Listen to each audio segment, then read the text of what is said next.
Okay, there we go. What is this black?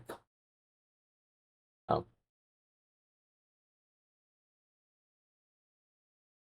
okay.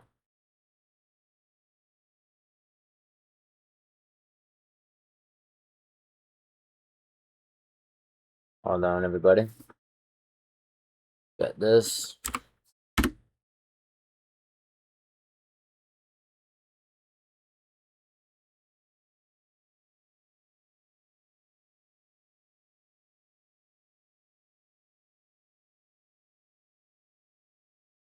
Day 10.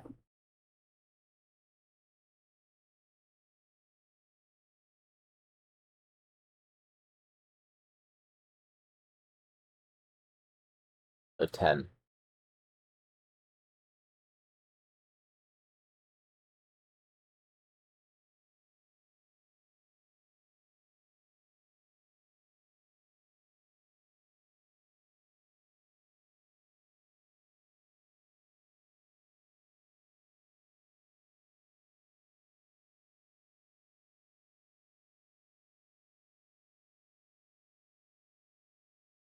Okay, let's start.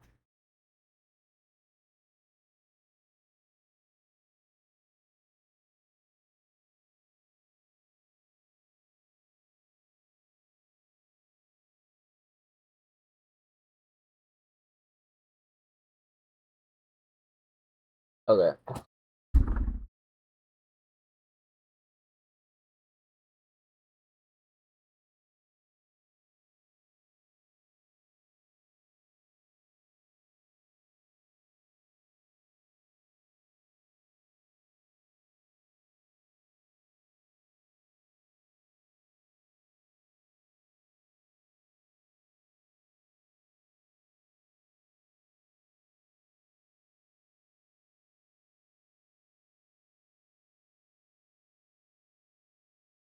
Give me the full data column breakdown for this template activity table that you've designed so far. Sorry, not the template activity table, just the template deliverable table. And then specifically, we are looking at the activity template column.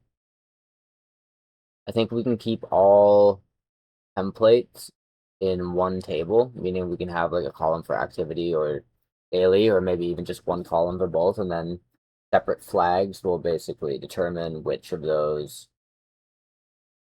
it is. But yeah, for now, just let me know what you have done in terms of activity template. What?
Uh,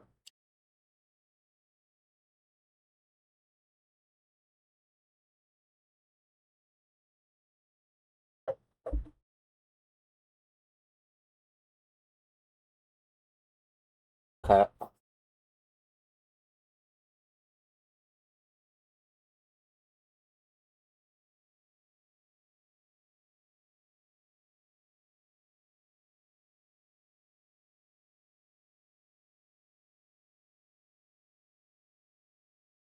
Um, so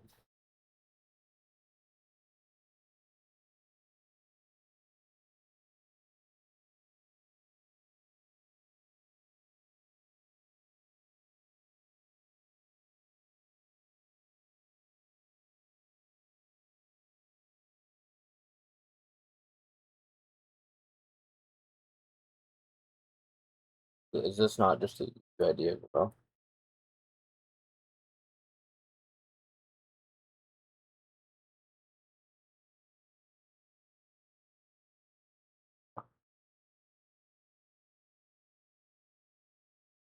Yeah.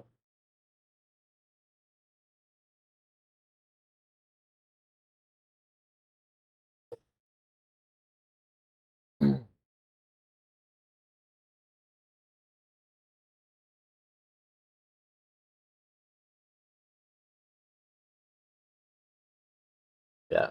Having it like this template kind means we can just add more later if we need to, like weekly templates even. Ref label, what's this?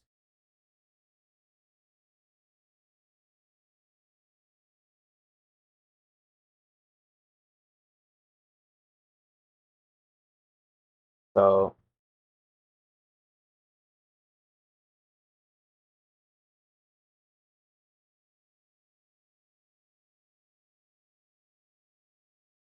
basically which image capture it came from, I think is getting at. That just be the UUID.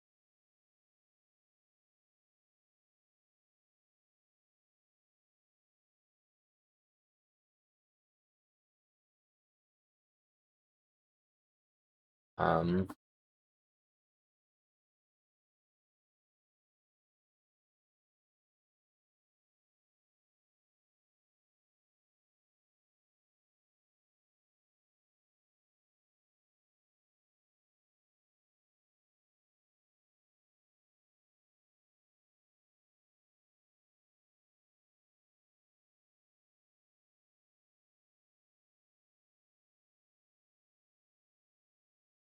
so it's split this into two tables.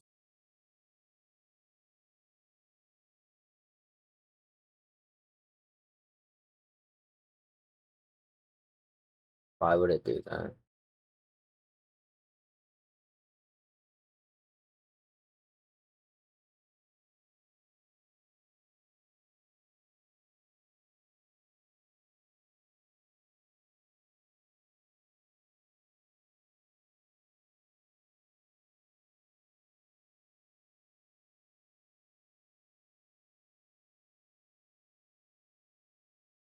Is this the active version? The most recent version would always be active, right? Isn't that just how that works? Yeah, is complete.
What table is this?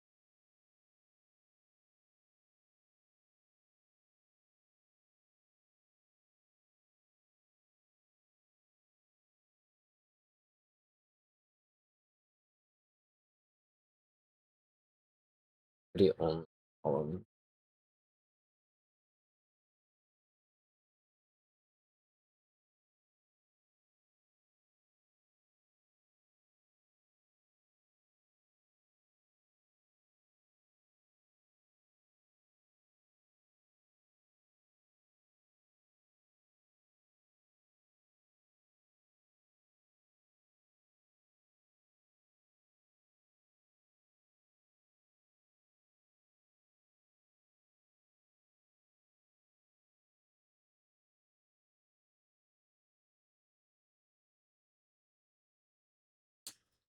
Why did you split this into two data tables? So I'm just looking at the first one right now, and it seems like what the first table is capturing is basically the UUID of the row for the template deliverable, user ID, the type of template, which is either activity or daily. Ref label, I'm not exactly sure how this is meaningful here. Like, is this some sort of linkage back to the input capture row? If so, wouldn't we just use the UUID of that input capture row? Is there a specific reason we're using ref label? Is it so we know which specific, like say there's multiple template entries in one input capture row, the ref label lets you know which one it's talking about. If that is the case, what is this ref label actually doing?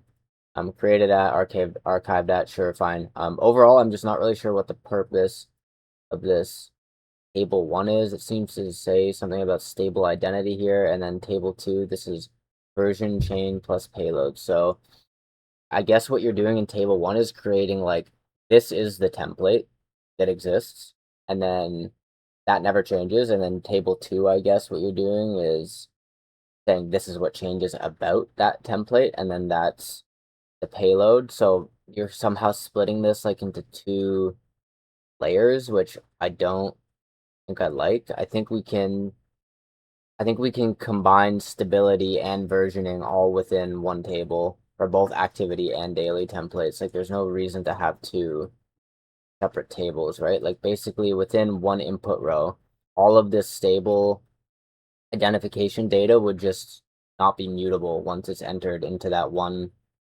row, right? And then for versioning history, like I guess what you would do is you would just copy over the immutable columns from that row and they get persisted. But I guess I do kind of see what you're doing. Like basically you're having one table that's persisted forever until it's archived, or even if it's archived, it still stays persisted, you know, as an archived record. And then basically you're just in a separate table, essentially spawning a new row every time there's a new version of that table identity map back to table 1. With that being said, going through the table 2 now, regardless of whether or not we decide to keep this split. So what are we actually doing here in table 2? So again, we have the template version ID. This is again, is this a mapping to the, hold on, let me scroll over here. So this is, I think this is a mapping to the reference table, like to table 1. Oh no, that's template deliverable ID, so it's not. So this is its own, so this is the UUID for this row, and then I guess the column below here, scroll up. It seems like there's no explicit linkage to table. Oh, I was looking at the wrong thing. So template deliverable ID, so there is here. So template version ID again is the UUID of this row for table 2, then template deliverable ID would be the mapping back to table 1. User ID, same thing, template kind. So now we're definitely getting redundant because we've already captured template kind, right? It wouldn't change between versions. That's already accounted for. Version number, I don't know if it's necessary to keep track of what number it is. It's just, it's either the template version is active or it's not, right? Meaning it's either the version we're using or it's not. Like, does it really matter what the number is? I don't think so. And we can keep track of the chain history by parent version ID and child ID, which I'm noticing we do not have child ID. So we could support going backwards in version history right now, but we wouldn't be able to support going forwards once we go backwards because we don't have a child version ID. Display name, I guess. Hold on, let me scroll back up. So this is basically what that version of the template actually gets drawn as, which I think we said can be different because we have ref label already in table 1, which is the solid mapping to the input capture. So I guess here it would be safe to change within table 2 the display name. That should be safe. Duration minutes we need. That's all we care about in terms of time. Then we have is active, is complete, is verified. I think those are fine for now. I'm going to look at those 3 a little bit more carefully later, but I think we do need all 3 of them. Source capture version ID. I don't know at all what that's doing, so you need to explain that. Source template entry index. Let me see what this is doing. So I think what you're trying to get at here is it's somehow pointing to which row the input capture came from, something like that, like which index. Just explain how that's going to work a little bit more, the source templates entry index. Created that, updated that, makes sense. In general, it definitely seems like we have some things we don't need, some things we definitely do need. I'm not seeing the full picture right now, how this is all going to actually map over from the capture layer to table 1 and then from table 1 to table 2, and then how that actually is going to get drawn on the schedule. I know the actual drawing is a downstream schedule process, but for now, yeah, read over that. Let me know what you think about all of that.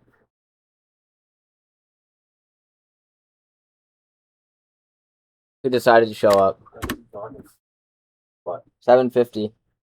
1 hour late. You know how much CFOs make? You know? Like a lot. So you're docked 1 hour. What salary?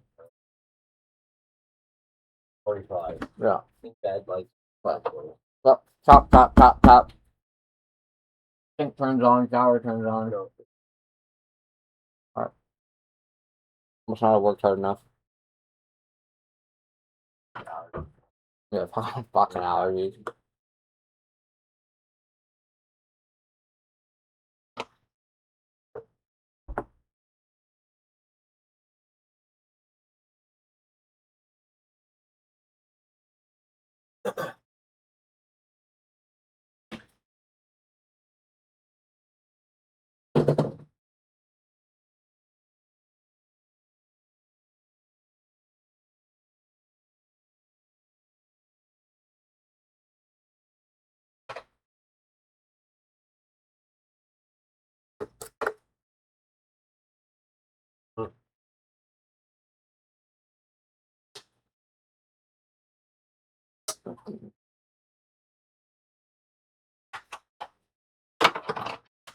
Go to my jam. Go to my jam.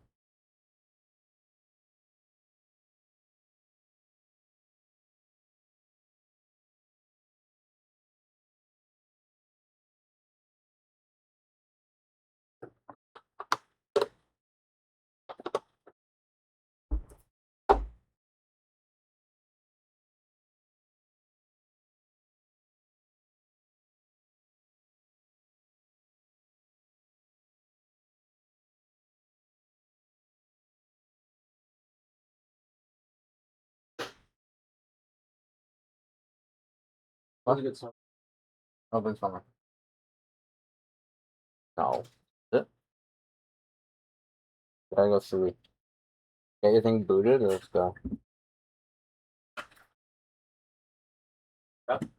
Grab it. Tablet. Tablet. Grab.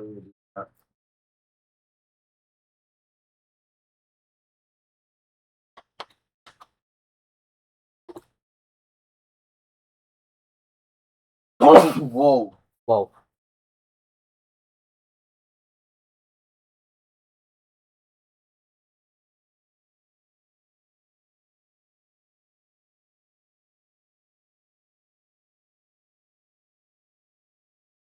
Oh. Nice.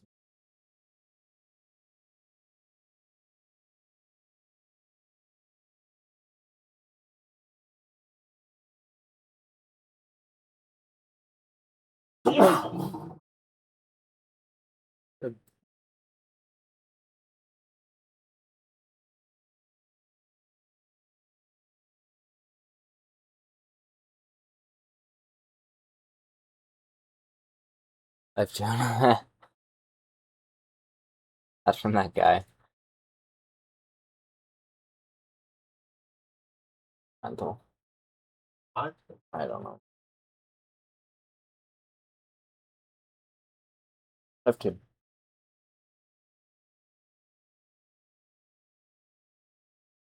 Life 2.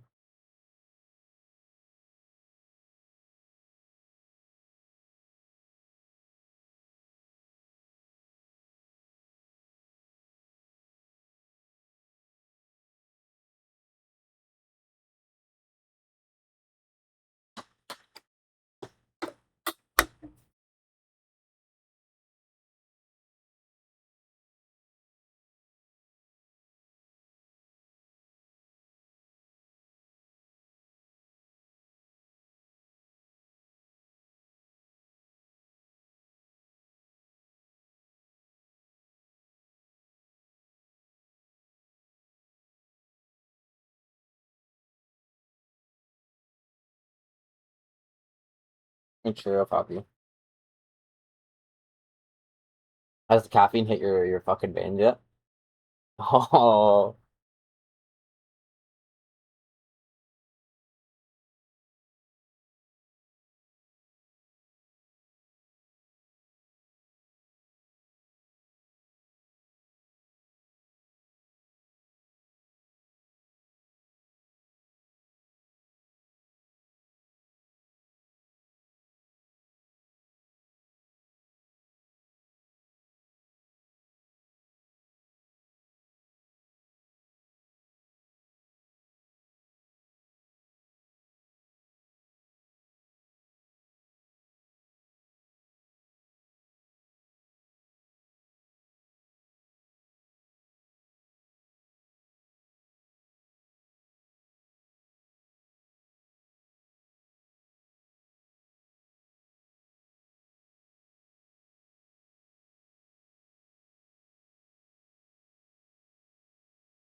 Send the jam link, man. Enable auto jam.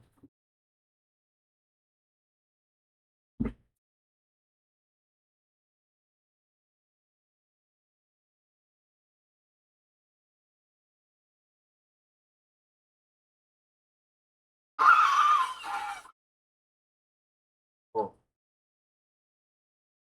Bye. Their workflow for uh CMO and CFO. The host for today's daily For brief. today's. You are. What? Can you even breathe over there? No. Heard it. Can you even fucking. Yeah, Benadryl. I need an EpiPen.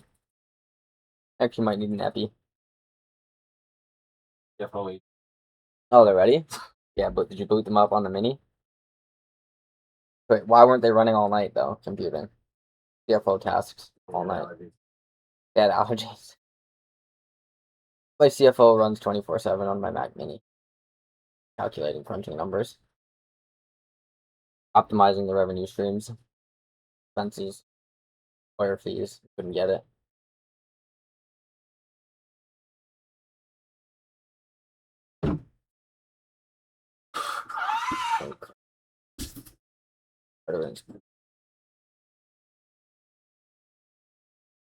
A bit like Yeah.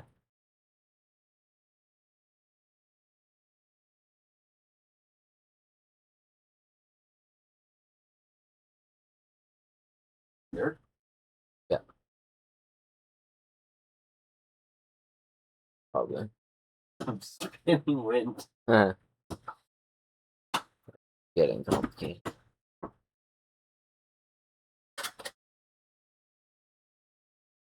You know? I think there's a tornado coming. There's gonna be a tornado.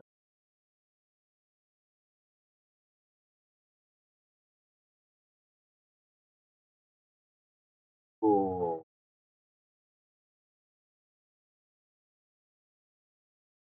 Good. Yes. I'm gonna read this and then we'll go. This part makes sense.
These examples. Spam.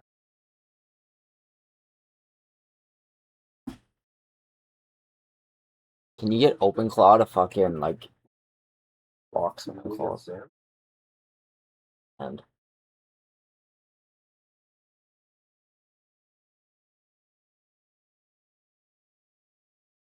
oh,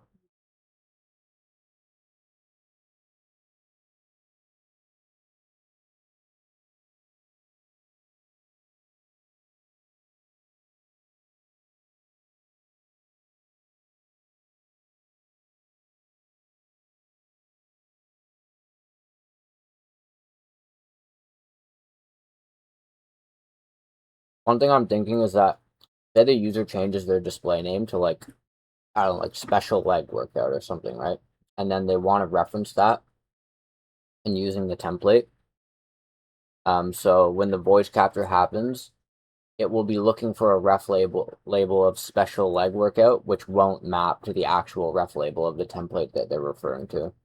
So that's a potential issue. Other than that, it looks like things are making more sense now with the single table version and the changes that we made. To really make sure that this makes sense, I'm going to need to see examples. I want you to give me full data structures with all of these columns and all of the different edge cases that might happen. And remember, we're just focusing on the activity templates for now, so only give examples for that. Make sure you account for edge cases, and I want to see the full data suite. So, like, I want to see the state of action branch, state of being branch, the template branch for the input capture. I want to see the deliverable table. I want to see all of it.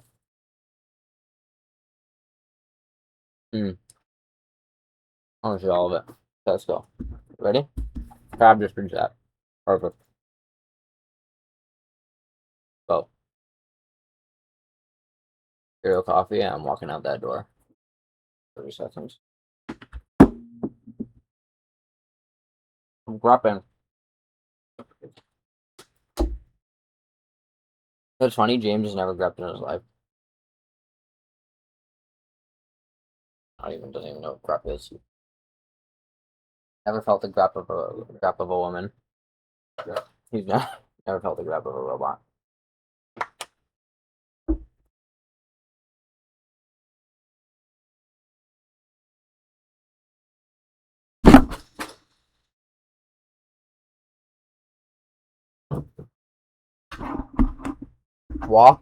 Coffee walk into 50 bomb. Into combo. No, wait, Where are we going? I don't know. Good side.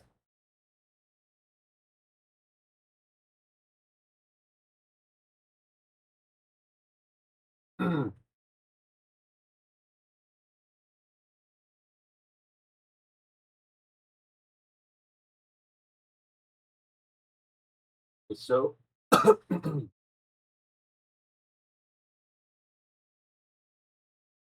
doing some work.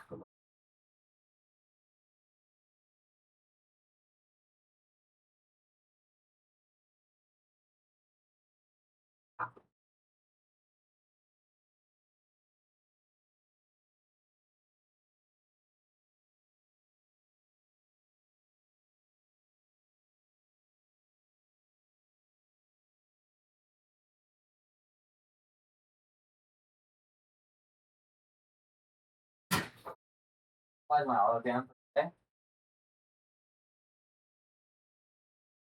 Go. Let's go. Why is the It reset it back to 60. back to 60?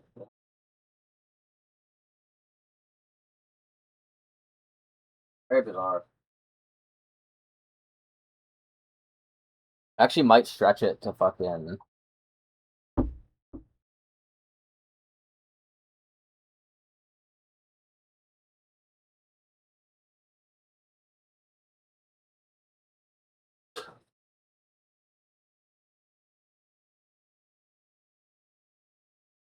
Okay, let's go.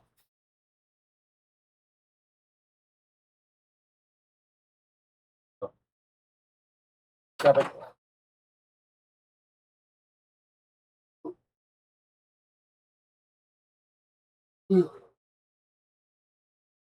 Oh, oh, oh. Oh. Feels rested. Yeah, I like rested. I like rested.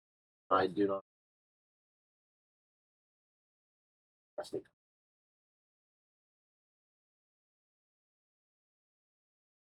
Yeah, I actually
AFK.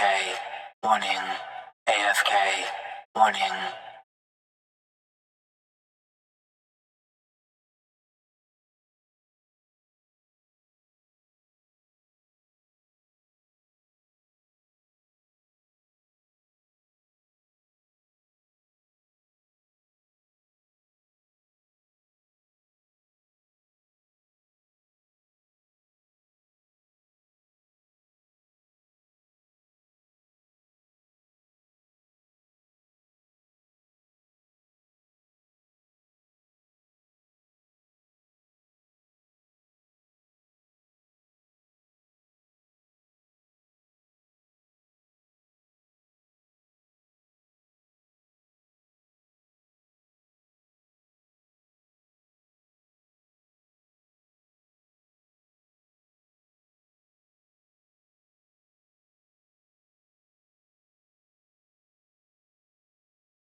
Chemical?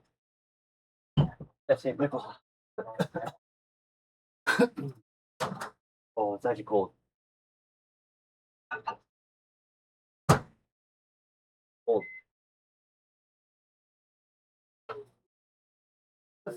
On in here, man. That's really.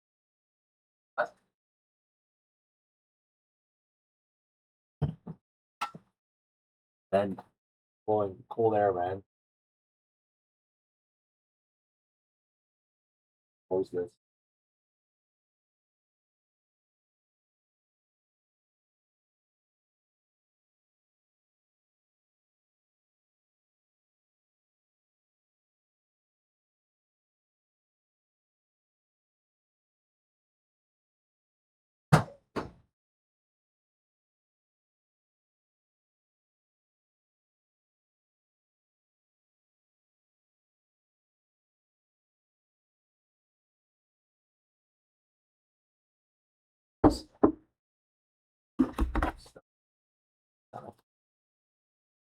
Good. It's good.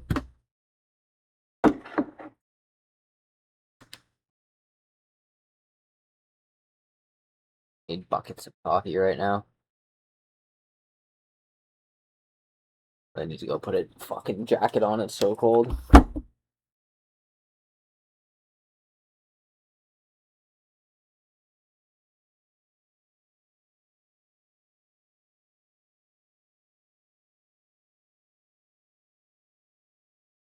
You know what green means, right?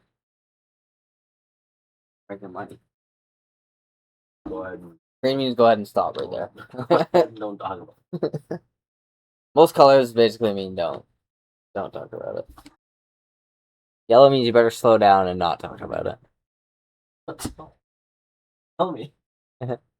Oh, shit. That's wrong. Homosexual sophomore? That's she too. there we go.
So bad.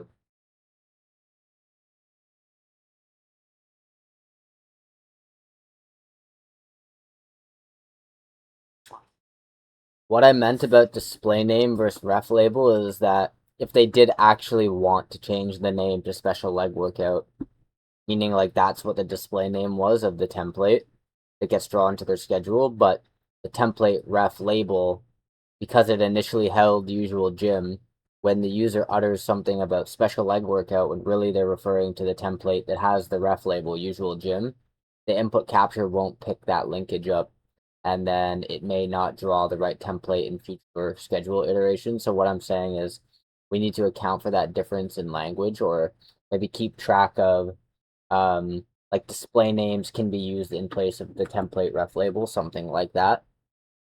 Anyways, I'm gonna go ahead and read all the examples now.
What file are you writing to now for this part of the plan? I can't find the file anywhere.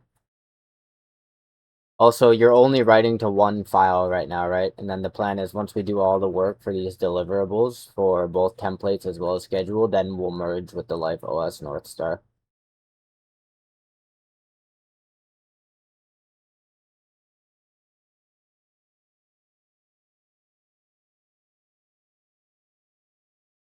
What? The North Star. You ever read the Bible? David's Star? Follow the star.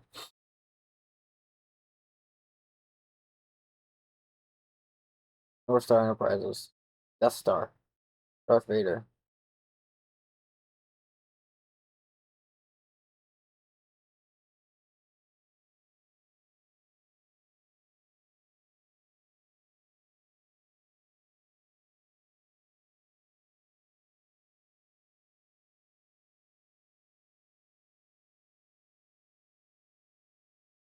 AFK. Warning. Okay, what I want you to do AFK. is put Warning. those 3 files into one file, and then we're gonna merge that one file later with the North Star. So, yeah, activity template deliverable, the schedule deliverable, and the phase 2 order workflow, all of this should be in one file. Let's call it LifeOS deliverable plan. And let's work just in that file. So make sure everything across activity template deliverable, schedule deliverable, and phase 2 order workflow is all in that new file I just told you, and then it's that file that will merge later with the North Star. I don't want to work across 3 separate files. It should just all be in one file. Make sure anything across those 3 files is included, especially all of those examples that I'm trying to find and read through right now.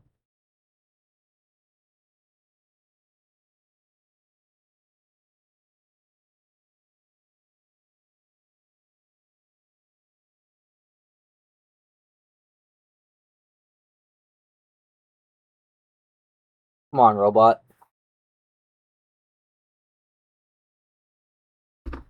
Come on, robot.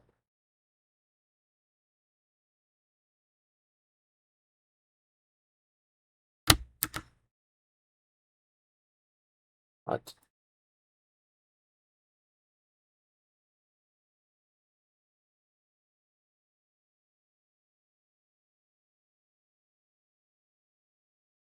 What?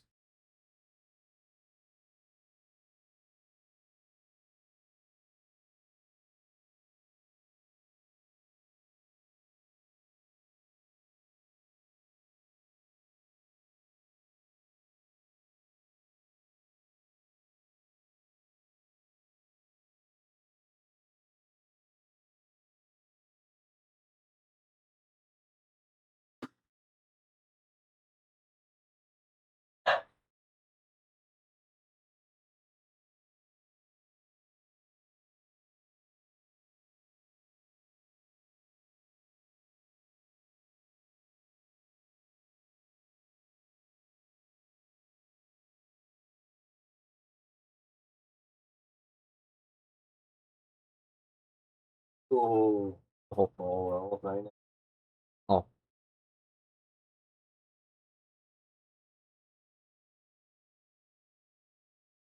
What? Kind of lucky. Night. I was my attack, strength, and defense were all like 90 like a month ago. Months ago. Huh? A what? Yep. Yep. Range is very slow with a rune crossbow. Well, got Bofa. Nerd.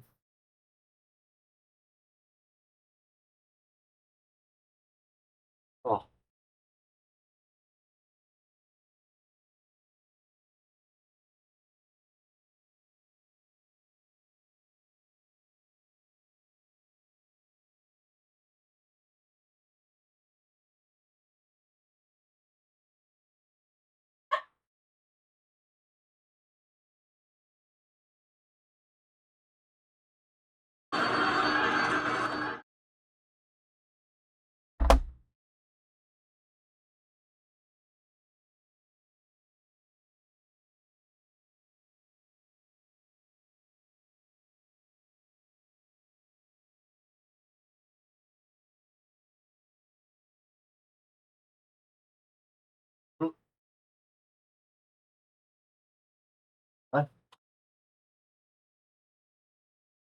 column data, all that.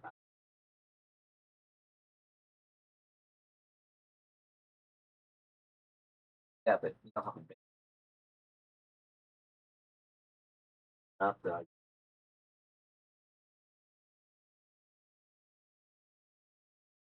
what? Good boy. Good boy.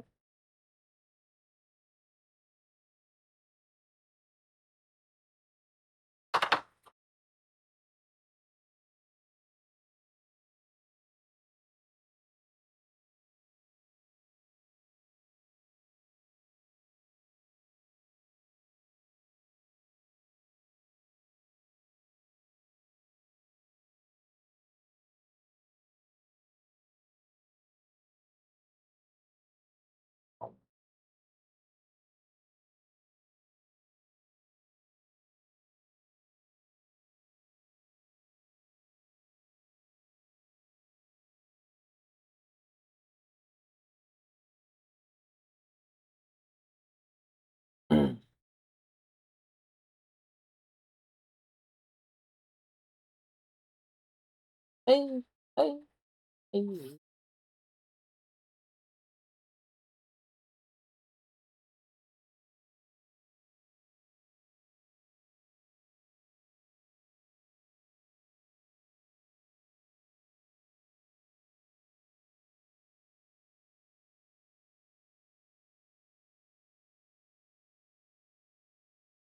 Oh, why are we not in a jam?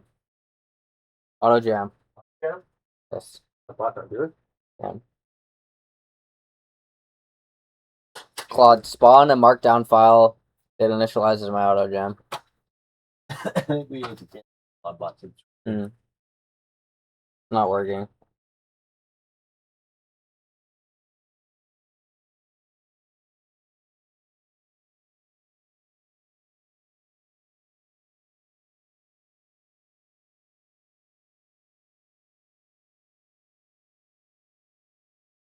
That's the Yes, that's 7 copies copy.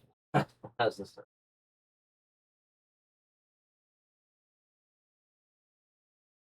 Here. Waiting.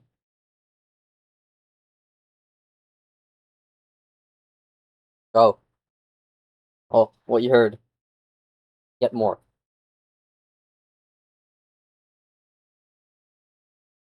Good.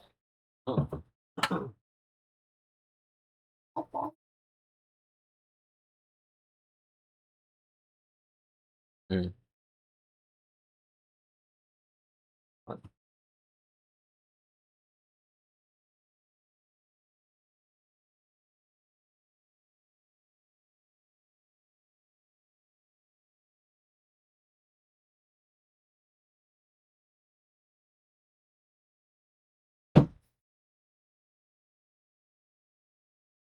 Oh, what you heard.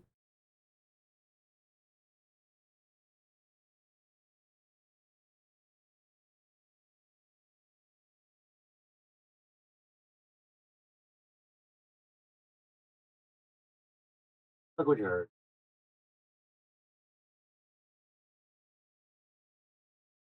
Hey.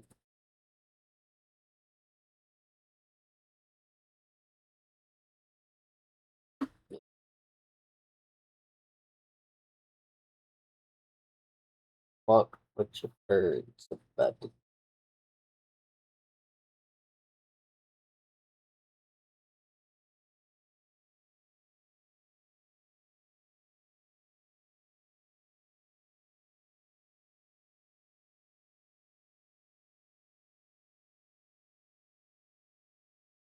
get paid.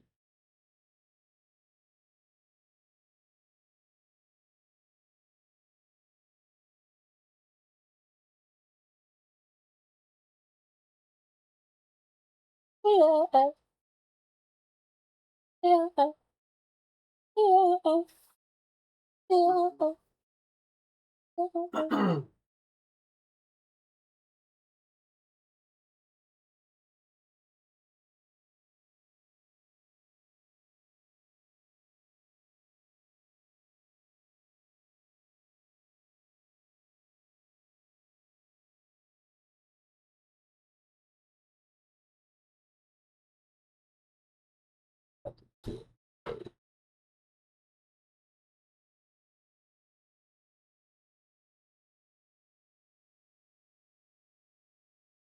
But hey,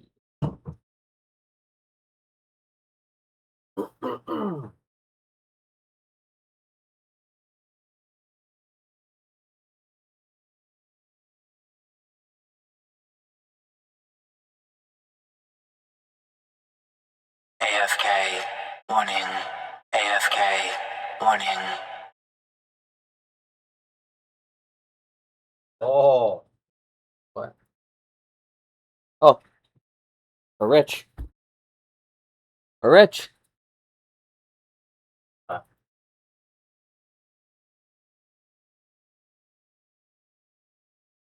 That's fucky. That's kind of fucky. Yeah, tell Declan. Just run to tell Declan. yeah. Oh, that fun, man. Tell Declan. Tell Declan. How about one?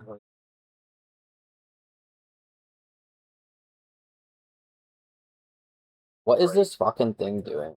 Oh, Trying to go. that range mate.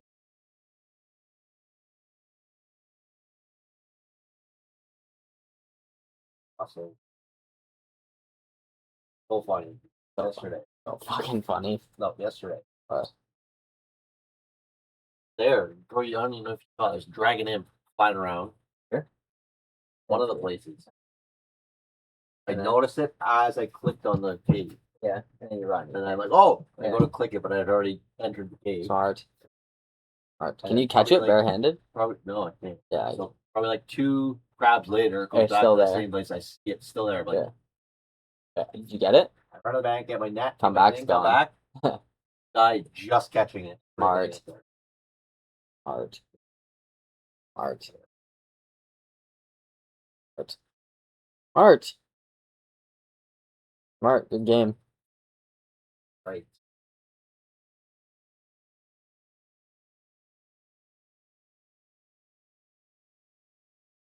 What? Her bet to get paid. Yeah, exactly that.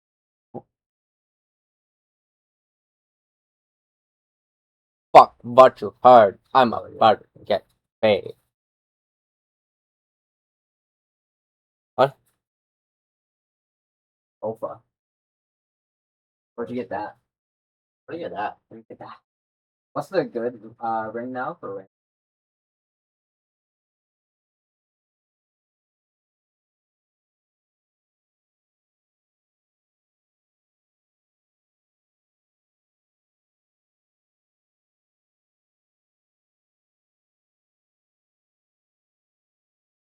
Yeah, I'm sure you have black crystal.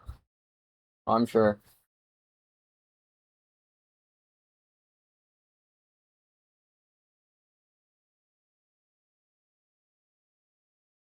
Why did you do?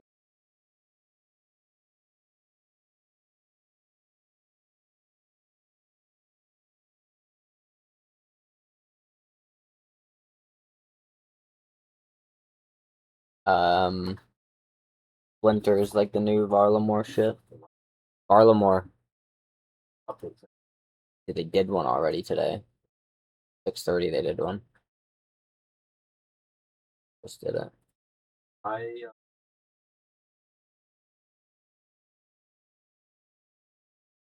Wildy fucking alter Varlamore. told you all the the best.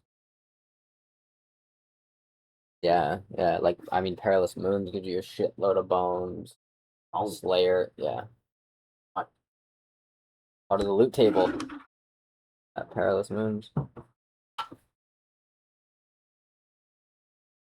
Yeah, I have just, like the possibly you just get it. right? Yeah, redrag. That's literally what you used to have to do.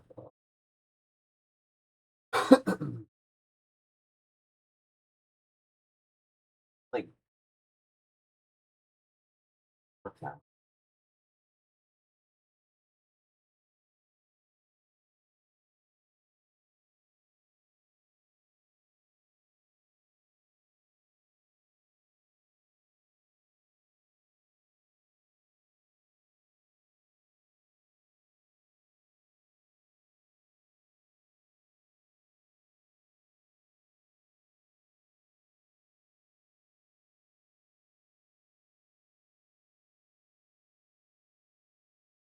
There's all the examples.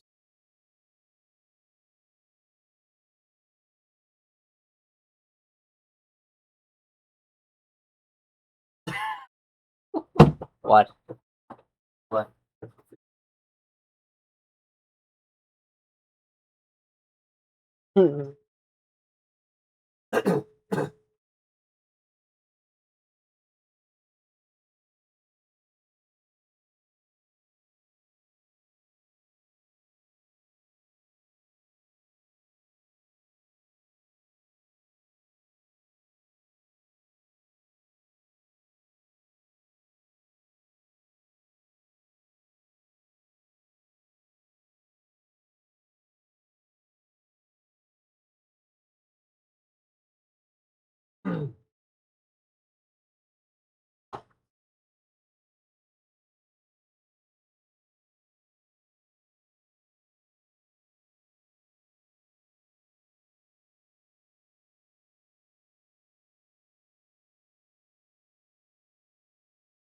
Wait, fuck.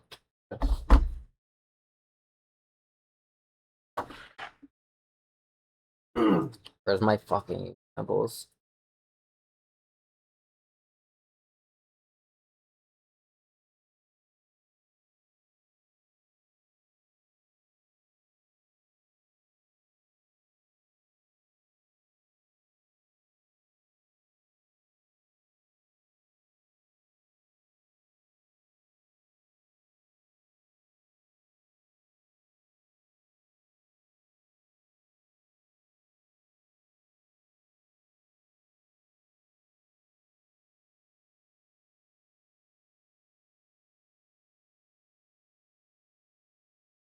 Fucking ID.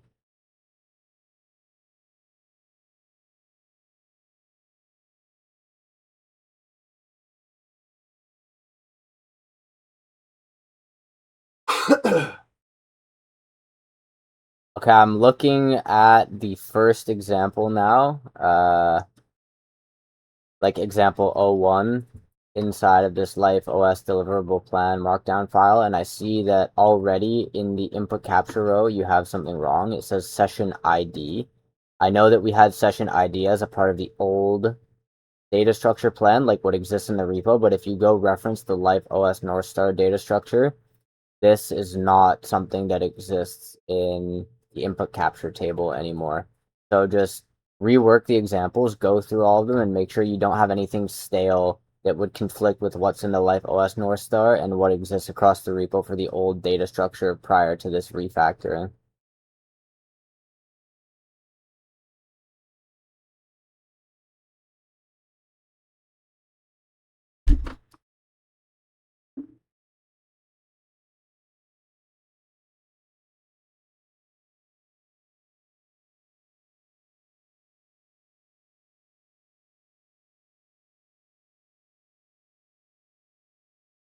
Grep, grep, grep, grep, grep.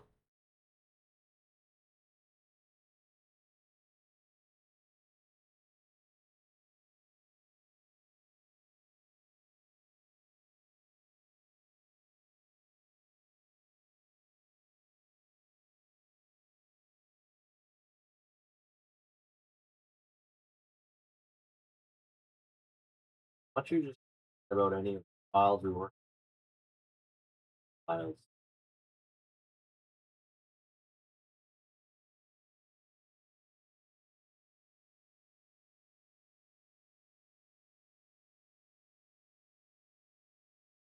Max.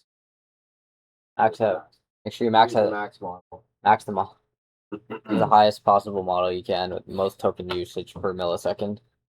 Go to the usage tab, you see how you use it. Make sure it goes to 100 by the end of this prompt. Just slide the bar down, put it back to like 50.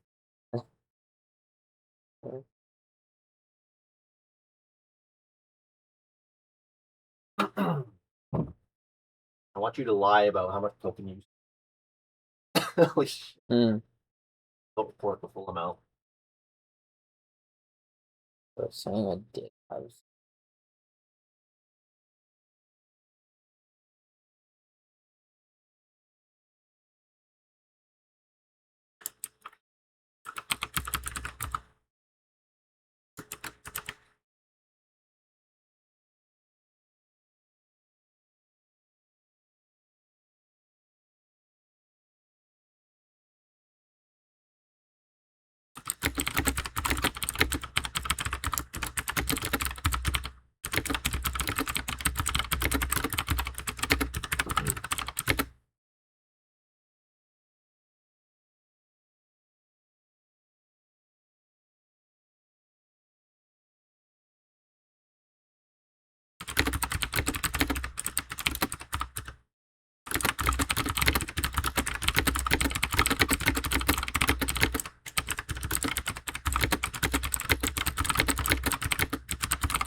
Ugh.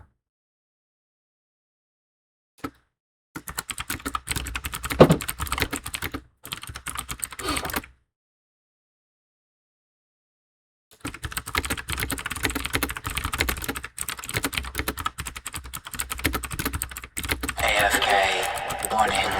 AFK. Warning. Anybody know what system? I think they're doing like 7. Alright.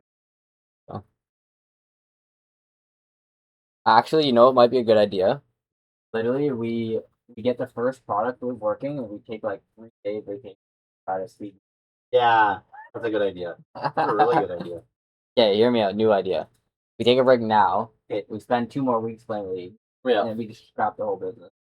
Yes. Oh, we rebrand as Life Team. Yes, live soon. When we come back, we're live soon, and we make sure the vector gets changed as well. We need squiggly vector. Then we might be able to win. And maybe we could be saved, finally.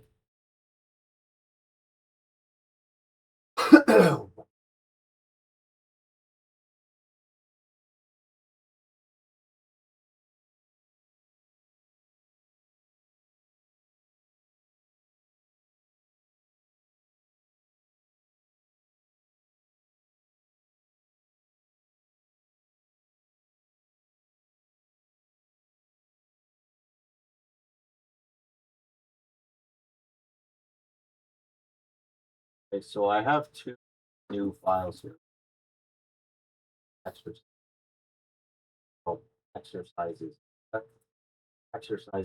Exercises data is file. Both here is essentially to map exercises. Exercise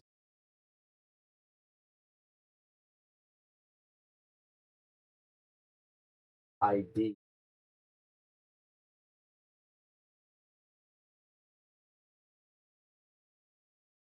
Oh, when you want me to upload the files.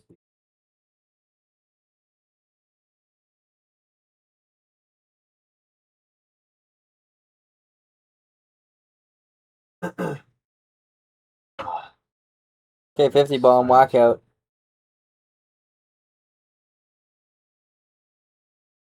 50 bomb. 50 bomb, that's bad. 0? 0, 847, 050 bombs. That's $78. $20 fee. The quote of the day. Yeah, go. Quota. Read for quota. Okay. What's Well, for quota? Don't ever, Don't ever under for any reason, ever, Quote. any reason, Quote. matter, Quote of the day. no matter who you are, For any, no matter where you're no matter going, who you decide who to you talk live, to, or where you've been, no matter. ever, for Ever. any reason whatsoever. Sometimes I just start saying something, I don't really know where I'm going with it. Work hard, play harder. Work hard, play harder.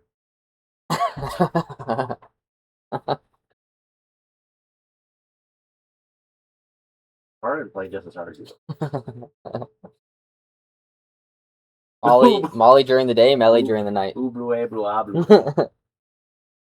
I don't know. Blue. Ooh, blue, blue, blue.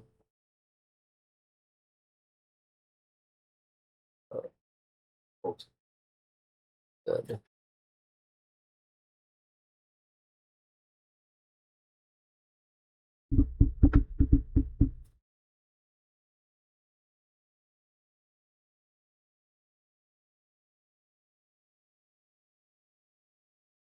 Oh.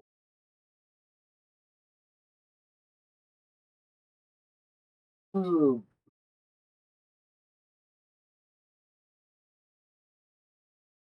Oh. Wow. I'm ready. I'm ready.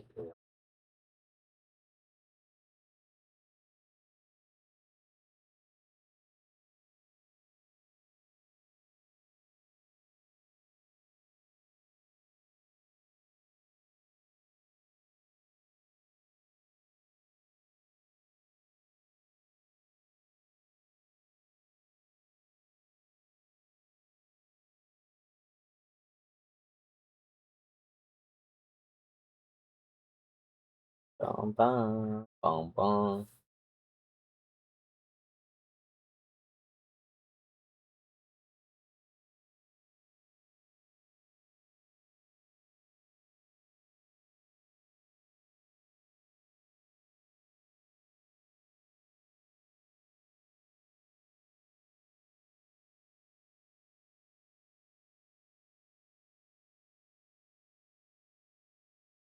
This is so beautiful.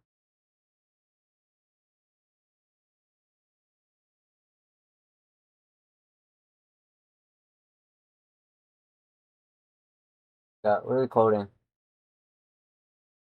What are we quoting? What do we quote?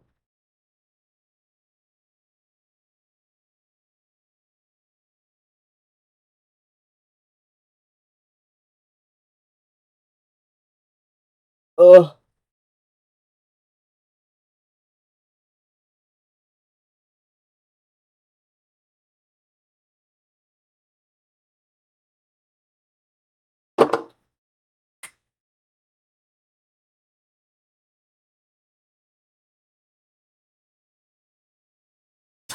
Good. Okay, 50 bomb. Oh, shit. On that note, we go dropping and do 50. Here we go. Drop and give it 50. Pips good cut down. And Gabi's hitting my veins. Gabi. Oh, fuck. Here we go. Here we go.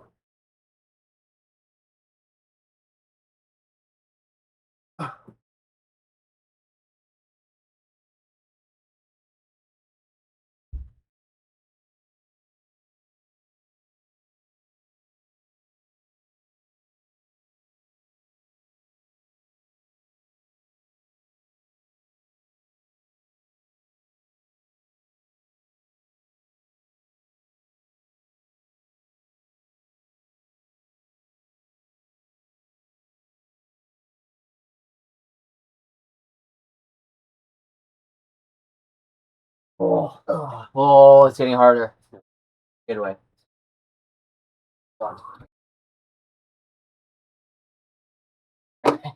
rest. I rest. Okay. Mm. Mm. Ooh. Here's my to-do. 1,550 push-ups. You do the math.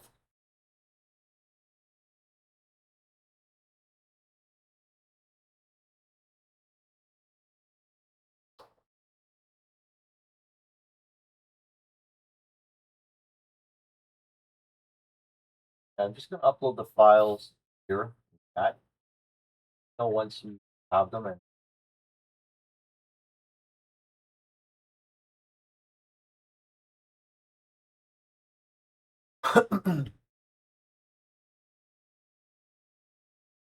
Ooh.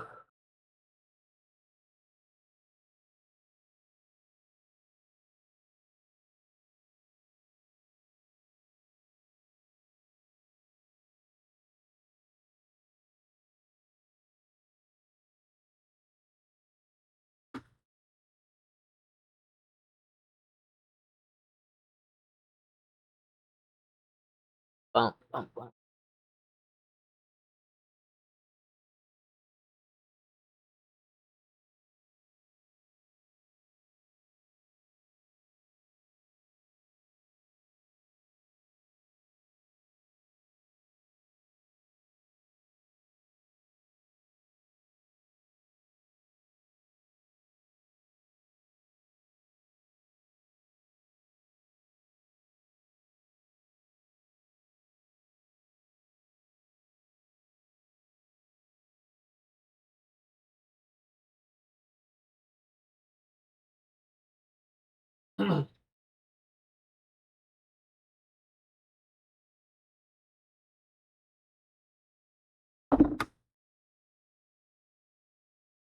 AFK. Warning. AFK. Warning.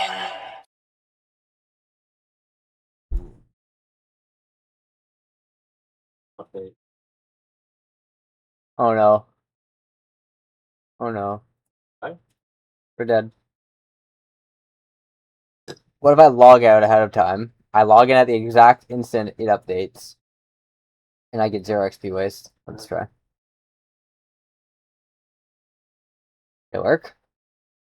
Did it work? Down. Didn't work. They're down for. Smart. Steal all my XP. Good company.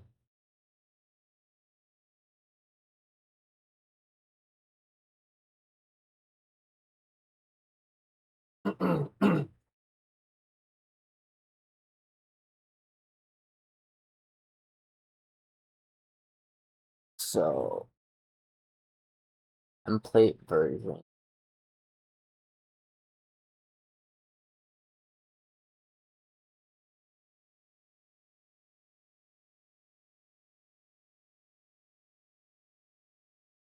Fuck is the difference?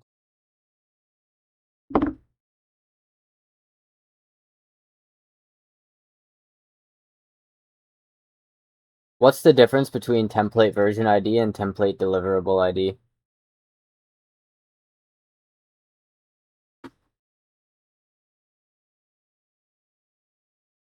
Anyone have knee pads in the chat?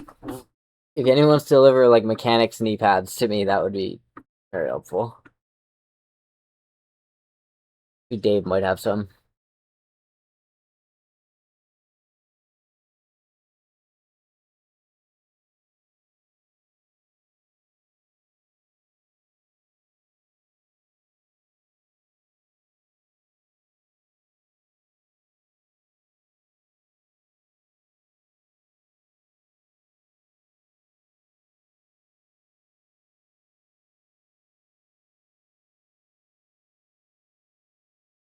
What the fuck is this thing? Live. Back in. Live. Back Do you on. have to reload? Magically works. Makes a lot of sense. That makes a lot of sense. Oh, look at this. Sorry. Did this? Is it working? Like, is this legal? Is this legal?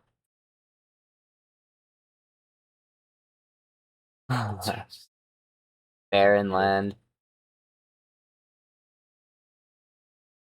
Like, this one's working fine.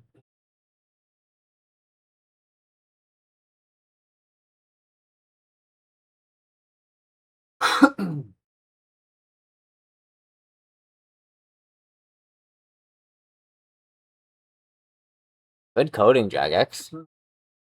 Not have used OpenClaw.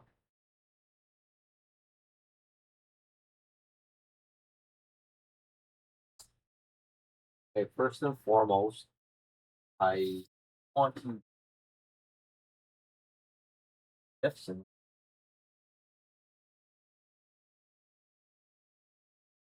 focus it.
I'm doing.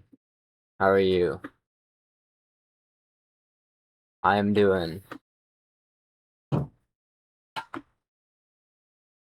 Okay, so what I want to do is add a column very left side of the sizes data file.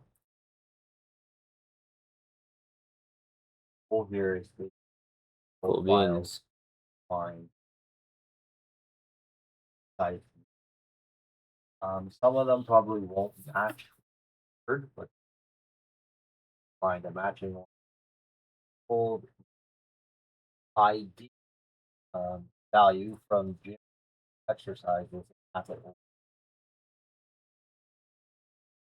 There are multiple exercises mapping How's this same backwards? exercise on the file.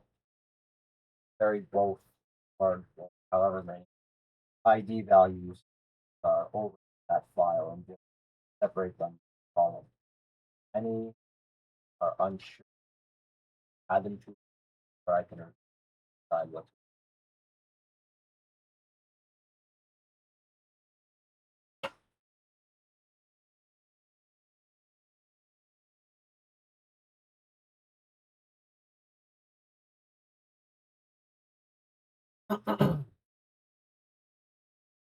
Oh.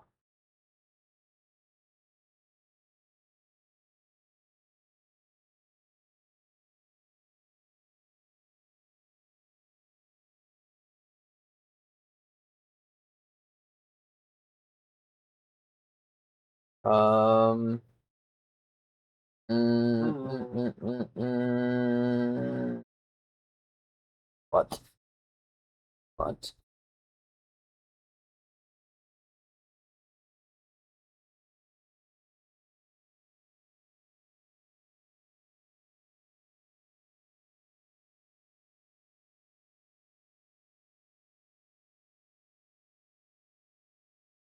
Definition.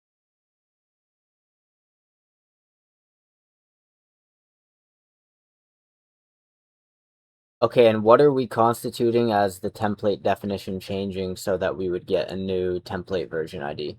Just to make sure I understand this correctly, basically anytime a template is created, say usual gym, a template deliverable ID gets created that's mapped to that. Anytime there's a change, that will stay the same because that's basically the ultimate mapping to the overarching template of usual gym.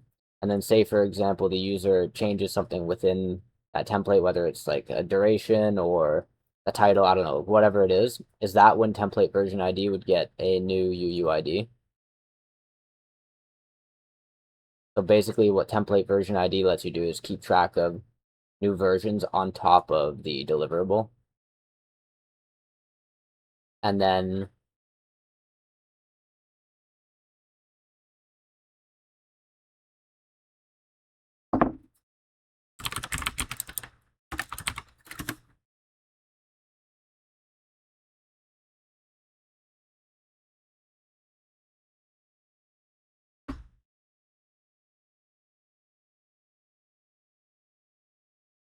by what? Why is there no super? Line ranging. That's good. Make them. No drain. That's basically the same thing as drinking a super that does. What is that? 5 minutes. The math. 5 Same. minutes. Being at 118 for 5 minutes versus starting at like 125 and then going down. Close to 111.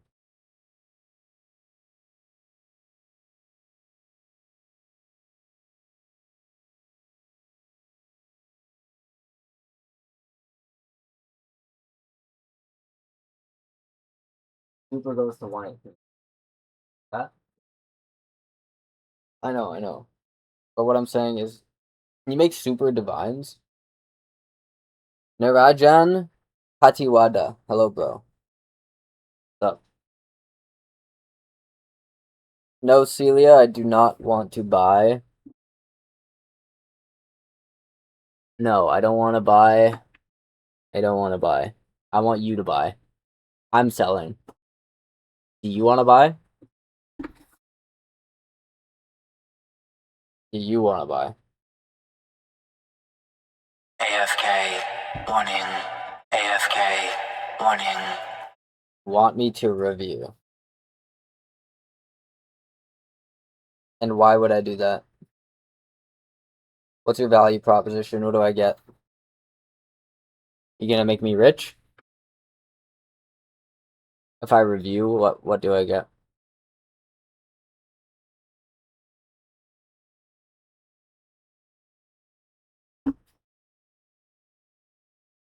Okay, thanks. That makes sense.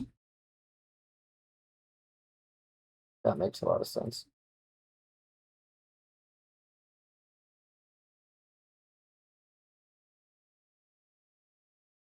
Have a good day. Keep hustling. Someone will review.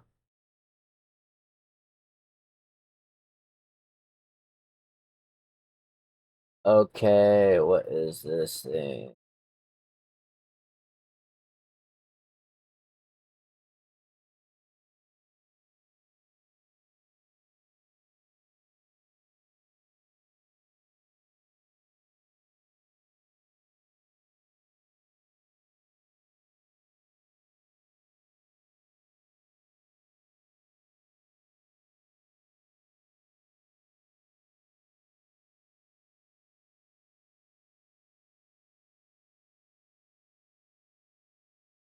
New you.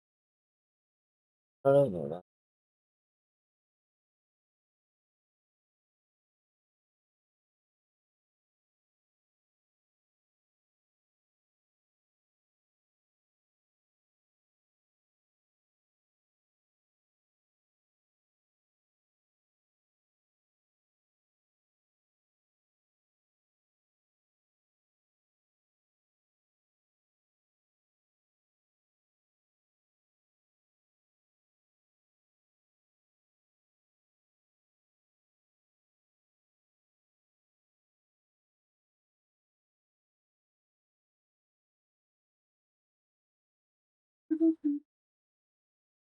Okay, one clarification. Shouldn't it be that instead of having one is active as true for any template version ID, meaning like say you have 5 entries of the same template version ID, which I mean I don't even know how that would be possible, but assuming you have 5 of them somehow, if that is possible. Yes, it's true that only one of those should be active, but I think there should only ever be one active period as it relates to mapping to um the deliverable ID, right? It should be there's one active per deliverable, not one active per version. That doesn't really make sense, right? There's only one version being used at a time per deliverable, so there should only be one active per deliverable, not per version. Also, I don't even see how it would be possible to have multiple entries of the same template version ID. Like, how could that even happen? Because anytime you make a change, it would get a new version ID. So is it even possible to have multiple entries?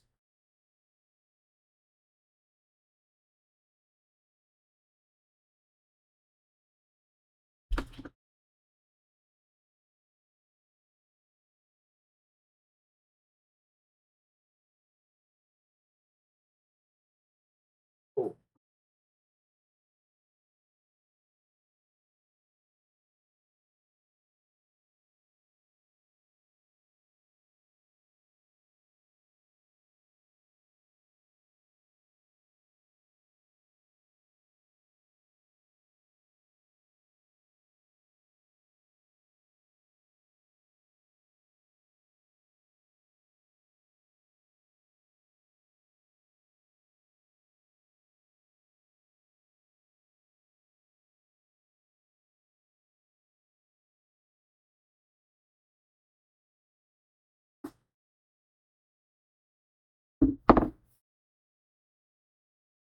So that means we don't even need.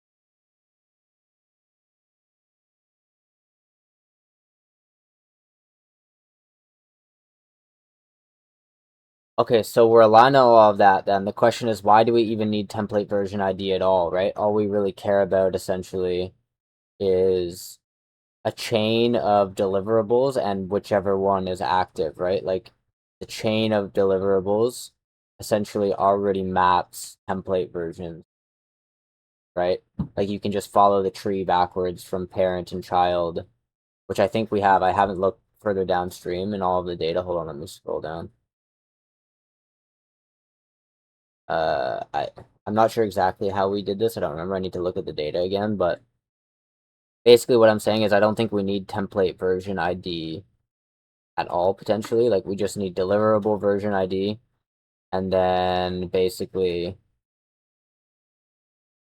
version history is accounted for by whatever has the active flag, meaning that's the one that we're using now, and then historically you can just look backwards in order down like a parent-child chain to see the order of progression.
How is that? Why would the version? Why do you need like? You need both of those.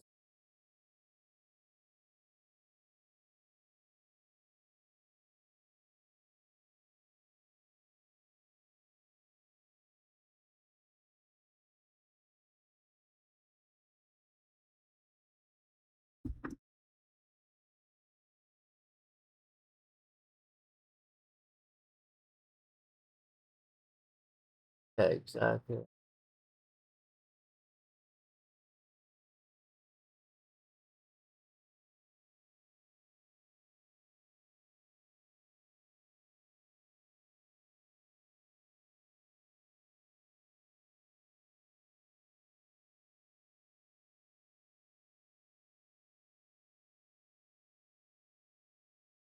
Is the pointer not just the one that has active?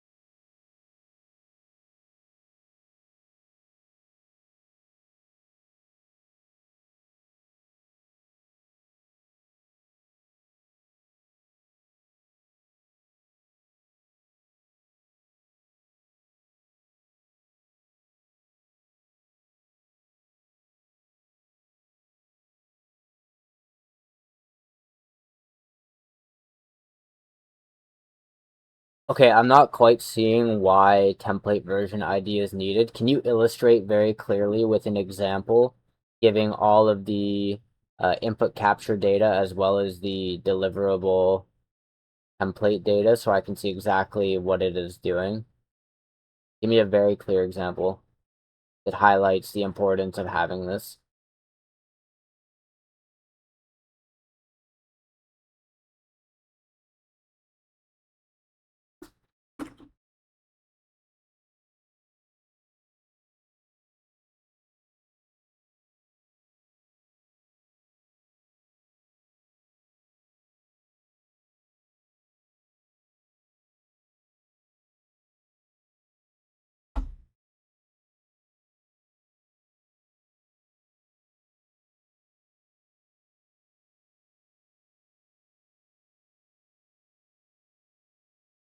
AFK.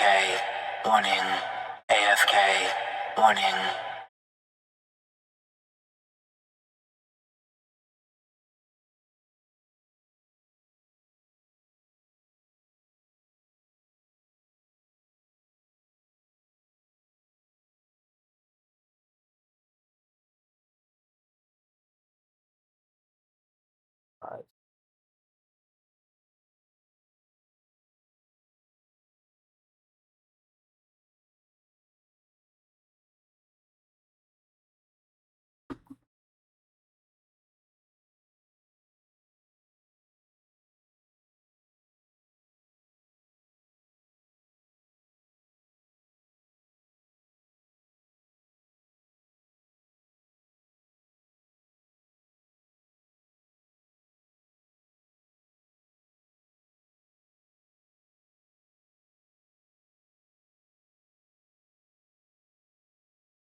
Where is this?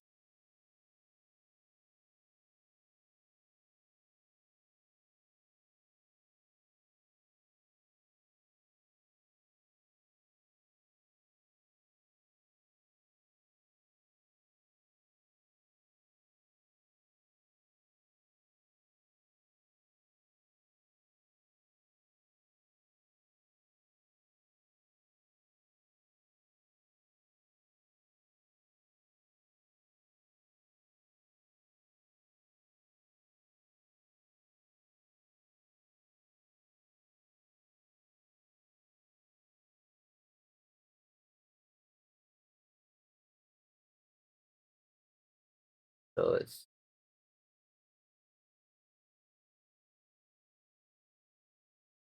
I feel like it's not necessary at all. Like, why does this matter? Keep track of where the change happened, I guess. Sure, okay, fine.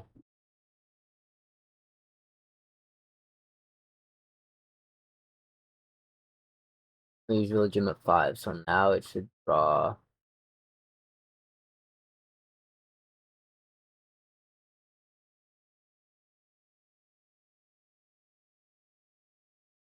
Yeah.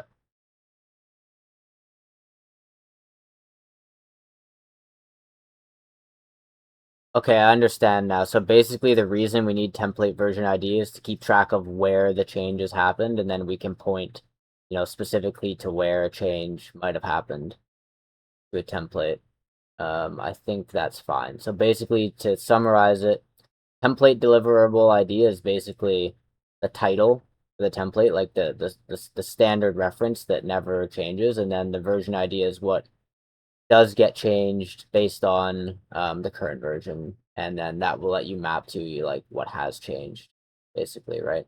I'm noticing that there is a parent version ID going on right now, but we don't have a child version ID, meaning like ATV V2 points to ATV V1, but we don't know that ATV2 is the child of ATV V1 without actually looking inside of ATV V2 and seeing the parent version ID. But if we were looking, say, explicitly inside of ATV V1, we would not know what the child is of that. So just something to consider. Another thing I noticed, so this is definitely something I'm not following. So inside of so for A, where you have input capture row new utterance, where the version ID is like a bunch of 6s, you have a memory link here.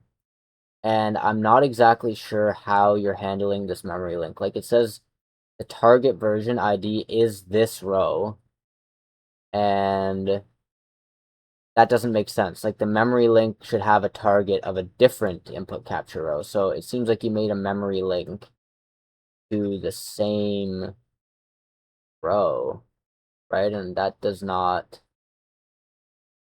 make a lot of sense. Like is there even a being link going on with states of action here? I don't think so. No, and that would have nothing to do with it. Memory links is cross rows. So basically what you've done here is you've made a memory link to its own row. Like the version ID of this row is the 6666666 whatever, and then the memory link is to the same thing. Whereas memory link should happen from this row to another row, right? Where the source would be here, the state of action dot templates or whatever, and then the target would be a branch that it's mapping to for the target row. I think what you meant to do is maybe map this to the version ID from the first utterance, which would be the 11111 example. But I don't know if that's even what you should be doing in this case. Anyways, definitely the way you have memory links right now is not making sense to me.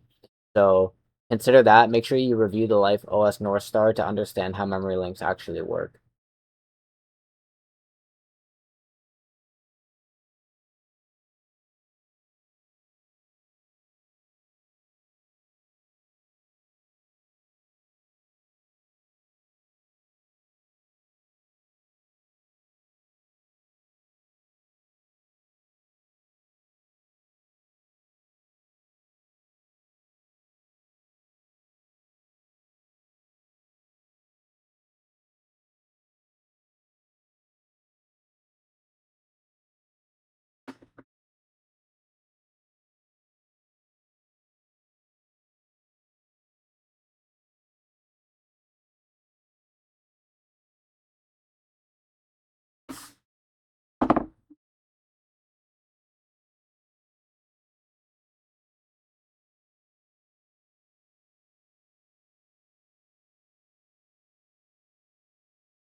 What?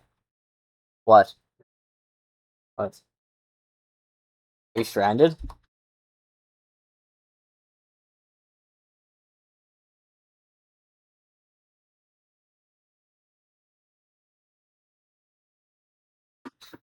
Holy fuck.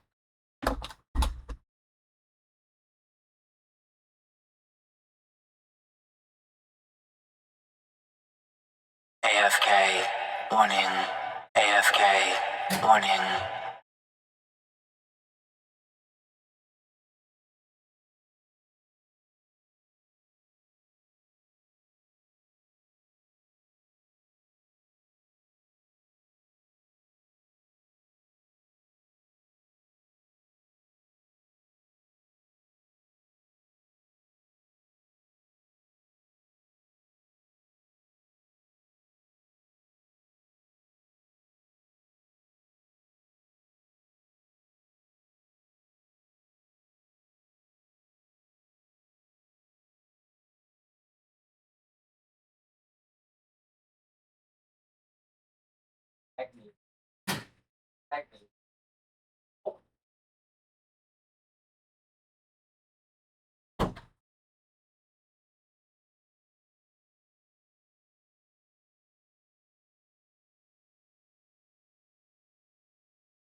Thinks I care.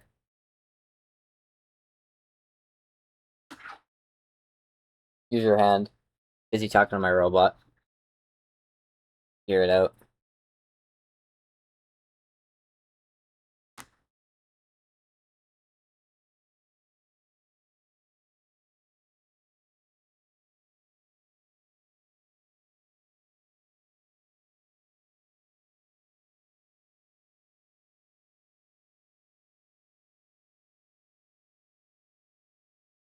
Oh no.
Bad.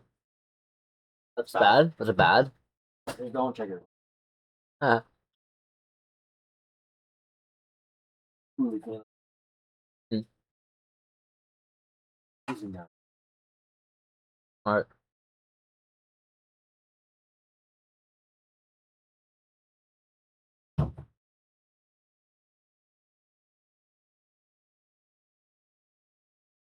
Got you, Cole. That's really not good.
Okay, that all looks good. So basically, just going through each of these here. So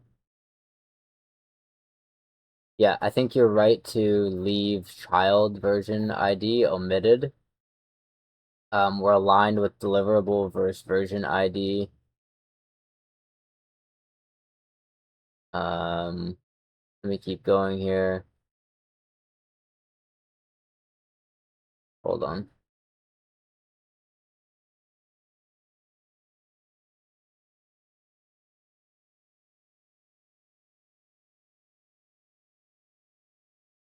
And then for the memory links, the reason I'm still confused. So you're understanding how memory links are supposed to work, but in your example, there isn't anything with the 6601 version ID. Like, what are you actually referencing with the 6601? Like, I'm scrolling back up to your example, and all I see is one input capture row that has the sixes and then ends in 02.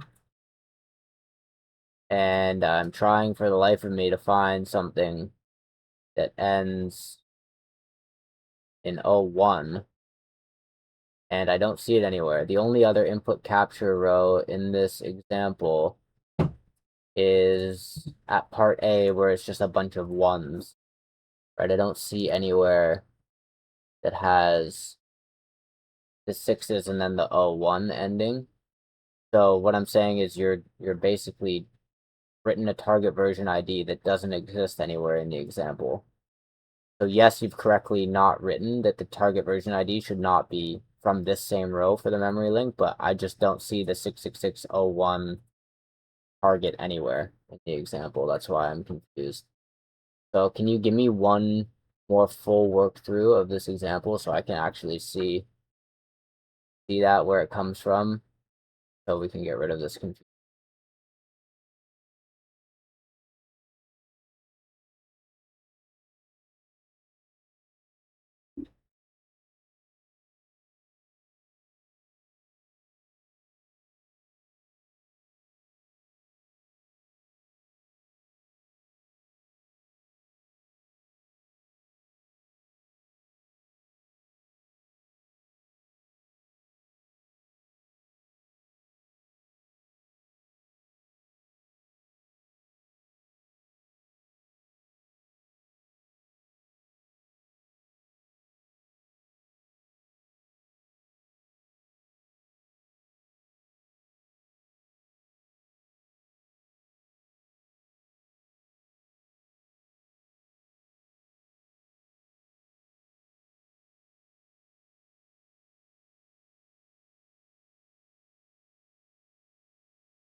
Okay, so let's get rid.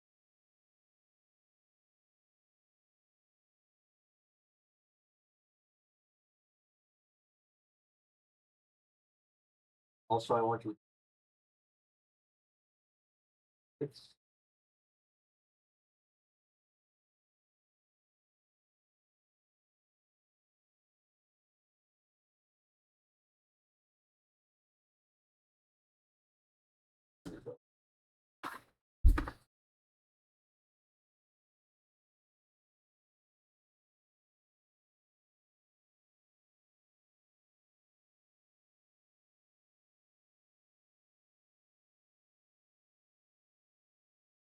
that'll work. Will work. That will work. Will work. Sure. You want to understand it? Yeah. Will work. Will work. Literally will work.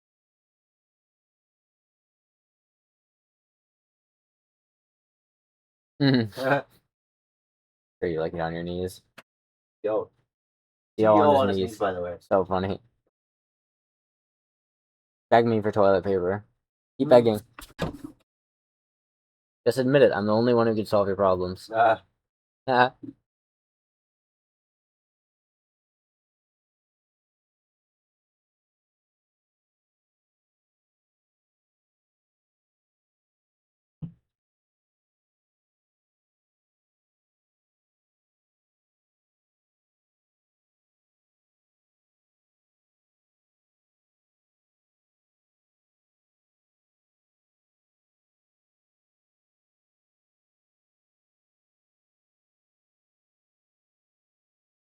Okay, everything makes perfect sense now. I'm gonna keep going through these examples and checking each of the columns within the template deliverable table as we go. So for now, deliverable version ID seems to make sense. Template version ID makes sense. User ID obviously makes sense.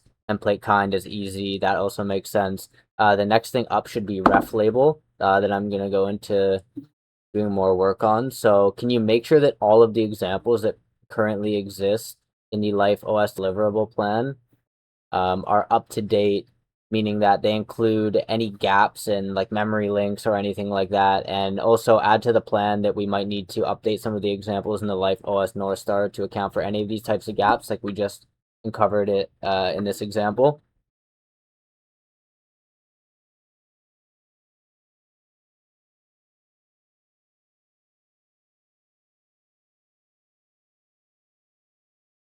The North Star. Dude, do you even have a North Star, Doc? Exercise North Star. You must not have a North Star. AFK. Until- Warning. By the way. AFK. Warning. Why are we getting volume out of fucking?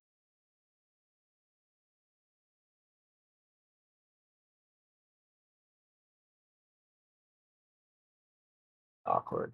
Very weird, very strange. Peculiar. Very suspicious. I need to go make a pot of coffee. Badly. Need Cheerio coffee? Sure. Might be.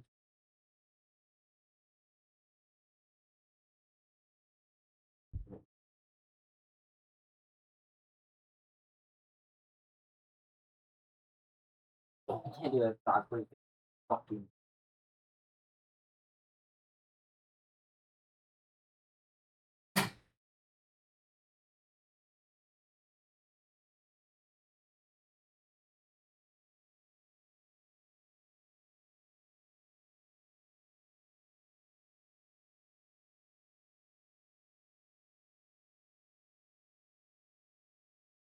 Okay, so we're gonna do what we did before now. So we're gonna column left size the file and that. And both files try and match hold that corresponding ID from the visual file. There are a action sizes. Copy over ID. Comma and me to review. I can don't sizes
genuinely not warm.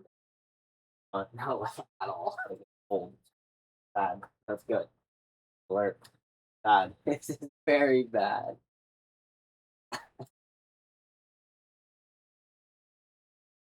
The warehouse, man. Custom fucking every corner of the room.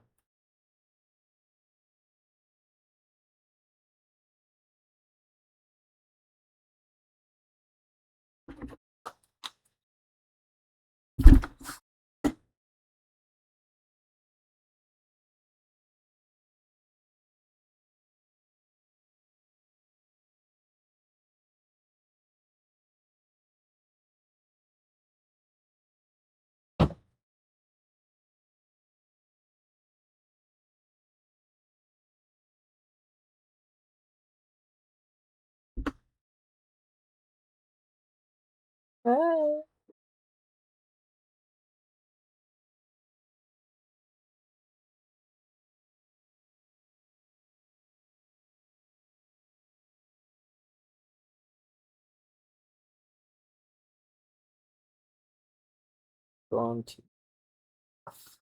Oh.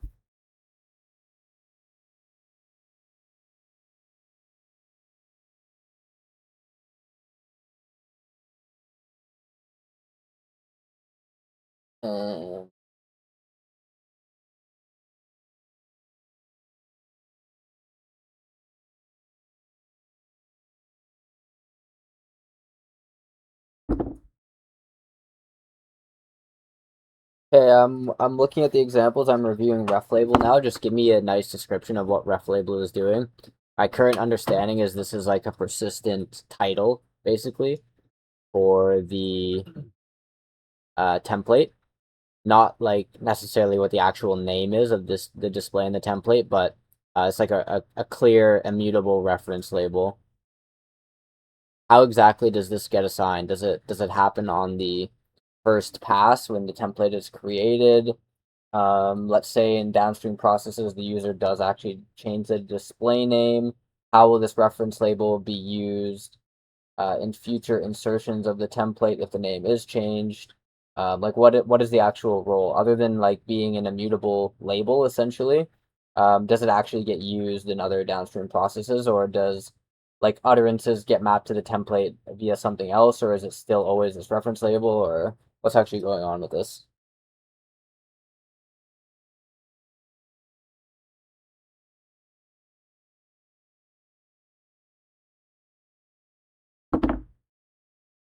It was so funny. This kid came in the street. Can you hear me? This kid came in the stream the other day. I could tell he was like he's either in high school, and he's like, oh, there's no way you can build something vibe. Like you probably don't even understand it. I was like, I try to explain to him like how it works, blah blah blah, and then he's like, he puts this like absolute retard level, like if you took any computer science class ever, you would know what he's talking about, kind of thing. He puts this thing on the like in the chat. He's like, well, if you understand it, then tell me what this means. I was like, dude, anyone with two brain cells that knows anything about anything can tell you what that means, and that has nothing to do with what I'm trying to explain. And then, anyways, long story short, I end up after telling this guy I'm not gonna tell him what it means for 10 minutes. I finally say, okay, I'll prove you're the point, and I'll explain it to you, and then prove that it has nothing to do. I explain it to him anyways, and then he goes silent. Yeah. The point I'm making is we're in a era, like a period right now. Talking to me? We're in a period right now where people do not understand what vibe coding actually is or how it works, and people think that it doesn't work still, and they think that you need to know things you don't know. People are retarded. So, point I'm making is there's a big market to convert people from like traditional coding to vibe coding. People are very like ignorant about it. They don't believe in it. Good.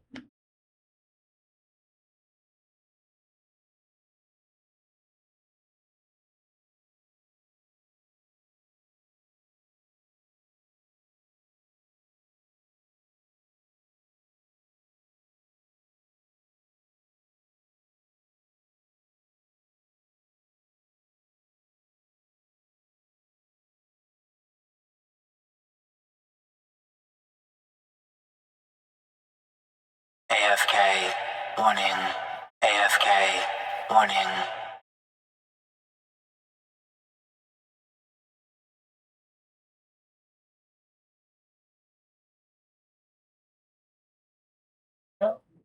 Help me, please help me.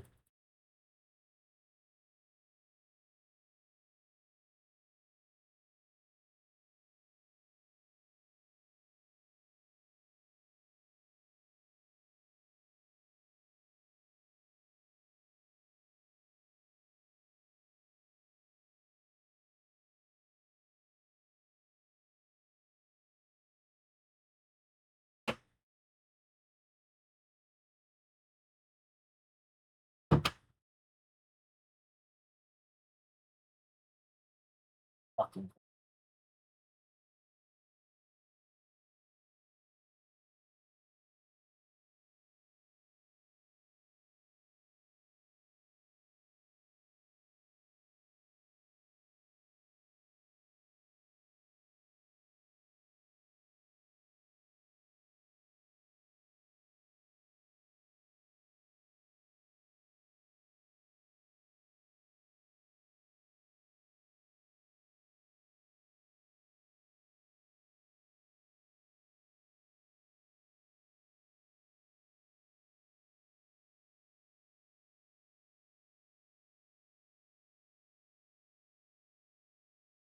Okay, I see. So basically, the ref label is what gets mapped to the initial utterance that creates the template. And then any downstream changes to the display will update some sort of, what did you call it here? Spoken aliases, where there will be some sort of resolver when the user says, like, do my special leg workout, when really what that's referring to is the old reference label.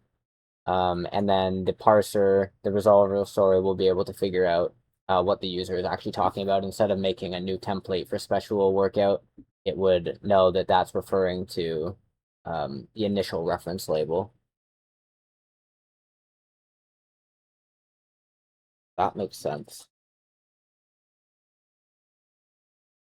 How that resolver actually works is a different question, but let's assume that it can work. It's a strong idea.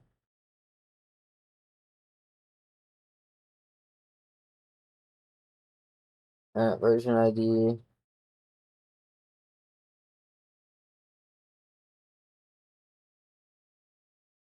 Yeah, need that.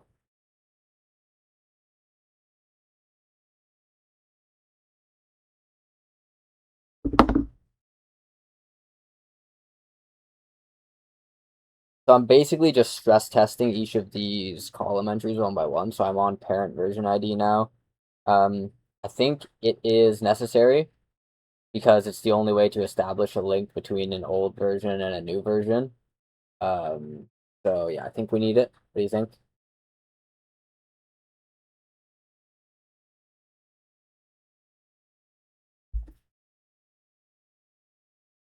Play name.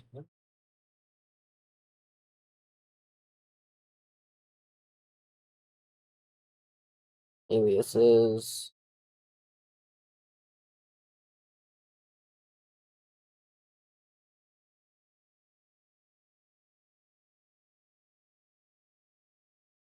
That is good.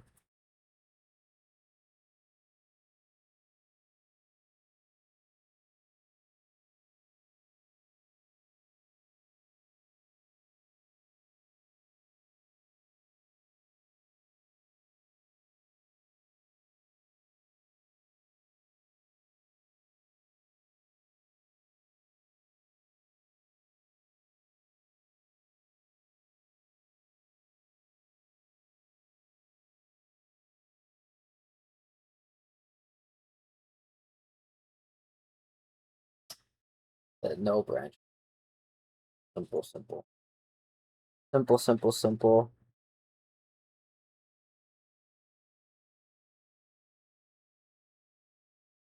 Duration. This is the total. Take the sum. Need that. We have the events array.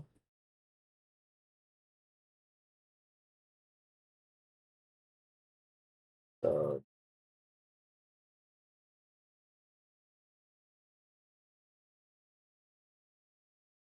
nested object here. So this is label order index. That's right. Duration title.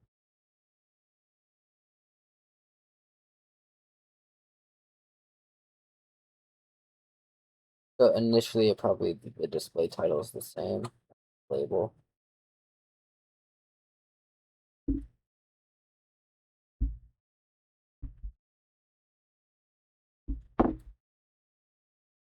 Okay, I'm just looking into the events array now, like the nested object.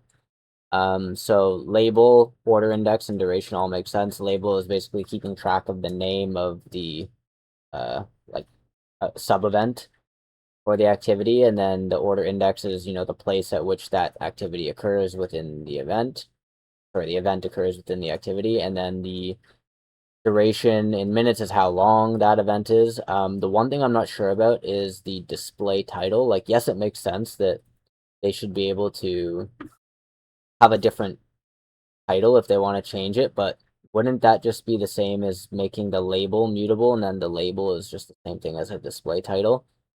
Or do we need to actually have a immutable, like a reference label, basically the same thing inside events here? Do we need that same type of immutable label for some sort of like link maintenance or something like that? Just let me know why we have that going on, the label as well as the display title. Oh, why does it?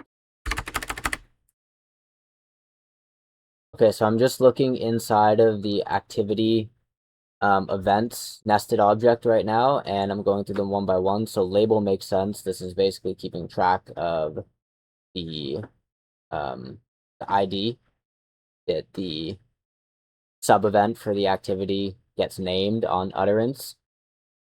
Order index makes sense. So this is basically the place in which the event exists within the activity. Duration is how long that event is. And then the one thing that I'm questioning is whether or not we need display title.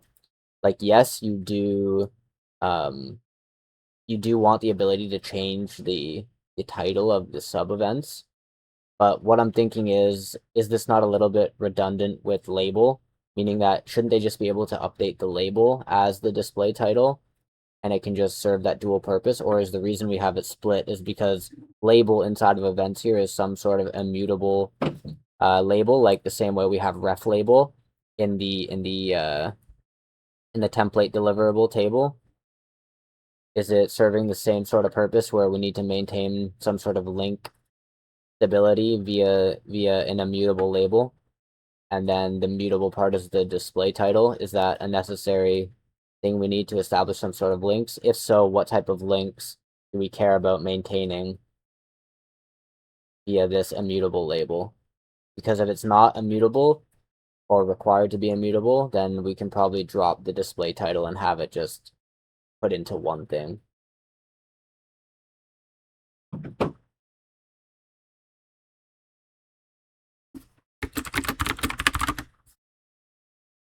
Revital of Verticus.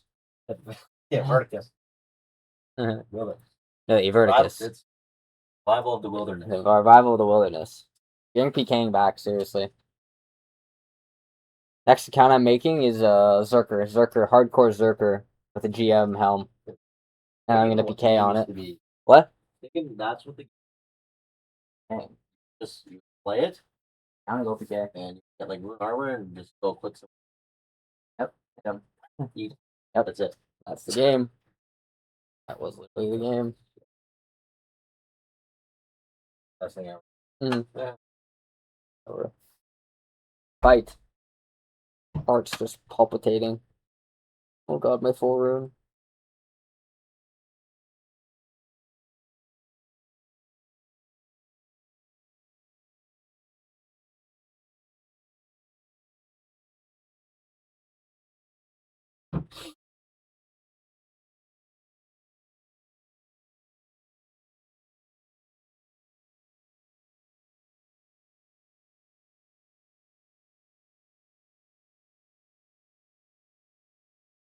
AFK.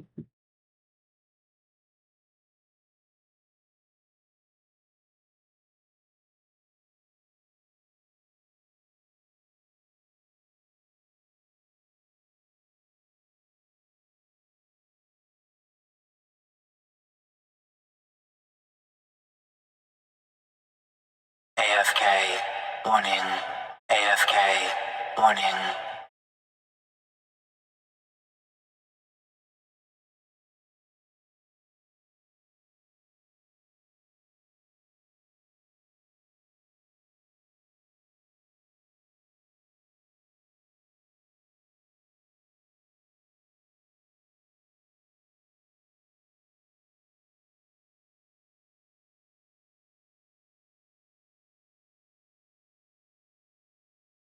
Something's happening. What's up? Very more alive right now. Coffee. Took a poo, man. You had fucking toxic poisons, allergy poisons in your poo. 2 coffee. Dude, I figured it out. They're 2 coffee beets. They're poisoning the food with allergy toxins, Yes. and before you poo it out, you're allergic to it. That's what it Finally is. realized That's what it is. I've solved it. because they want me to go to the store and buy. Okay, now how do we make a company? They want me to go to the store, spend money to buy their allergy medication. Right. Right. That makes good sense. Actually makes very good sense. Yes. Okay. What time is our walk scheduled for? 10. Long like walk at 10, 10. That's in 10:30? 4 minutes. Where- I started half an hour late, so we're going 10:30. Where is it? Long. 10L. Half an hour. I did. 10L 12. What? First walk is Short. at 10. Long walk. 12 short walk. Quickly. We wrap up. Howie howie. Back out. Back out hard. 2 and a half hour break.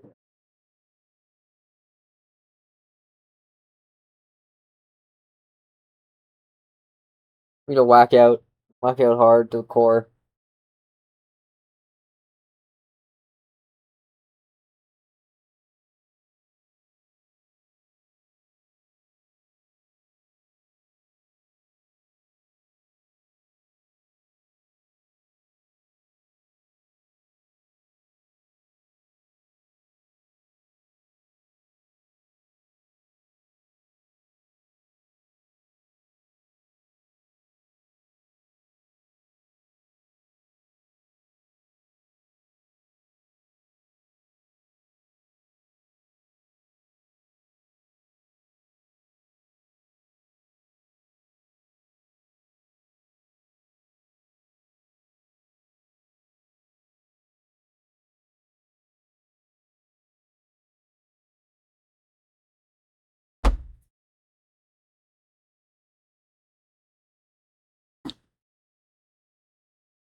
Wired to that strip.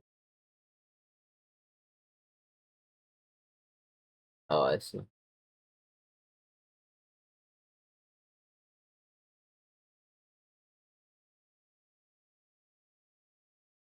Okay, so that means we probably need an alias.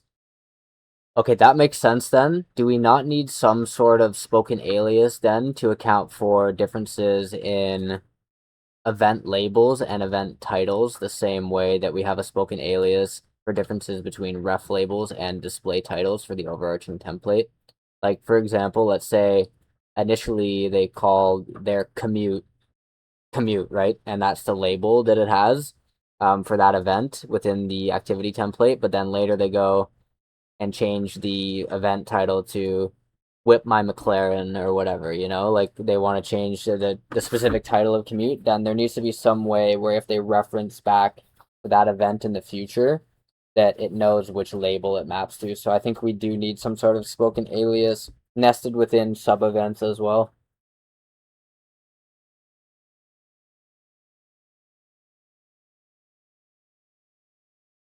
Oh. Oh, oh.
All of a sudden, you like go to a coffee party.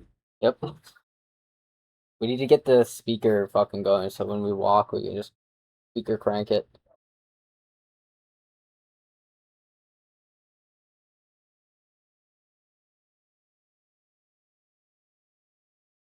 Now, spoken this here.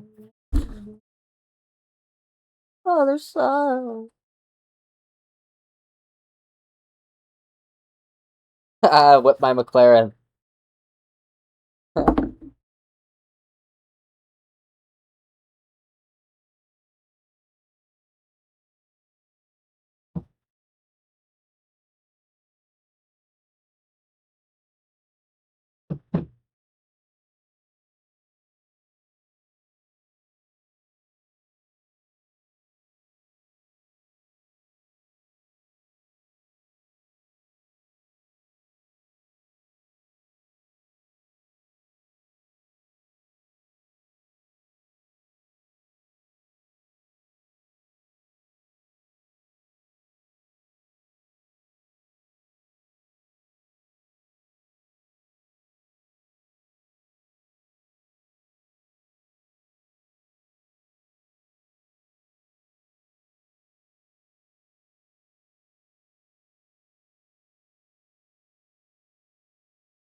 Good.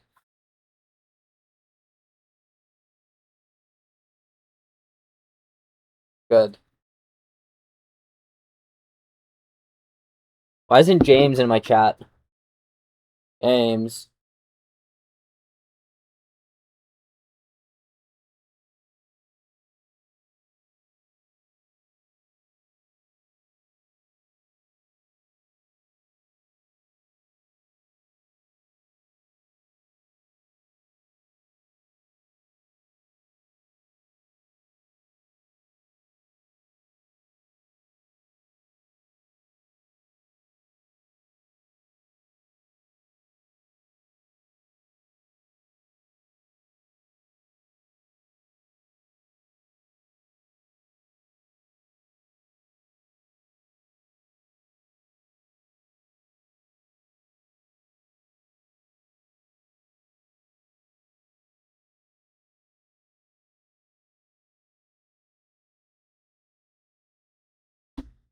The other side.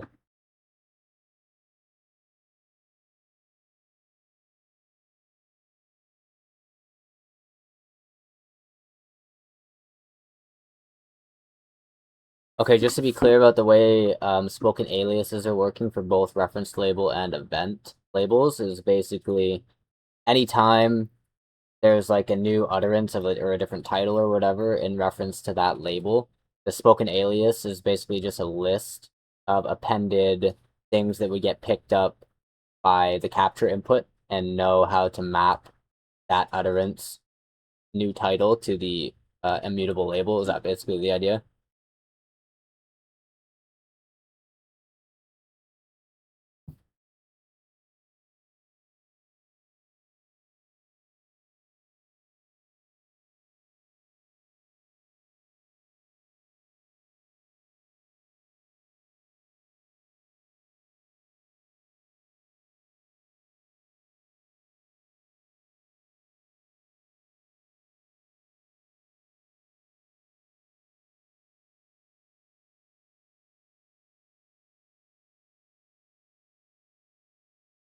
Yeah, that's the result.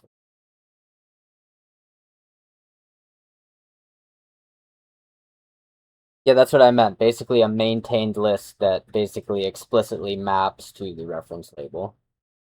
And then basically it's up to the LLM to figure out when that alias list needs to be appended so that the list is an explicit map.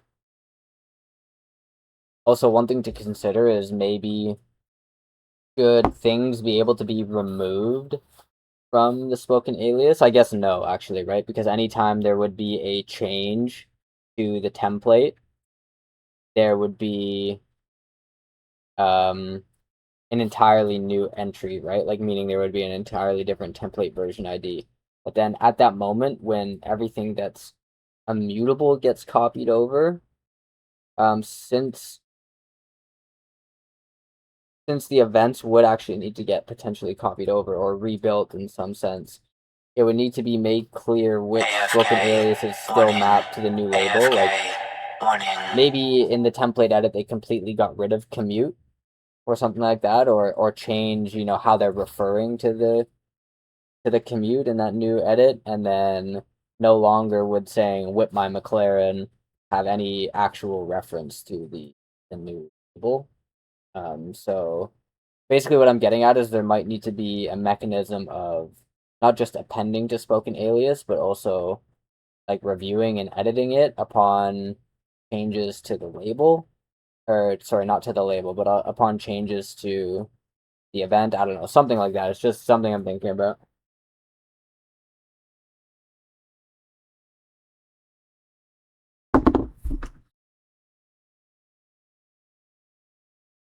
Brother, I'm coming home.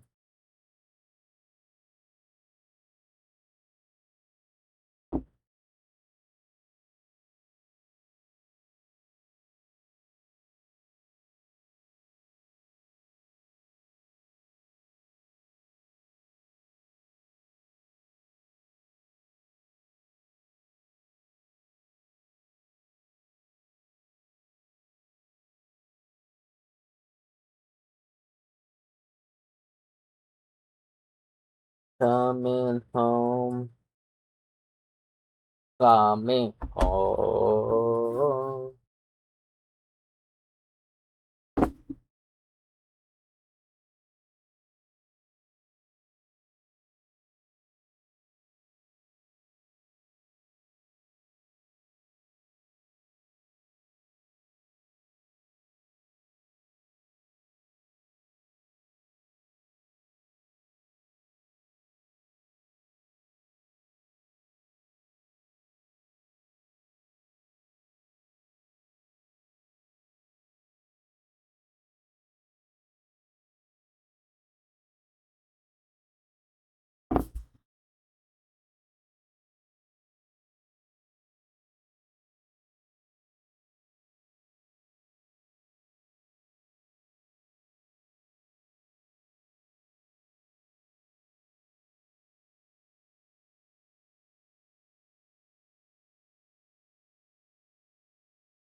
Okay, so I understand the case when we are essentially making an edit that doesn't affect that event within the template, meaning like if commute remains unchanged, then maintaining like book the McLaren or whatever is fine. But how do we handle the case where the event is getting affected, right? Either the user maybe doesn't drive a McLaren anymore, and then saying the McLaren doesn't make sense. Obviously, that's a bad example, but point I'm making is like when something actually measurable changes to that sub event, how do we make sure that the alias always stays up to date with those changes? That feels like it's something that shouldn't be prompted back to the user to confirm. It should just happen silently behind the scenes. Yeah, so how should we handle that?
Nice. Nice.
What?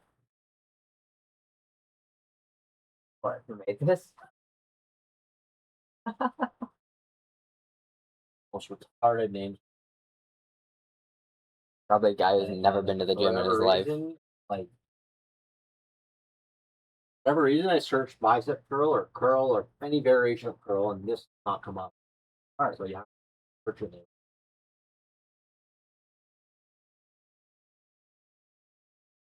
All right. Very good. You go.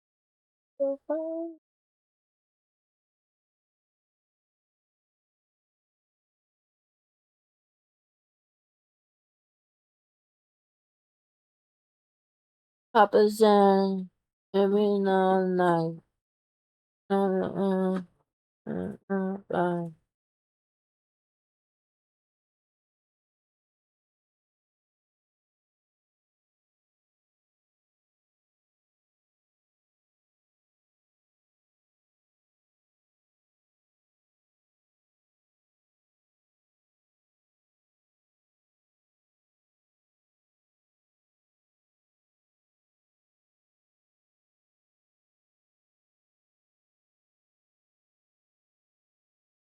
Okay, I think I got it. So, yeah, the best way to handle it is an alias should always specifically have to relate to whatever the label reference is. Like, it has to map to that event, right? So, that's one thing to always impose.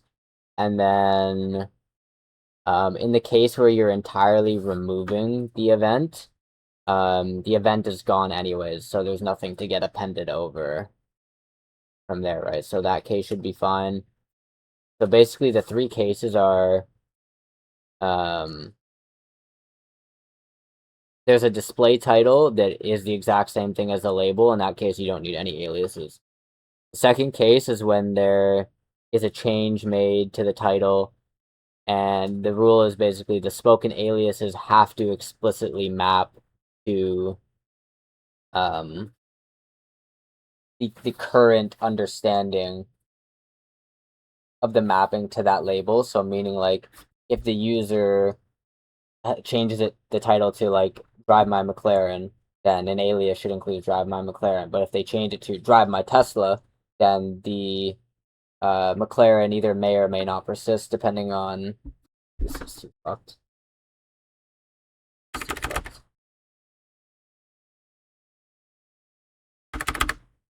This is too fucked.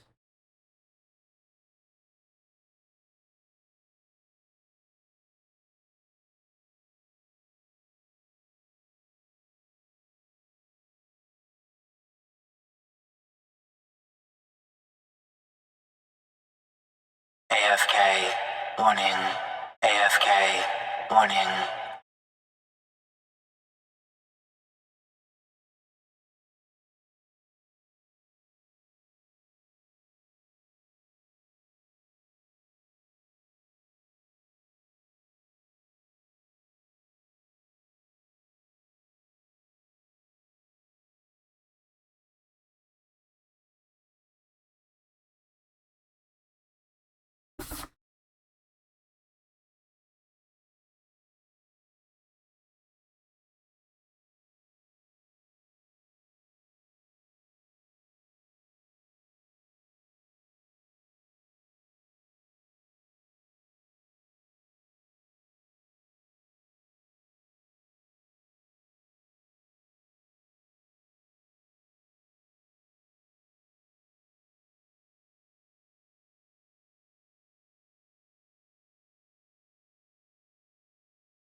Yeah, so long story short is basically the maintenance has to account for discrepancies in the display and the persistent immutable label. Like basically what are the actual active properties of the current version that should allow mapping from the aliases to the reference label on this current version. And then anytime there's a new version, basically it needs to reassess all the aliases and figure out what should still exist in that ability to map this new version to the reference label through like a new potential set of aliases.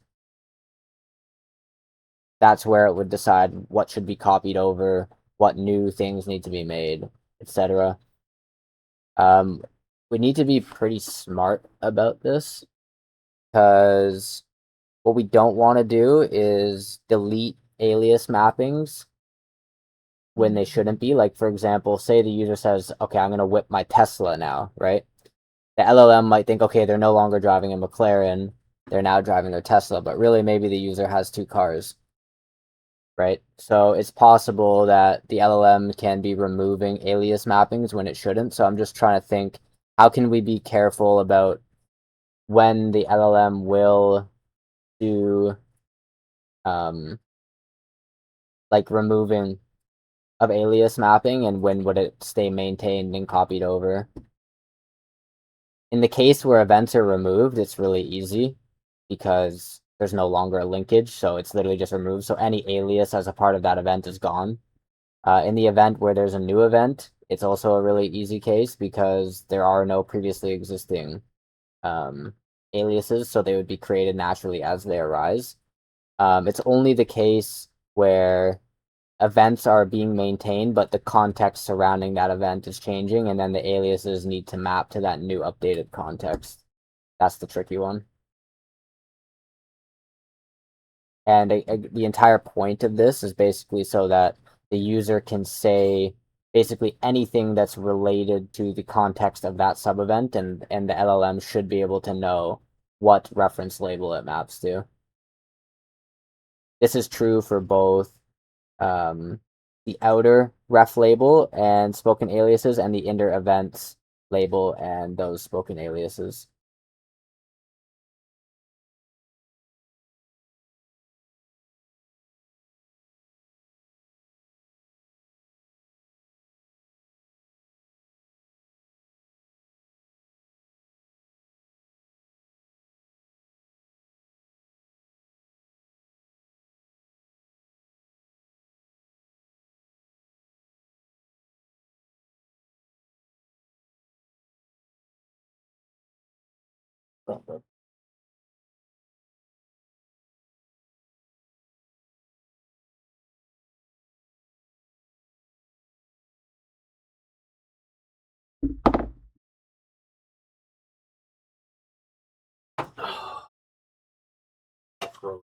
Mm-hmm.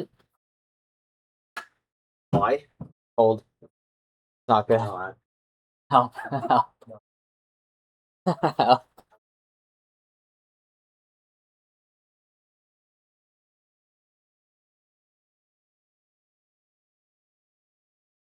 Oh, the heater's not on. This will heat it up very quickly.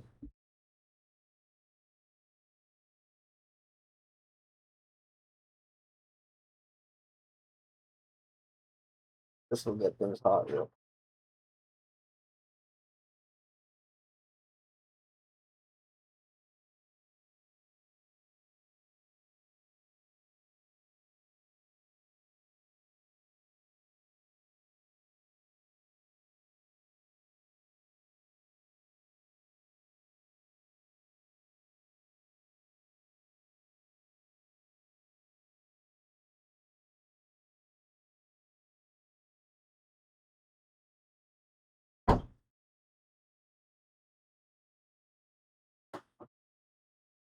The heater wasn't on. That's why it's so cold. 50?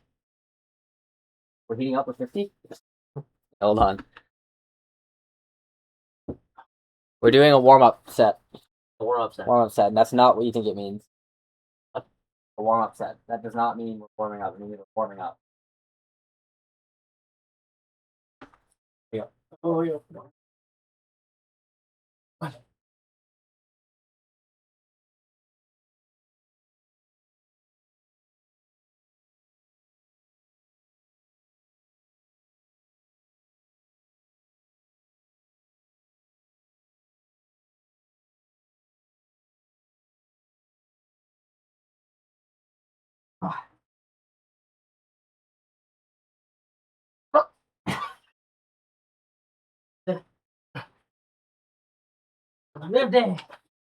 Oh, that's two.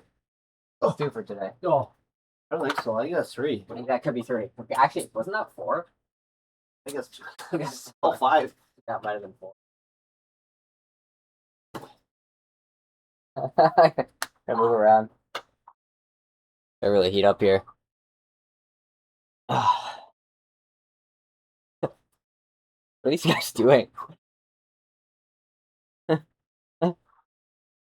What are these guys doing? Seriously, like, what are they doing? So stinky. Oh, the heater. You feel it? Oh, I don't feel it. Oh, it's so good. Put it right over here. Oh, oh, that's good. Oh, that's really good. Nice and hot. I like cold. You actually stink. You stink, Last time dude. You actually no, stink. I didn't. You actually Maybe reek. the soup or- No. No. No.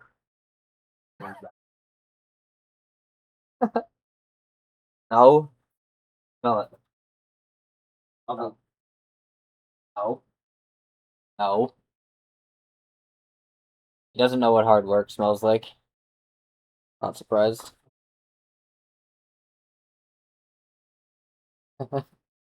He smells so bad. Yeah, you know how hard I work today? Like 8 whackouts.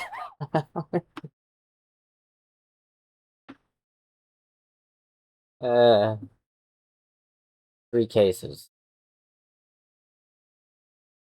Yes. Yes.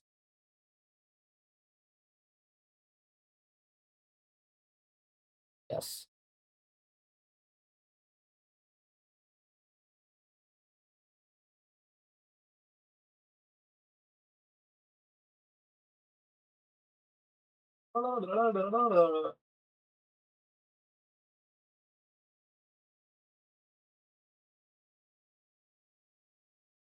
Don't do Ibiza?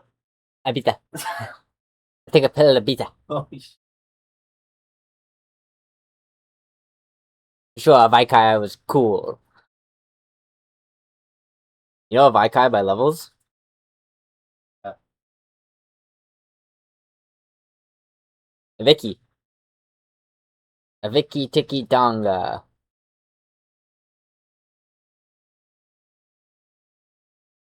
Okay.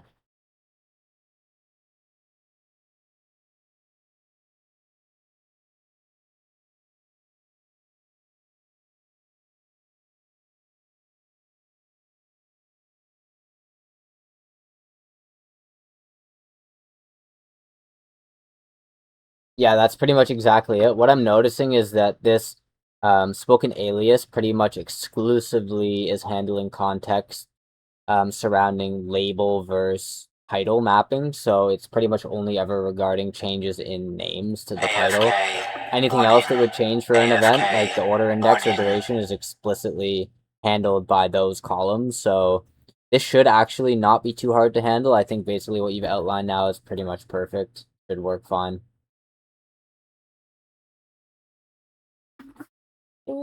Issue.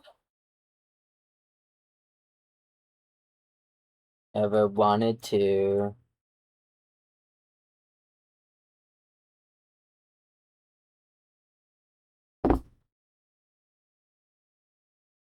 That's what I did. Oh, that's what I did. Yeah, that's what I did.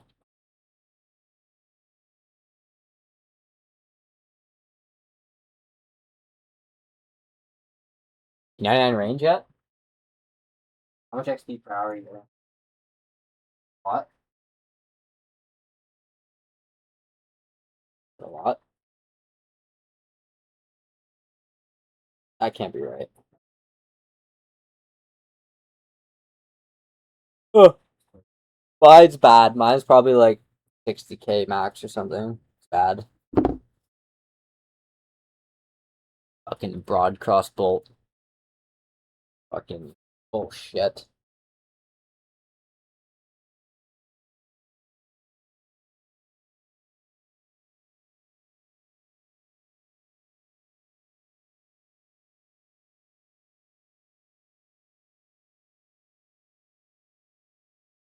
Okay, make sure any of that context that we've covered so far today, all the way up until what we just discussed in events, is accurately detailed in the LifeOS deliverable plan.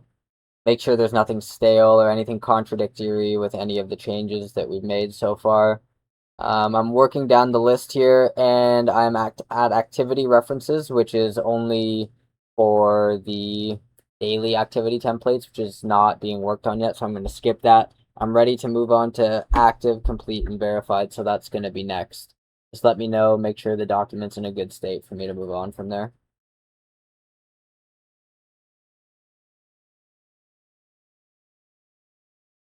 Moving in slow motion. Okay, one more crabber, and then we're walking. One more gemstone crabber.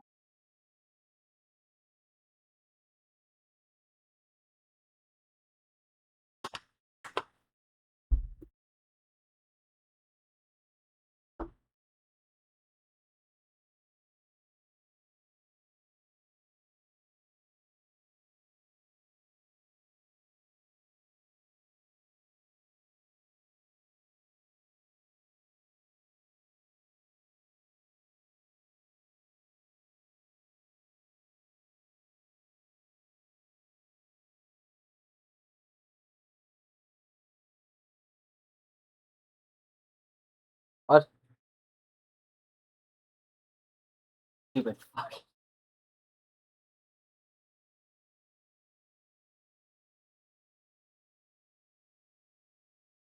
The way you're doing this mapping right now, that's for the one. The ones 400 exercises.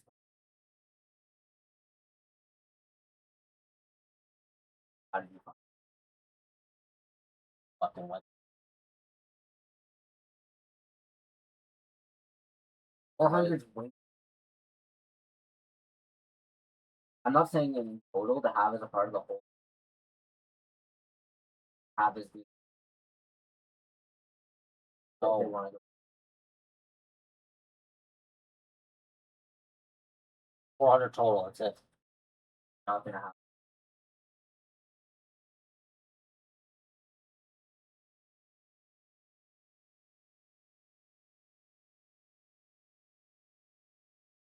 Three that are like questionable map. I got to map all of them to the IDs.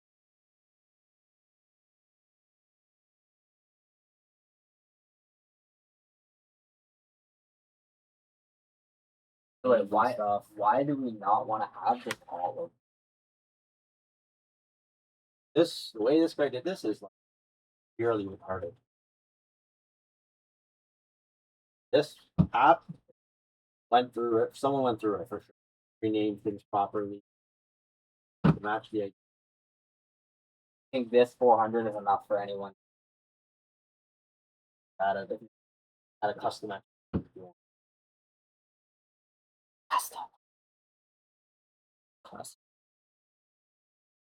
Basically, what you should do is probably go through 400 after, look at all the animations, what anything else, or like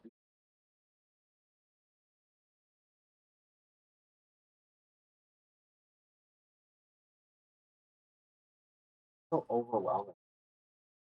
Oh, I feel like the way it should be is like, say they're like, hey, I want to do a chest work. Look, if you just show them 20 chest exercises and that's it. Look,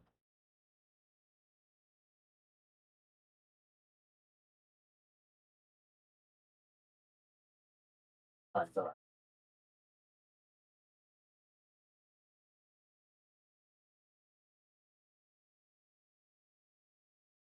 or it was popular exercise. Bench press, dumbbell bench, like common ones. Okay, the first 400 fine. Once we make it, if we're like, oh, there's some that should, or like there's something good. Basically, you're redoing with that entire company. Okay, clone this fitness app into my app as the fitness toolkit. You do that? OpenClaw. Up.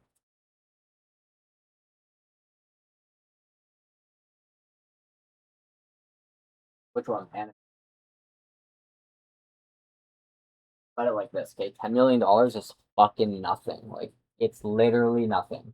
How many people need to sign up at $20 a month to make $10 million? What is that? 50,000 people or something?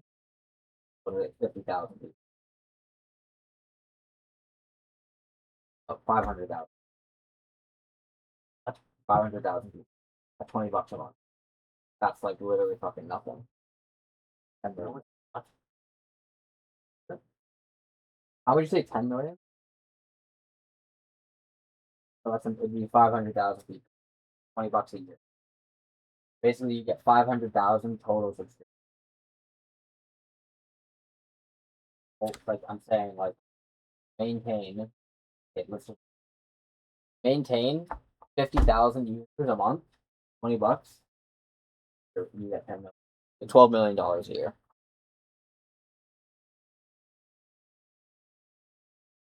Which is nothing. Like you can get 50,000 people to use.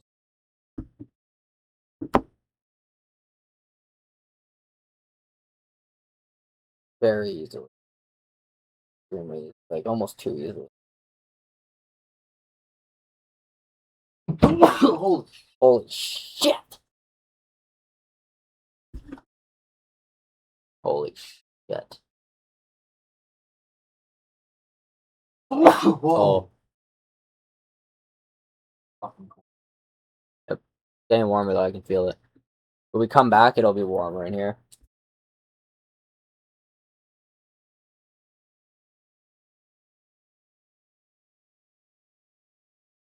Okay, let's move on to active, complete, and verified. Give me a description of what each of those are doing, when they would either be true or false at different states in the template mapping process, all that good stuff.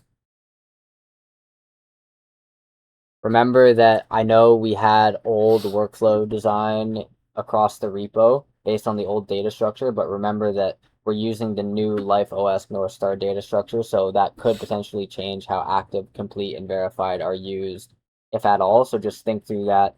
Let me know how it should be used now.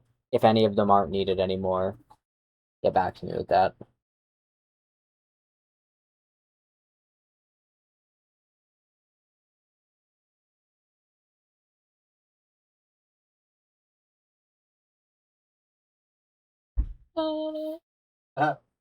That's good. What? Pick up, do it, eat it, throw, do more of what you.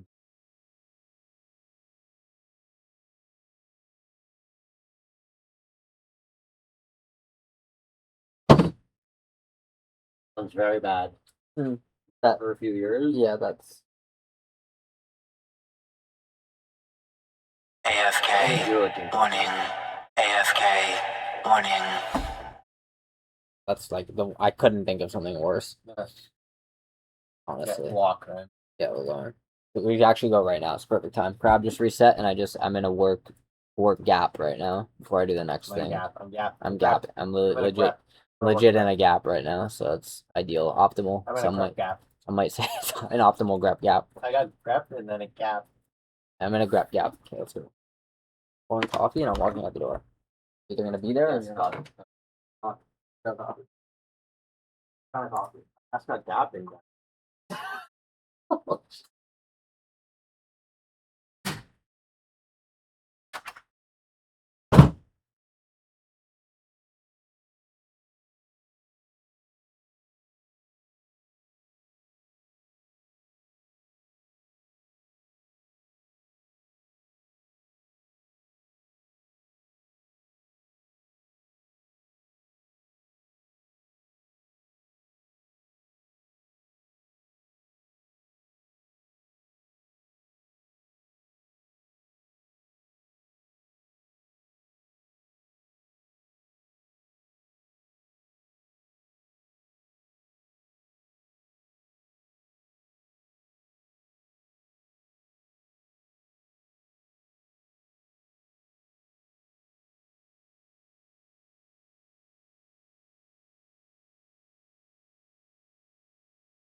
Oh, or after later.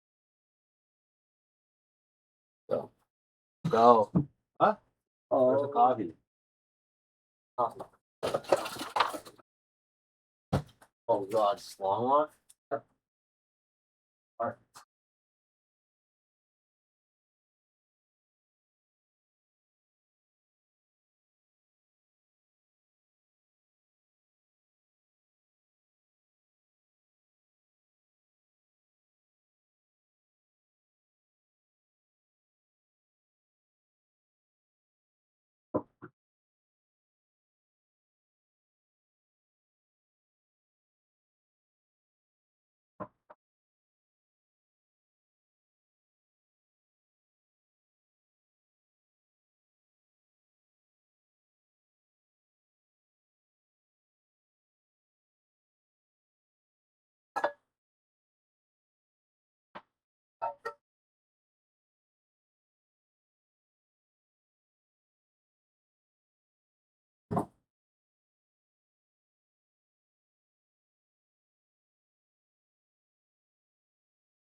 AFK.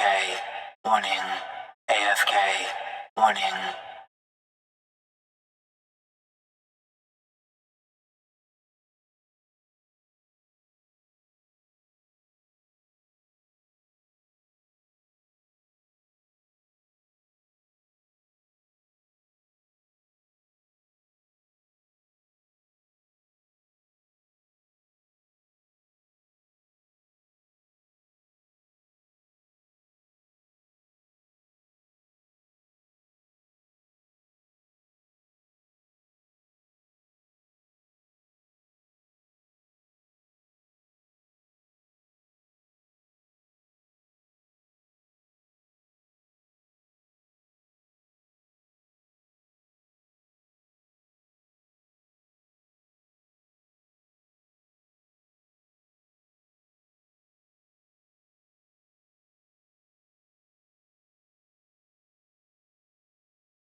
AFK. Warning. AFK. Warning.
Oh, a little bit.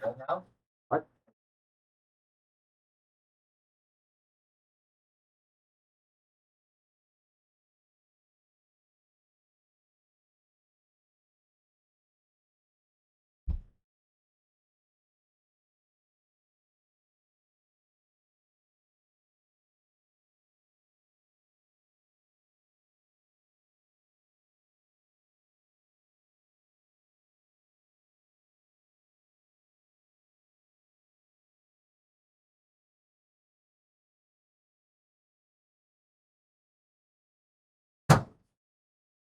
I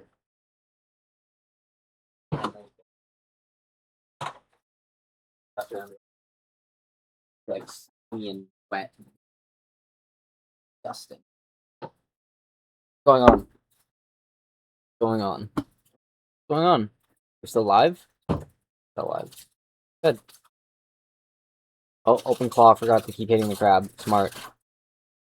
Add that to the repo. Updates. Open claw incorrectly did not keep hitting crab while I went on my Sui walk. Add that to the repo. Update the workflow.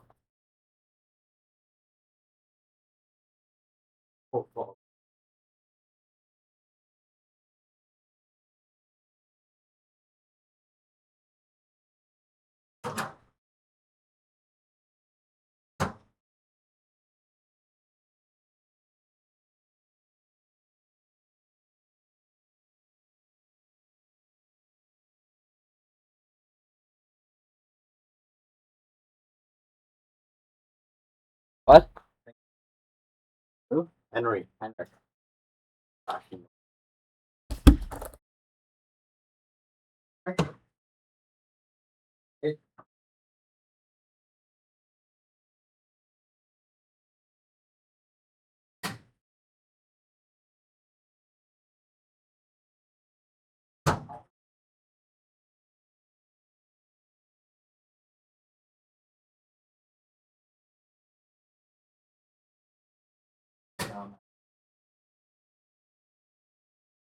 Oh, grilled cheese. I will find frozen cheese.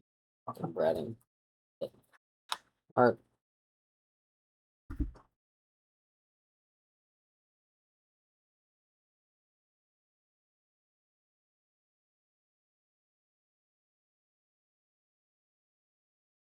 AFK.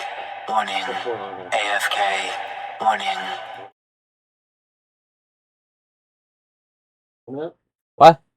Why didn't I have this on earlier? What are you talking about? Blanket? Oh.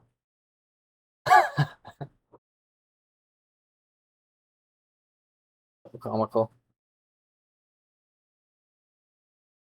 So much comedy in one place.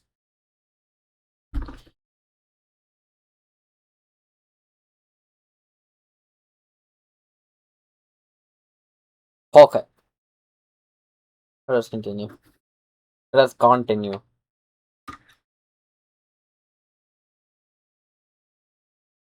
I'm the Queen of Ice. Jam. Huh? Having to the jam. Mine's playing. Dude, because in your car you're playing Spotify.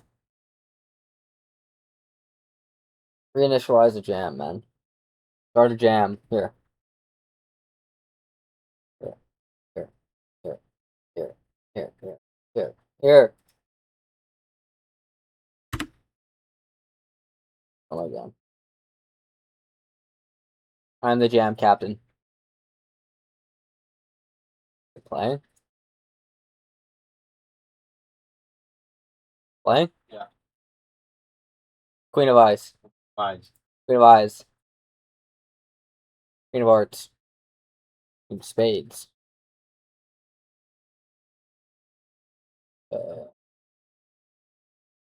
Is active, makes sense.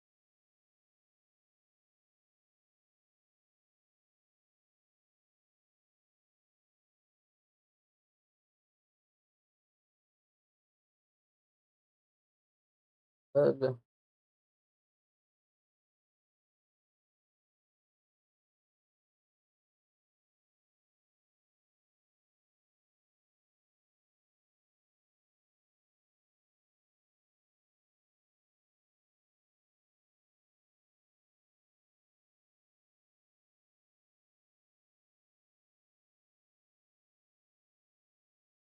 Basically, it only becomes active. So basically, it becomes active once it is complete. So it can never be active if it's not complete. And then it becomes verified following user confirmation.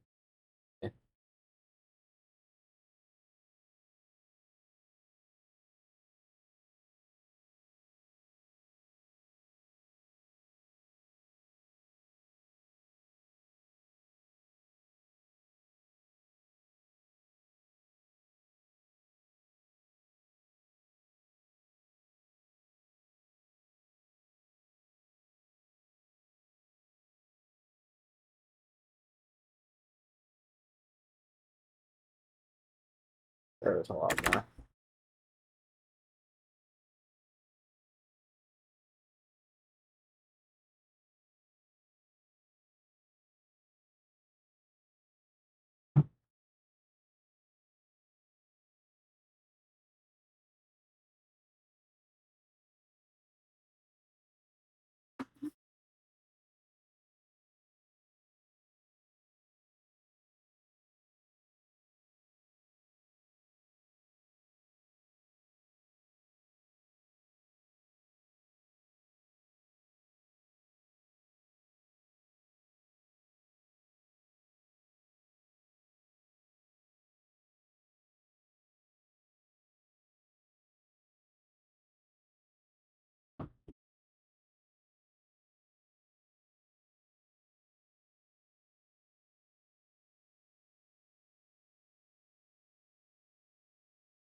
Want to get twice as nice?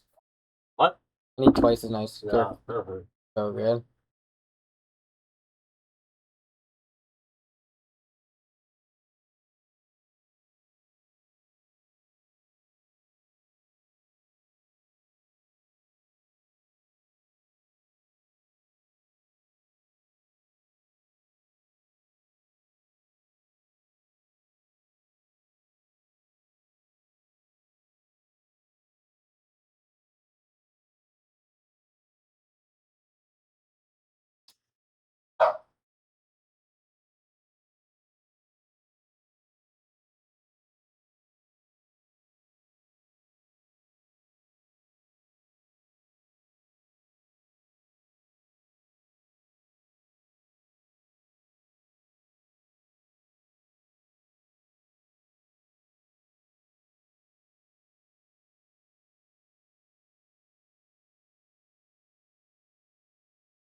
AFK.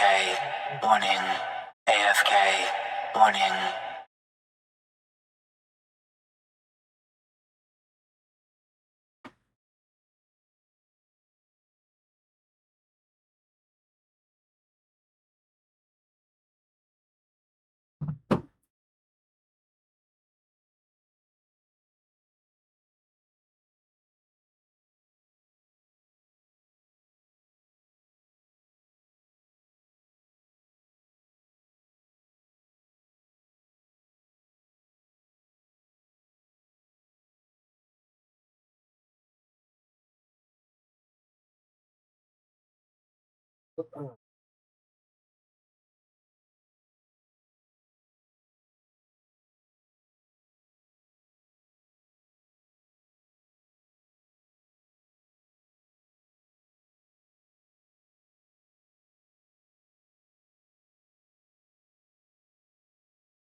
Okay, so let's start going through this. So we'll start with active.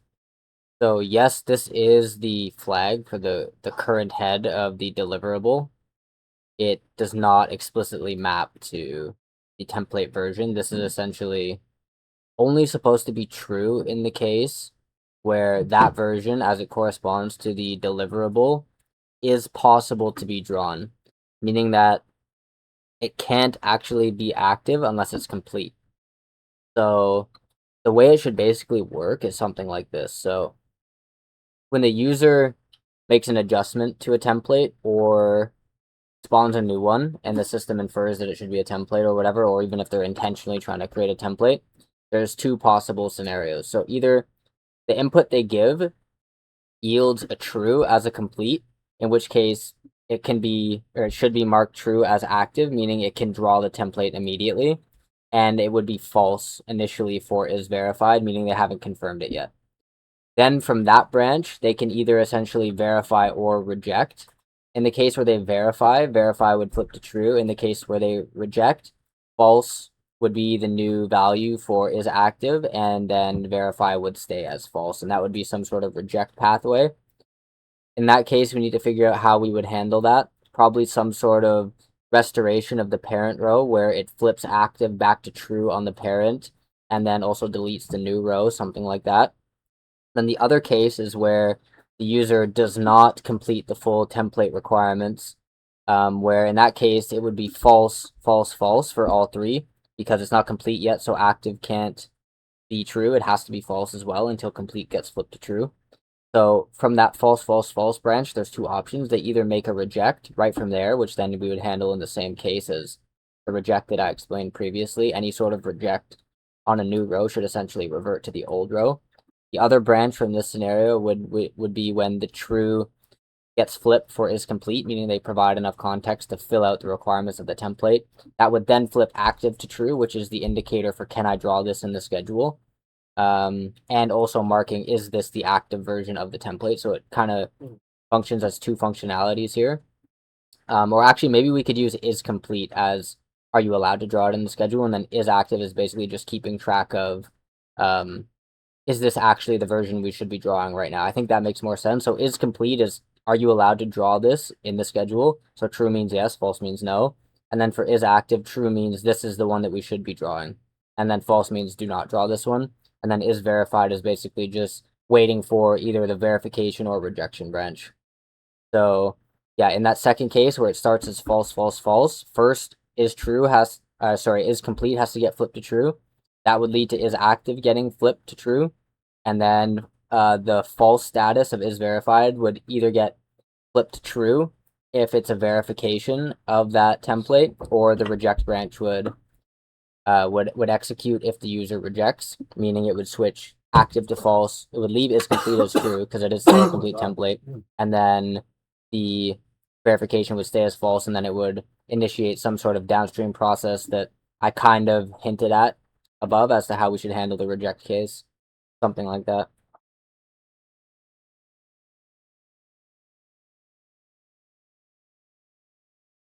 Oh yeah, keep typing your robot, buddy. That's gonna save you. What? Better than talking to it. Oh, keep typing your robot. Seriously.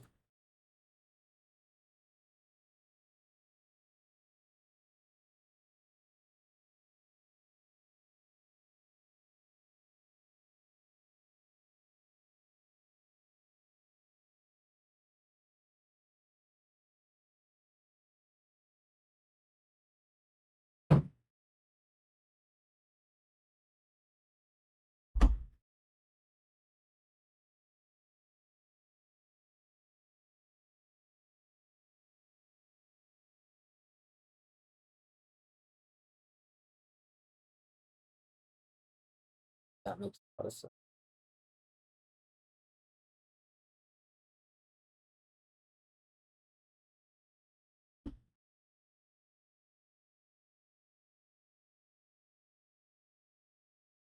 What?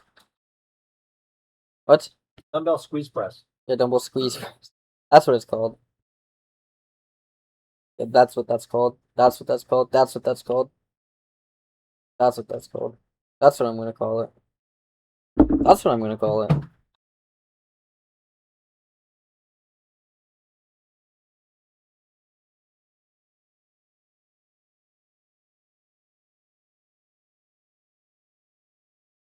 I think this should.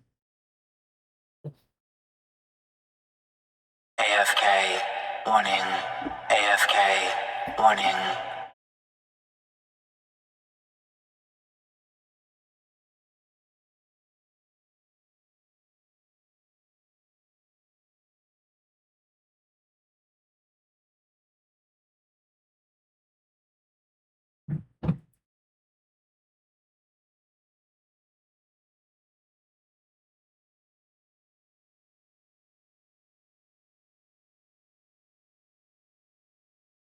Zoom, zoom. Zoom, zoom. Zoom, zoom. Zoom, zoom. Zoom, zoom.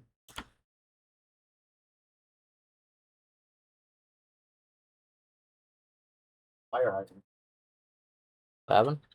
Fire hydrants. Fire hydrants. That's what that's called. Cool fire hydrant. Schedule my fire hydrant workout. I want to do like an hour session of fire hydrants. Can you block that in for me, Jibbity?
What? Barbell reverse grip bench press on floor.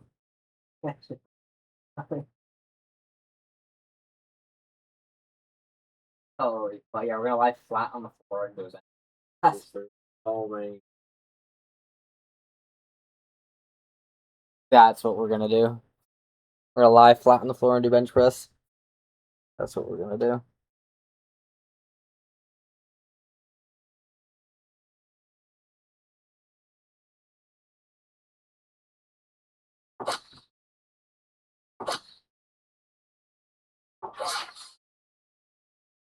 Liquid.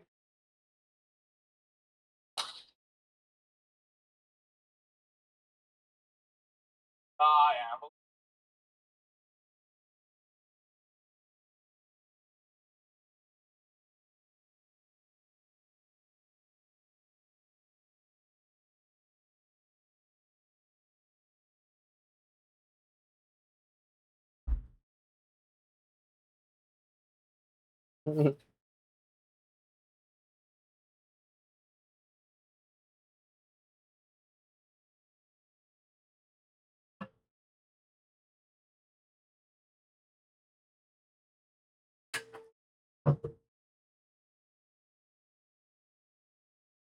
Sounds good.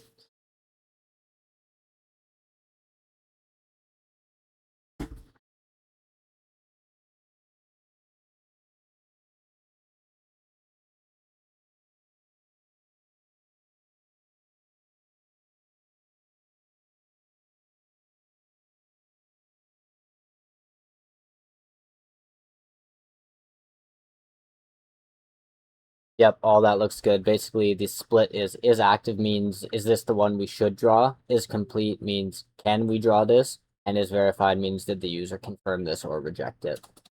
All that looks good. Let's make sure that all of this is up to date in the Life OS deliverable plan with any information and context that we need to do the merge later with the Life OS Northstar plan document. We're not actually going to do that merge now, but I just want any necessary documented information as to what is changing in the Life OS Northstar versus what we have mapped out now and how this is different than what existed in the legacy repo as well.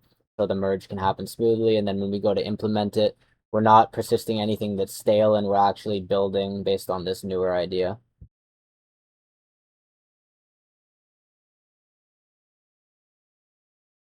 Now we go source capture version.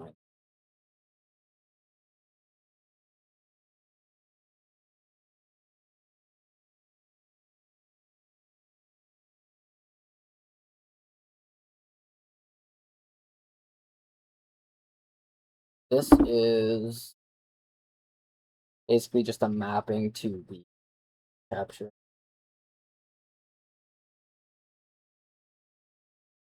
That should be pretty straightforward. Where this template update came from, that's pretty straightforward. And source template X.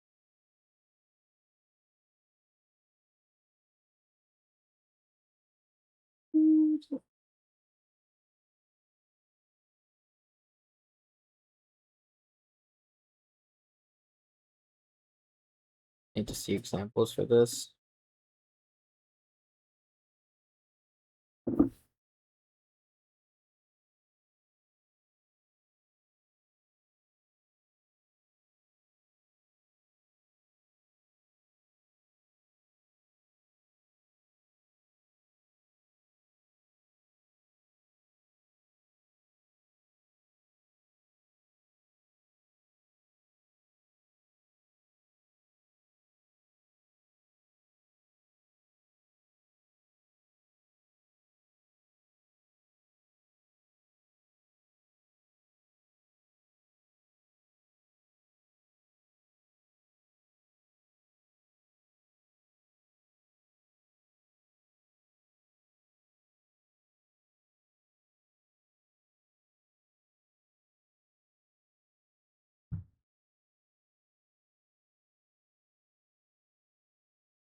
Yeah, that all looks good. Source capture version ID is pretty straightforward. This is just pointing to the input capture row that the template row spawn or, like edit or whatever it is it's doing inside this template deliverables table maps to in the input capture. So that's pretty straightforward. I think that's all that is. For the source template entry index, I think I know what you're getting at. Like this is basically dealing with which index of the template is getting affected, something along those lines. Can you show me an explicit example where this would be used so I can see clearly what it's doing? And also explain to me outside of that example, just in general, what's going on with source template entry index.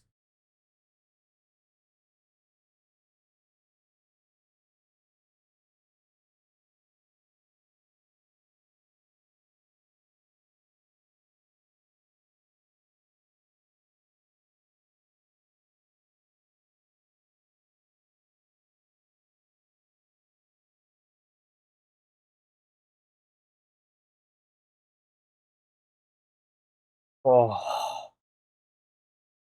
oh, God. Oh, oh, What? stretching. Oh, oh. Auto-weighted frog. What? Auto-weighted frog resistant band. Yeah, bottle weighted quad code resistant anthropic proof band raises. No, but I seriously, I hope this is all anthropic proof. In the end, if it's not, you're gonna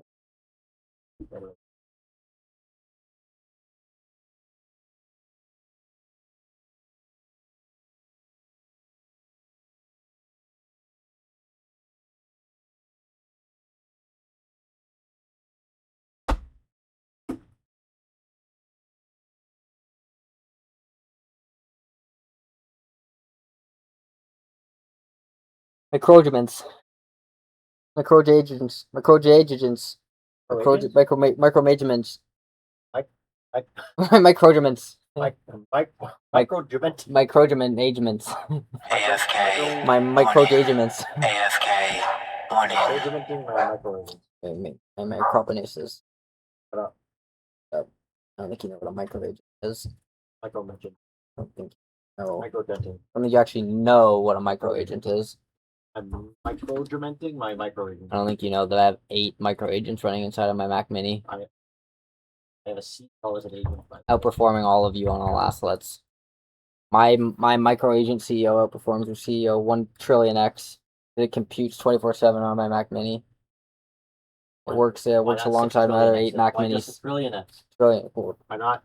We could up it. Wait, We could up trillion the X. compute. We need more Mac Minis to up the compute. Okay. We need a few more Mac Minis.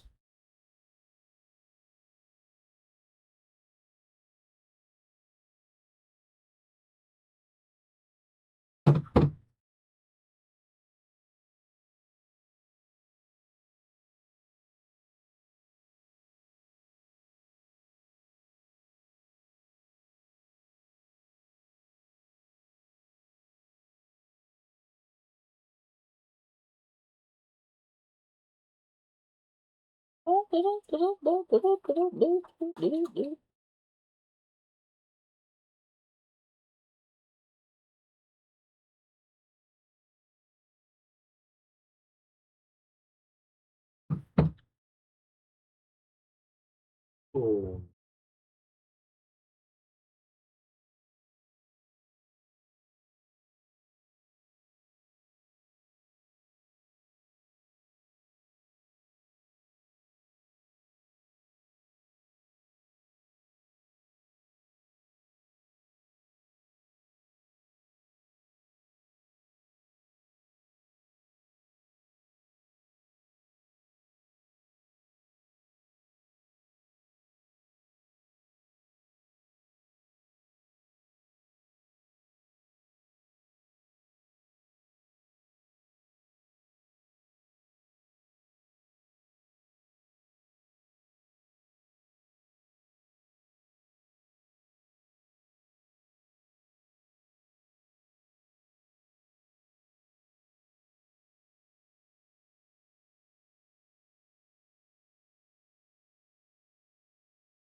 I see.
That's 2 per row.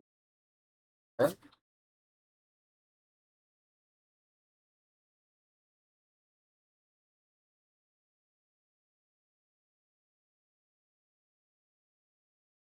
Okay, that makes a lot of sense. Basically, you're accounting for like multiple template inputs in one utterance. In the deliverable side, like after transfer, are you saying that it's two separate deliverable rows? So like one utterance essentially can get mapped to two deliverable template rows if those are for two different template deliverables. So like your example here where you have the template version ID as ATV gym v2 and then the second one as template version ID ATV walk v1, those would be two separate rows inside of the template deliverable data table. Is that correct? And then also what I'm wondering is like, let's say there were multiple utterances, or sorry, one utterance and multiple template targets, right? So like let's say this gym thing and the walk thing. Within each of those, would it be able to handle multiple template adjustments per segregation? So meaning like if you wanted to make a change to the gym in two different ways, meaning like you were changing, say, the title of it as well as the duration of it, and then for the walk, all you were doing was just listing like, hey, schedule my walk at this time or whatever. Would it be able to handle that level of segregation as well? I think we already accounted for this previously, but I just wanted to check in and make sure that it's still going to be able to handle that. And then also, yeah, the main thing I wanted to clarify is, are you splitting this across two rows?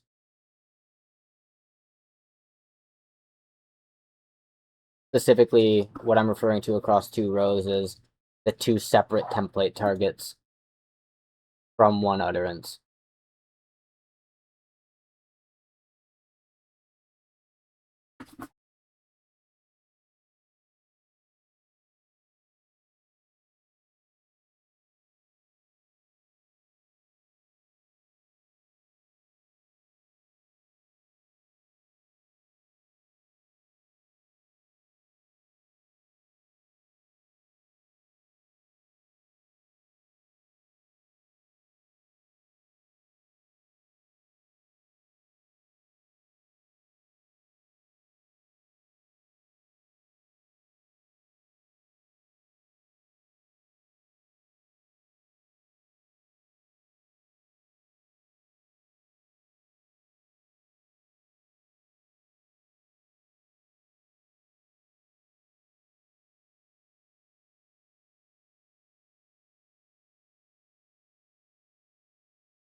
I see.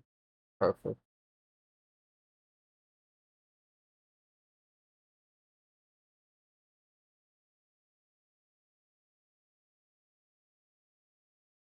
Okay, everything looks perfect then for this. Can you give me a full worked example that would test all relevant edge cases for the source template entry index? Make sure you include any of the input capture data, all states of being in action, like literally every piece of data that would be relevant in identifying and following the flow of the edge cases for source template entry index. I think everything checks out though. I just want to see a full worked example across all the edge cases.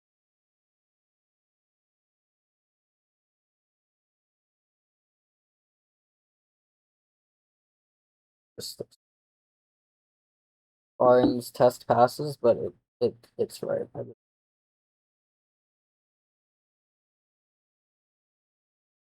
The level of complexity going on now is like insane. Like if you didn't build the base right, like this type of app just literally would not work at all.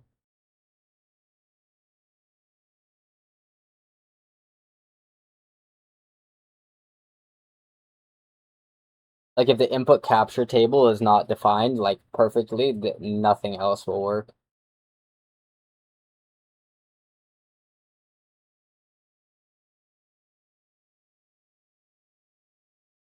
AFK. Warning. AFK. Warning.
God, we're on 400 bolts. Look at that. Let's switch over to the bony. Over to the boner bow.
Okay.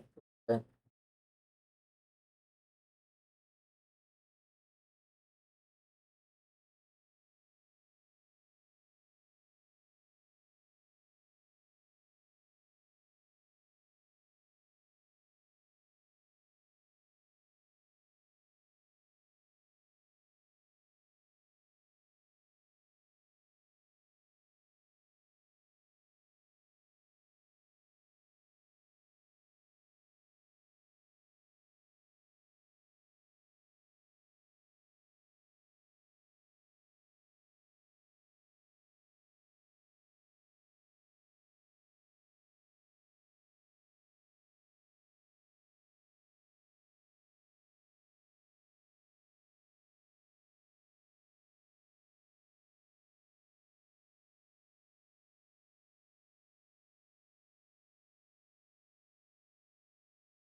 There should be two indices essentially.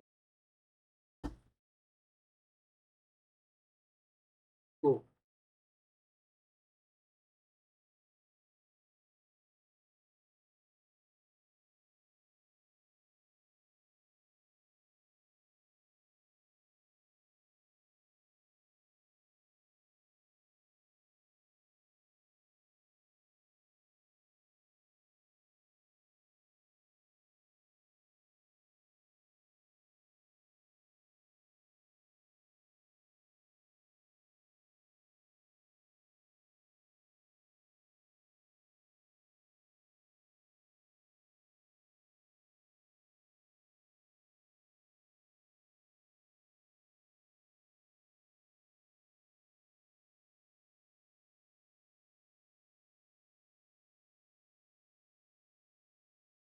It has okay.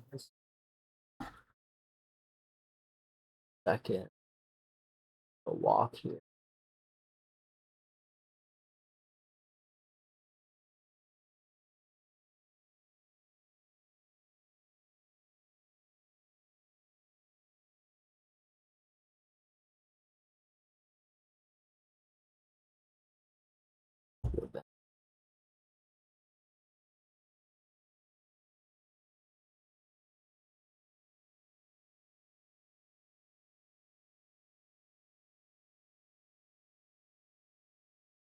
Second,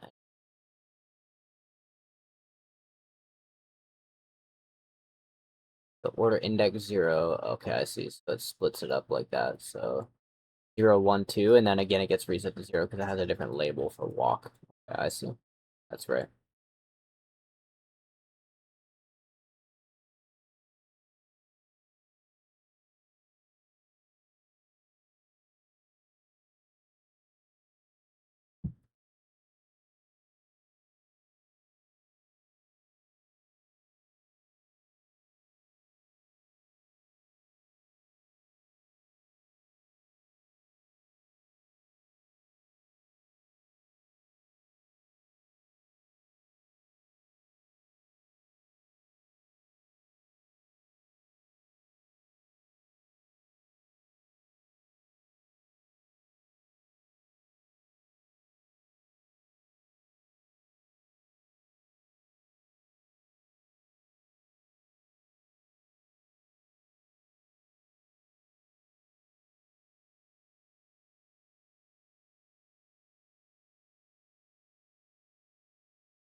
Capture table.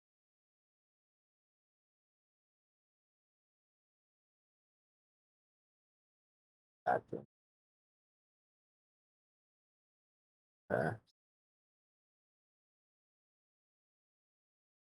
AFK. Warning. AFK. Warning.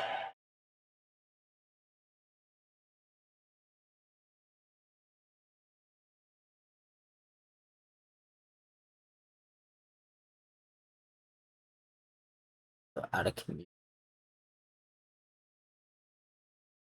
This target. Good.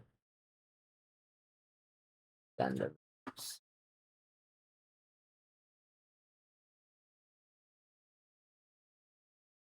Where to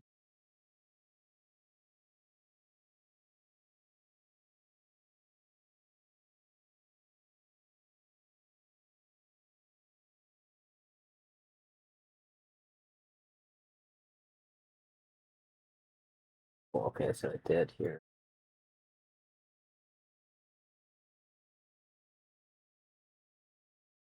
Now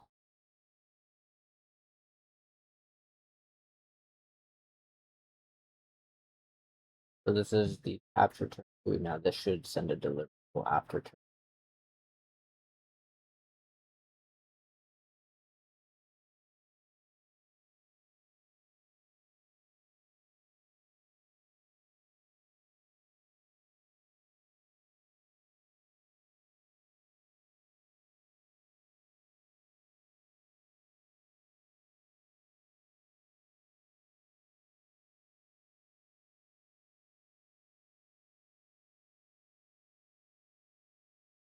Is it?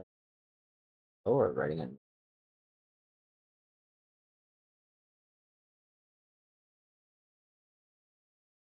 I see. So it's updating the version in a new row. So it's essentially setting a new version instead of editing the version. That makes a lot of sense.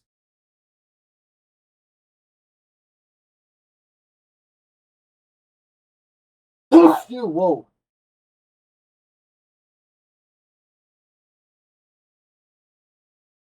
Yeah, perfect.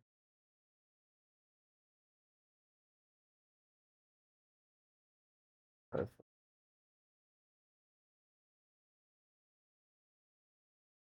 Oh, Fuck. okay, that one passes. Name my gym routine. Just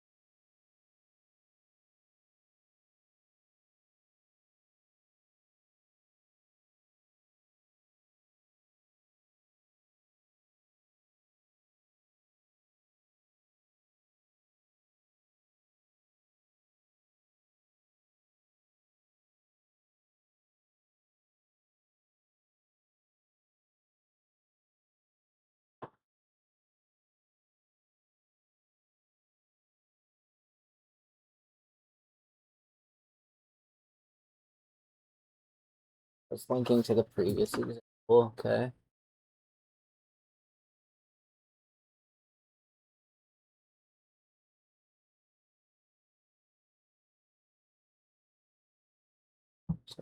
So now it should update the alias. Yeah. So it seems like it got this wrong.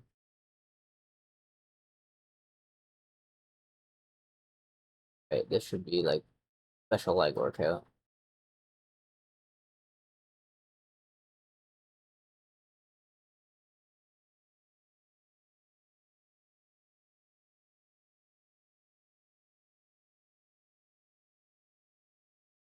I remember. Target. New row in the template. Cool. Changing the display name.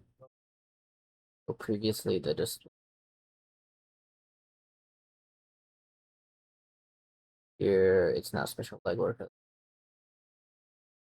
Okay, so I'm looking at example 4. Everything is good up until section B, and I noticed that it duplicated usual gym inside of the spoken aliases when we renamed to special leg workout. So the spoken aliases should now account for usual gym and special leg workout, but it just says usual gym twice. Just verify that you know what I'm talking about, and then if that makes sense, make that change inside of the plan so that in section B of example 4, it doesn't say usual gym twice, but it has one entry for usual gym and then a new entry for spoken aliases mapped to special leg workout.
Oh, Max Wolf in the black fucking Bofa.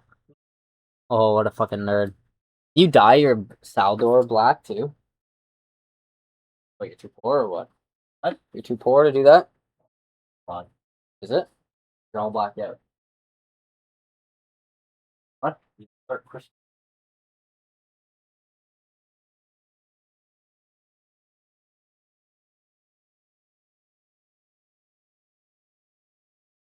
To be honest, even on the main here, the main iron, it's probably worth it. Probably worth it. It's also an upgrade from me to fucking range. What? Upgrade from me. Okay. Hair was moved. Arrows for Up range. what? Chris, you have both. Both of you. So what do you have? Better.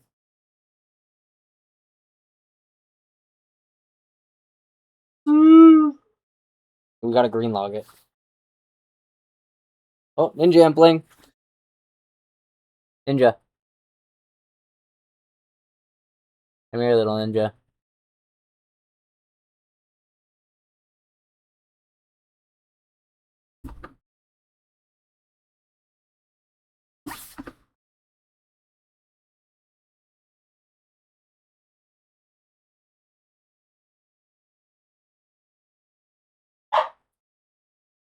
Okay, one other thing to note is that we weren't tracking any aliases, it looks like, until there was a change to the name, which I think makes sense. So basically, is it in the case where the display name maps perfectly to the reference label that we just omit having the alias entry, meaning that unless there's a discrepancy between display name and the label, we just don't need the alias. Is that right? We just need to be careful that there isn't some instruction like to go look up the alias to figure out the ref label, and then there is no alias in the case where the display name matches perfectly, and then it throws some sort of error where it can't match the alias to the label. So just something to think about.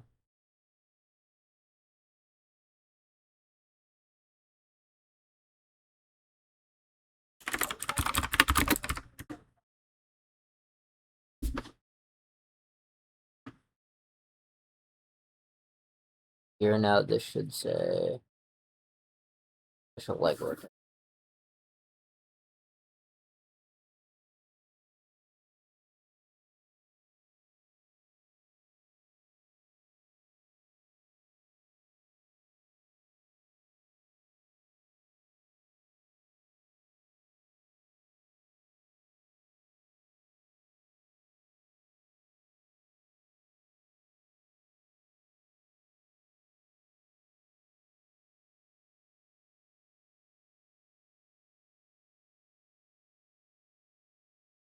Boom.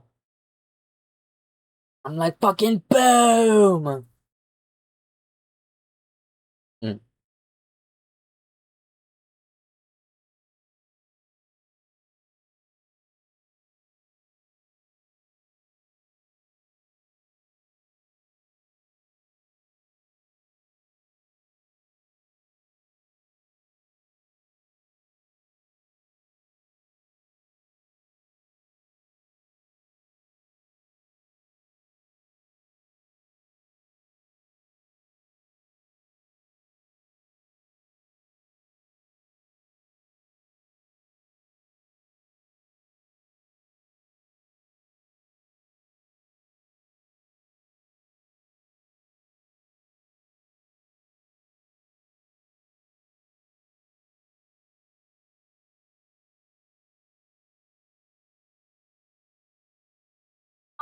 I'm starting.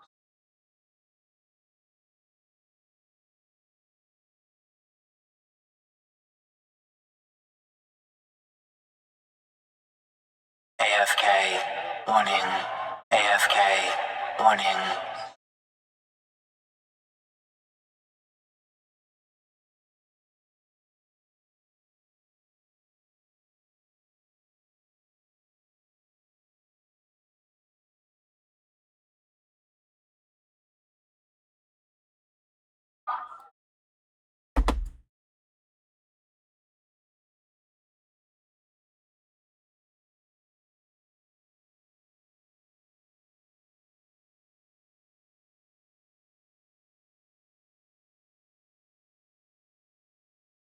Okay, just make sure all of the examples inside of the Life OS deliverable plan account for correctly handling the alias section, so I don't have to keep explicitly changing it if there are similar issues in the future that we just uncovered, like for special leg workout. Just make sure that that's present everywhere. I'm just looking now again actually at example 4. I'm noticing spoken alias is written now, so it looks like you made the decision to have usual gym and have spoken aliases explicitly written always. And then where did the follow-up row go? Having the spoken aliases add special leg workout. As it stands right now, and I'm looking at example 4, section B, it just says usual gym again now in spoken aliases. For some reason, it doesn't actually have special legwork as a part of section B, spoken aliases now. I don't know why you just removed that. What I was getting at is basically the alias should only be blank, if at all, if we're going to let it have a blank entry, if it perfectly maps the display name to the reference label.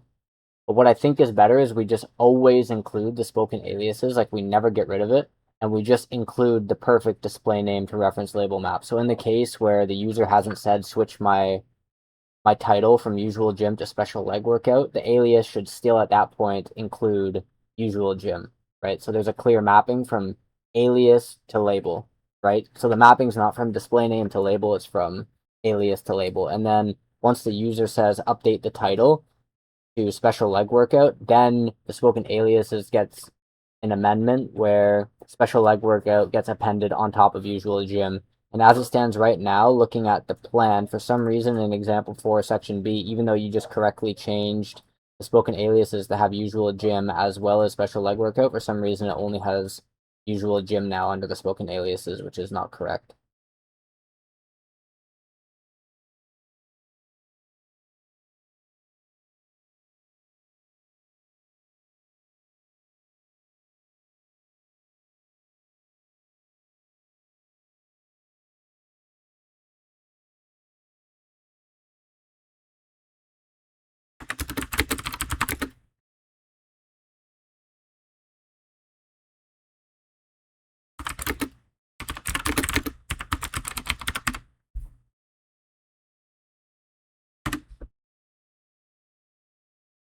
Why did it do that?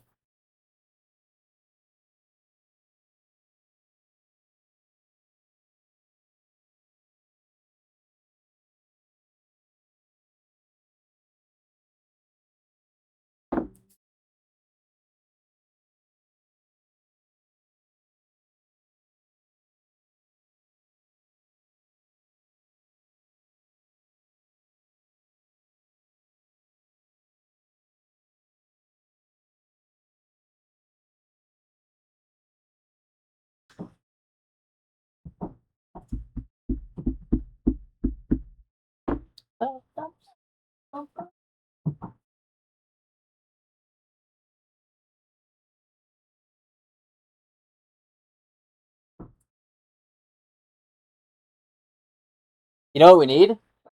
50 bomb. 50 bomb. Let's go. 5, 4, 3, 2, 1, go. 3, 2, 1, go. We're gonna be down a lot of push-ups here. What push-up count at? Huh? What push-up? I think this push-ups are causing me bad back pain. Yeah, that's what's going on. Too much pushing, not enough pulling. Ready? No. You're scared. You're scared. Yeah, tap, tap, tap, tap, tap, tap. Do that at like midnight when I'm trying to sleep. In the bathroom next to my bed. Ready?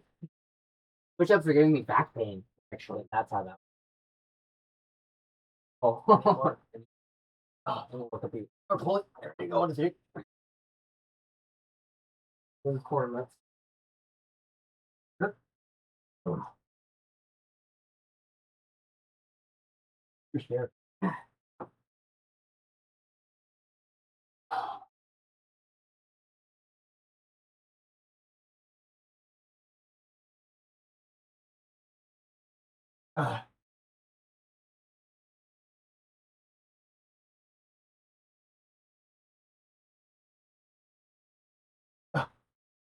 Oh, holy shit! Holy Oh shit! Sugar cone. How many did we got today? Yeah. 1450 or was it 800? Cares. Oh, I think I just puked. Anyone else puked? We are now at 1,600 push-ups. How many push-ups will it take to make $1 million? We'll see. Okay, 1 point per push-up, $1 per push-up, Yeah. 1,000,000 push-ups over. We're literally gonna figure out how much a push-up makes you by the end of this.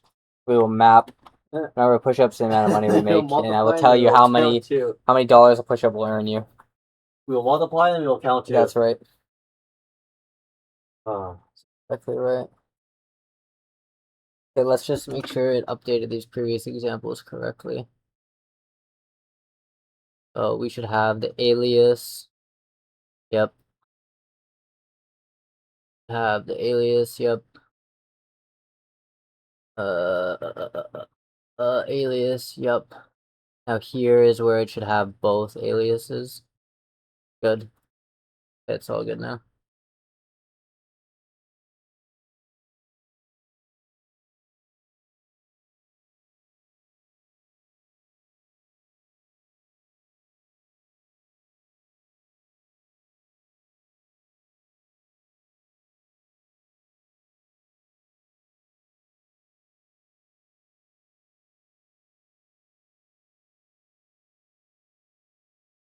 I'm pretty good at catching small details, huh? What do you think, little robot? no.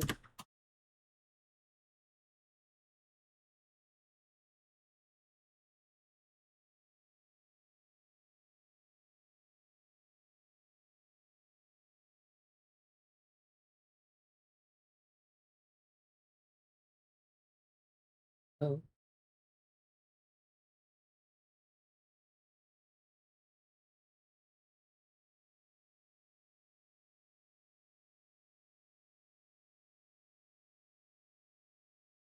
Just display name after my special leg workout at 5.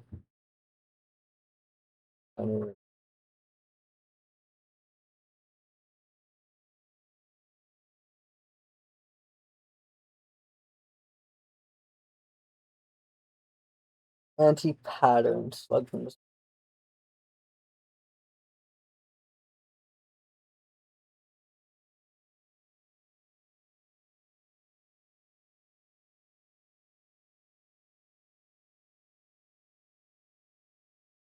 Great Southern. Mhm. Really quick.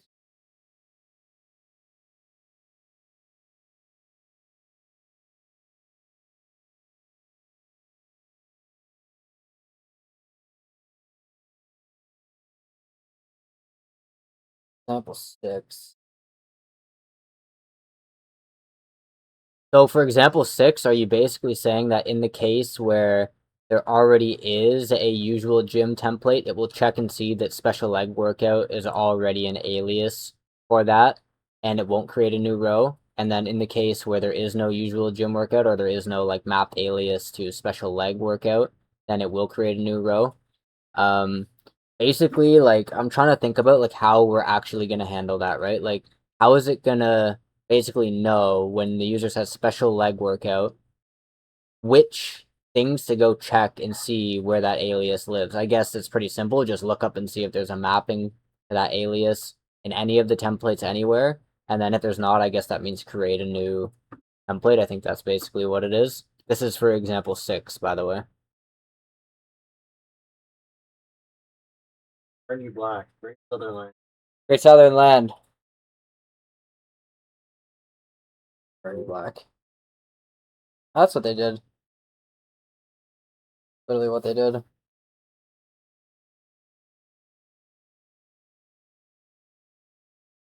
A bond. Forever. And beyond.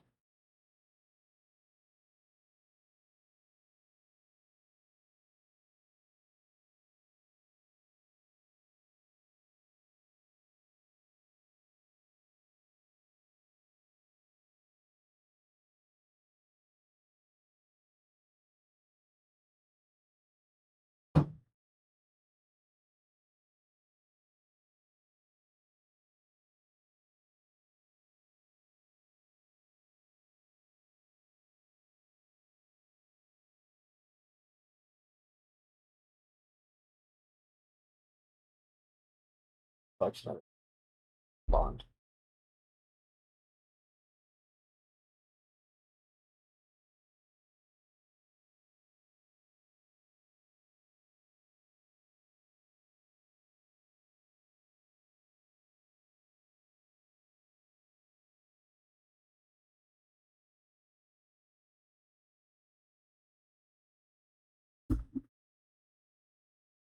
Okay, so really simply, what's the mapping rule where the LLM is going to look up, does this alias exist for any existing template, ref label, alias map for that user ID?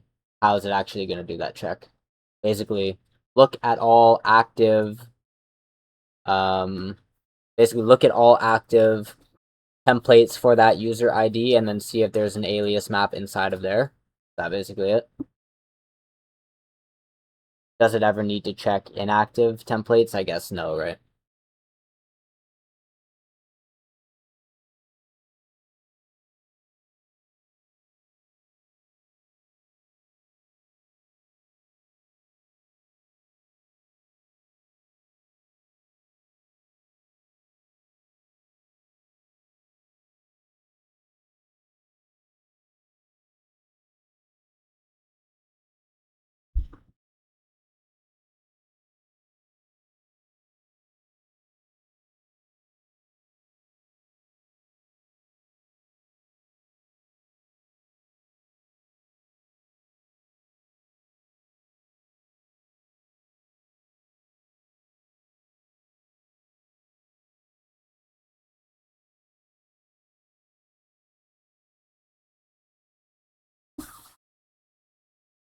Oh, we're really getting somewhere.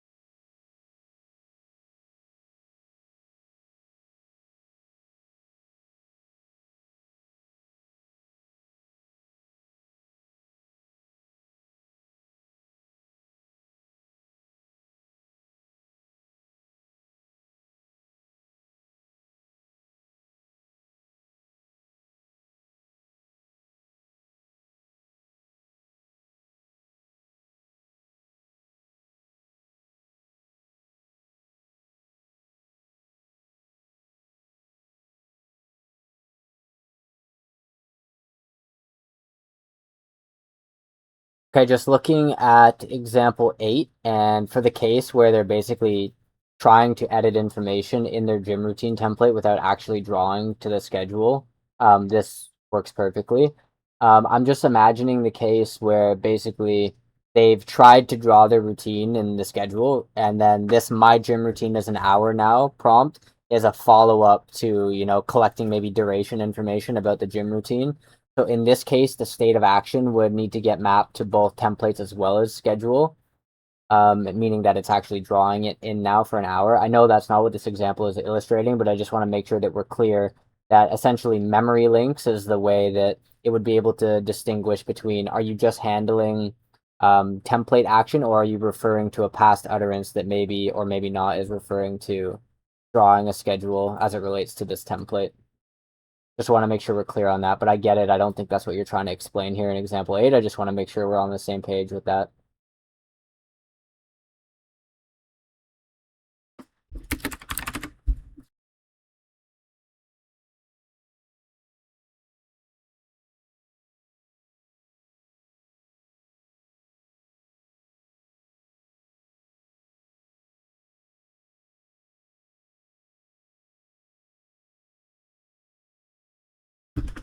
Yeah, these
Yep, that's exactly right. If it's not already documented, let's make sure that's a part of this LifeOS deliverable plan and prepare to have that merged into the North Star if there's anything in there that would contradict this understanding.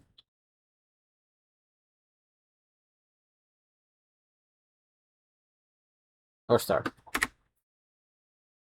The North Star. Everybody follow the Star of David. Get it?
Whoa. Whoa.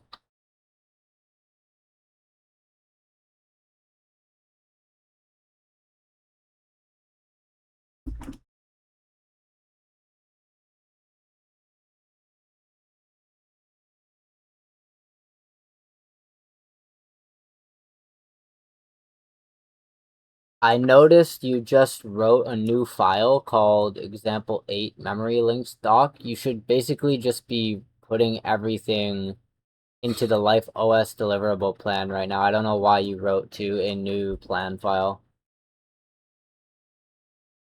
I was basically just saying make sure that what we just talked about is noted, and if it's not, just add it to the Life OS deliverable plan.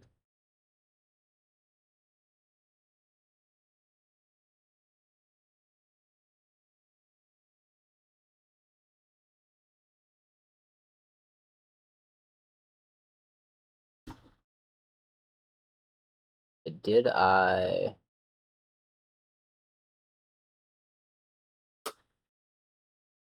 Holy fuck.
Okay, one thing I'm noticing, I'm looking in the example 9 now, where we were breaking down the source template entry index, and I'm looking in section B where the template deliverable version happens. Specifically, what I'm looking at is the spoken aliases inside of the events, and I'm noticing that that spoken aliases array is empty.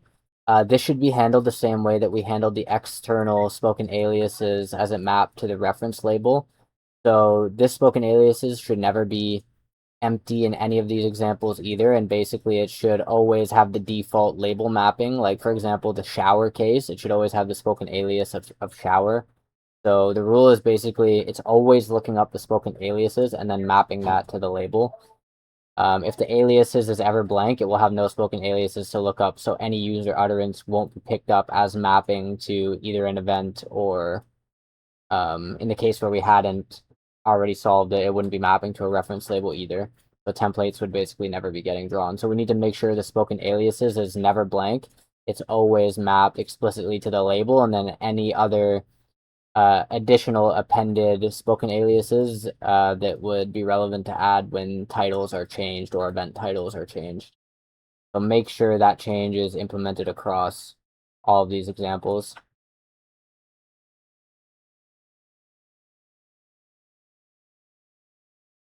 Recording is so janky today.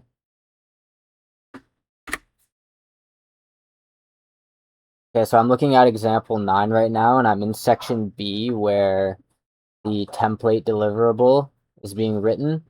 And I'm noticing that inside of the events, the spoken aliases are left blank, meaning that there's no lookup for the LLM to map it to the event labels.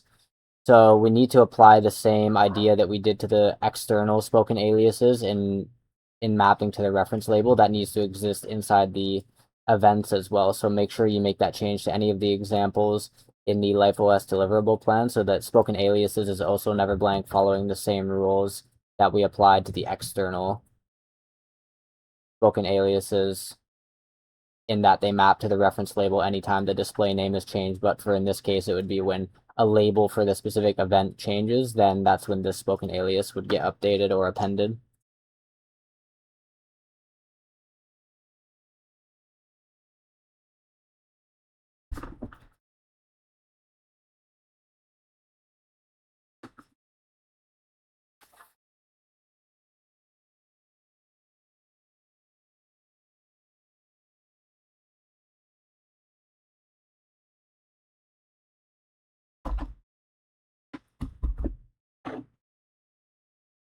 Bigger. Bigger. Burger. Huh? Burger.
Whoa.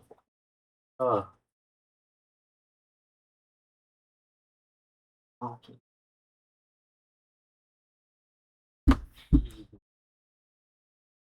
Okay. Got food. Oops. Yeah. Isn't that over there?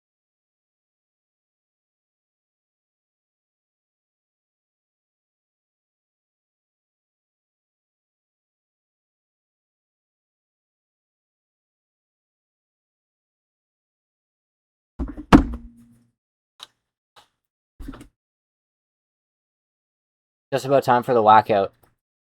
Yep. Yeah. I'm gonna eat. I'm gonna finish this. We're gonna whack out. Multi whackout. Yeah, I like it. Oh, check shit. We're gonna check shit. Oh, we're gonna spar. Yeah. To the death. You don't think I have gloves? You really don't think I have gloves? AFK. Warning. AFK. Warning. I'm scared. Must be scared. Okay. It's so Yeah, tornado warning. Be careful, guys. Tornadoes coming through. like the big storm warning and then rain. It's something. What? I see something. No. We got it.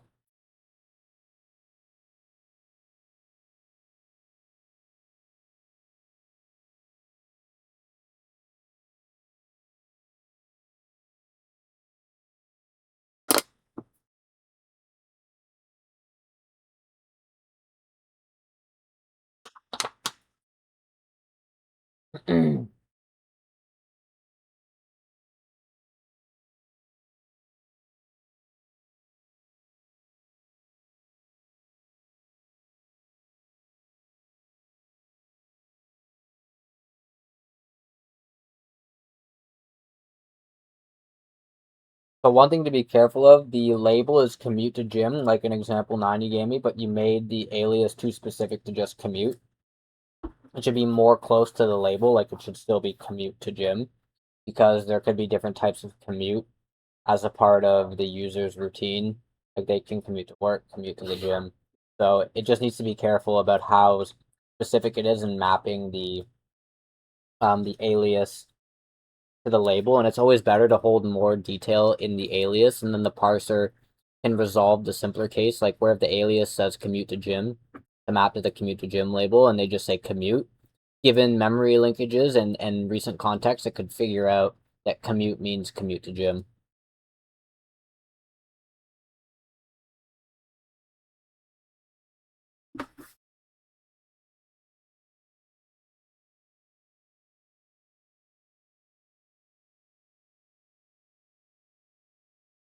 I get.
Good whack up.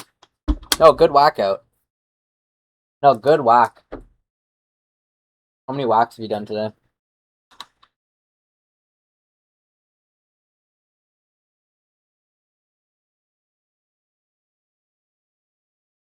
Good fucking whack.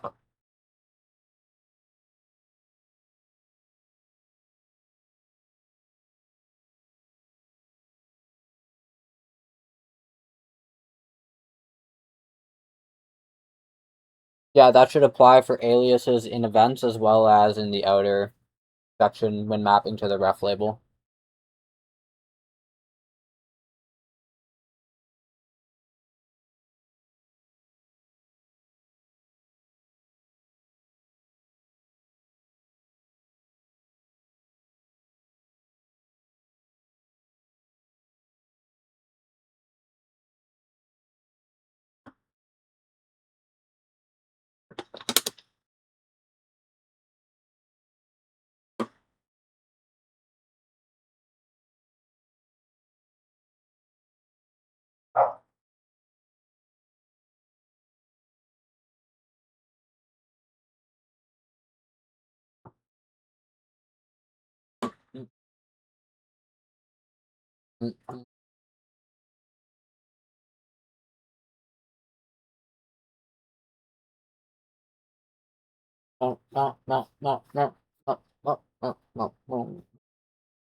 Repped.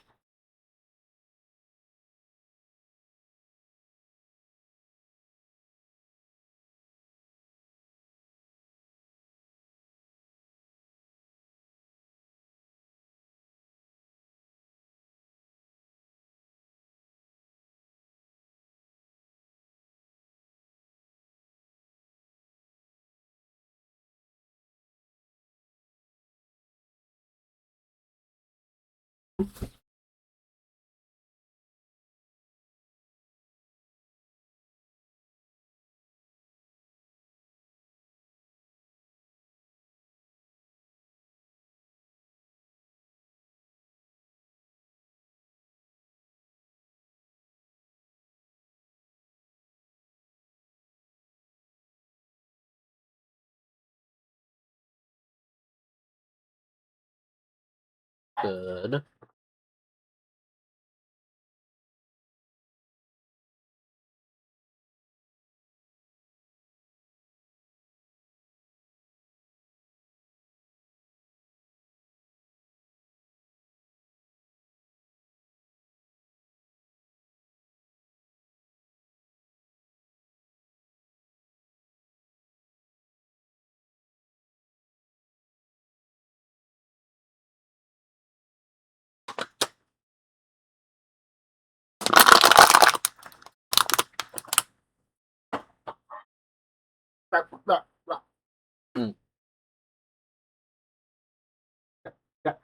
Grab. Grab. Oh, grab throat. I literally got grab throat. I don't know how I caught it, but I got grab throat.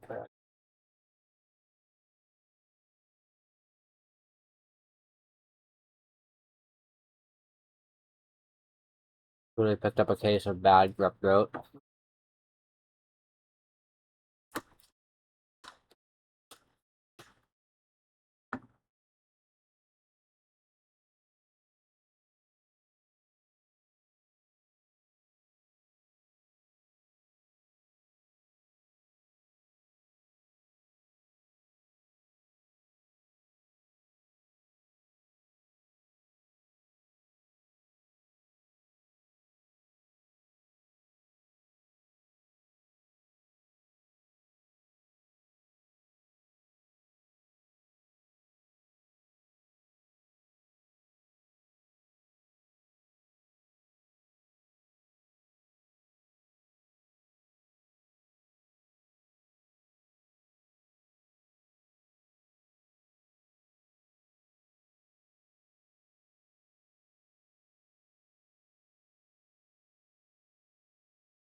In example 9, section D, explain what's going on. I think this is basically when the labels match and they try to do two separate actions or something like that, meaning like change the title and then set the duration, I guess, or something like that, based on what you did here in this example.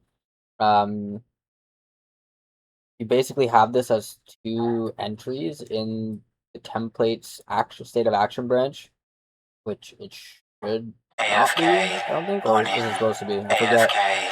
Warning. I forget how we handled this. When there are multiple actions on one template, the same template in one utterance, did we intentionally split it up? And if so, yeah, so how do we handle this? In this case, like how does section D get handled? First answer, is this the correct data structure for templates? Are we supposed to split up multiple actions across templates like this? Or was it supposed to be the actions get split up separately? So there would be like two separate states of action acting on the same template. So they're not split within the same states of action template section. It's across different states of action. How did we handle that?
Okay, I see. So basically, the way we handled the input capture data, I'm just thinking back because it has been a while since I designed that. So the way it worked is that upon one user input capture, if there are two states of action on one template, as is the case in example D, meaning that they're changing the title as well as the duration, we split that up under the templates branch of states of action, and then these basically get mapped as indices 0 and 1 in that templates branch. Is that correct? And then the problem that you're pointing out here is that actually explain to me what it is, the problem here in example D, and what it is you're trying to explain in relation to the source template entry index. I think there's some sort of issue because they have the same label. That what's going on here? Basically, oh, I see the issue. So when you go to do the source templates entry index with the associated label, meaning in this case usual gym, it wouldn't know which one to look up. So even if there were multiple indices within each of these, it would not know which one to index into. Right? That's kind of the issue. So how do we handle this? And am I correctly identifying the issue that you're trying to point out in example D?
Whoa! Oh,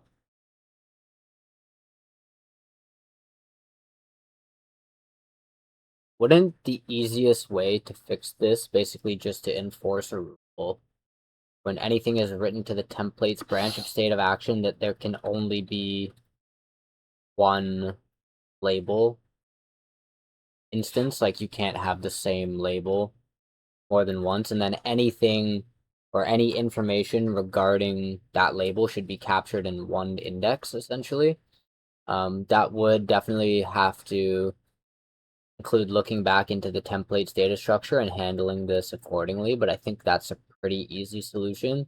If not, I don't see a way to resolve this ambiguity without essentially throwing an error and telling the user, hey, try again, in which they would probably just say something similar and then encounter the same error and not really understand why they're getting that error, because obviously they don't understand this backend data structure. But I think the best solution is to avoid this duplicate labeling. Is that possible? I think we already have handled the case where we can do as many intents as we want at once, right? Why is this ambiguity actually arising here in D, right? Like, one entry is capturing the intent to change the label, and then the other one doesn't seem to have any intent, and it was just some sort of capture about the information regarding the time duration. Like, why couldn't that have just been included in the other entry, like the first entry next to intent or whatever, like as another comma after intent or something like that? Like, why can't it just include all of the relevant data in one single row? Did we explicitly, for some reason, decide segregate like this, like separate from actual intent things and then just general information like time duration? Like, I don't remember making the segregation. Did we explicitly do that? Can you go look at the life North Star and check? And then if we did make that segregation, tell me why. And then let's try to think through whether or not we can fix that by making some sort of rule so there's never duplicate labels. And that should be true for schedules as well as templates. And I guess in the future, any other sort of state of action that gets added, because anytime we have this duplicate label issue, the parser is essentially going to break based on our current structure.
Oh,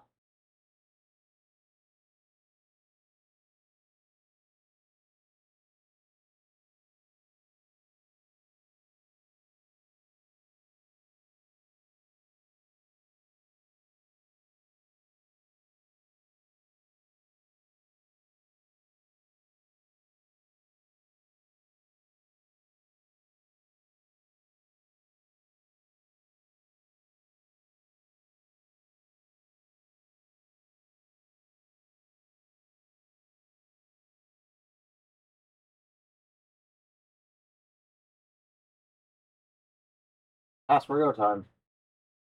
Time. No, we're half an hour delayed today. Because you're a retard. Uh,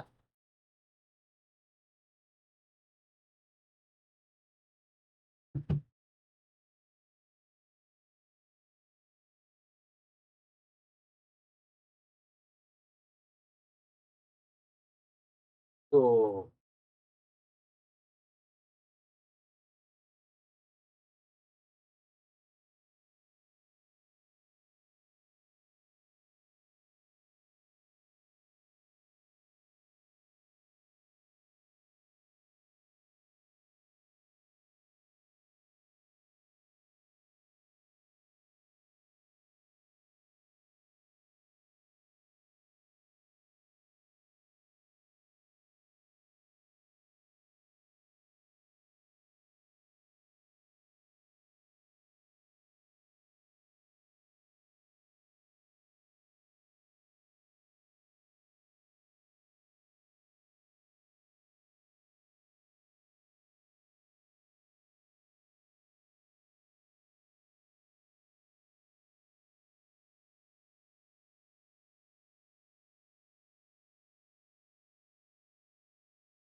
okay, very simply and clearly, just tell me this. In phase one, is it allowable right now that you can have multiple entries of the same label?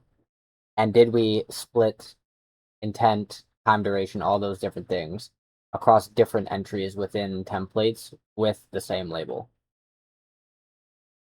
After I have a clear answer to that, we will decide what to do next.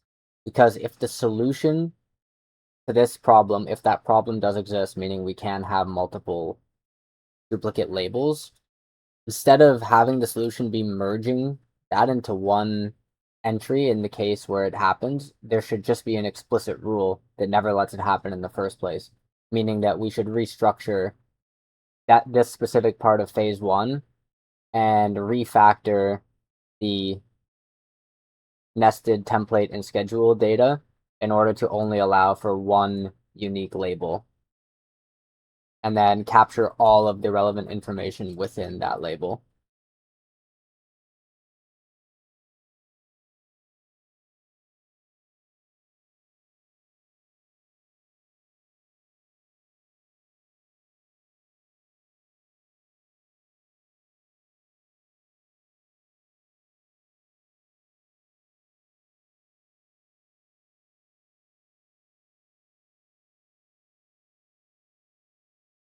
Why the fuck are you even pointing this out if it's not possible?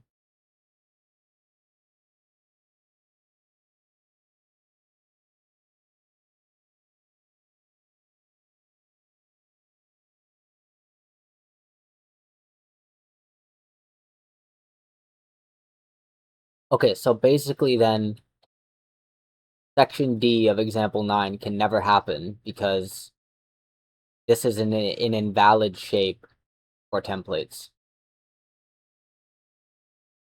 Meaning that this can literally never happen. are you just worried about somehow if it does happen, how we should handle it? Like, I don't understand why we're trying to solve hypothetical errors that should never be able to exist in the first place. AFK, warning.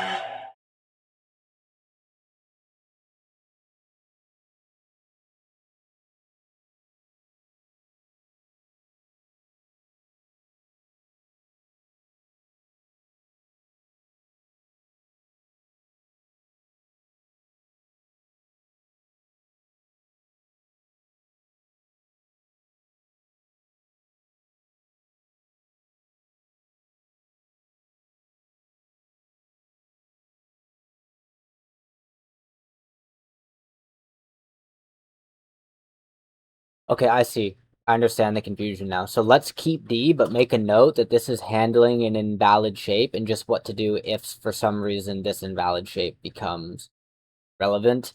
The only concern I have with keeping something like this is now basically if you're going to document one edge case where something breaks, shouldn't we be documenting every possible edge case where things just don't work as according to what we designed? That doesn't really seem to make sense, right? Because there could be like infinitely many of these. Um, this example maybe is worth keeping. I don't know. What do you think? It's just, it doesn't seem like it makes a lot of sense to be accounting for issues that aren't supposed to happen.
Yeah, so I would say the best thing to do is get rid of D and then everything you said as per those recommendations. You listed 4 recommendations. I agree with all of them.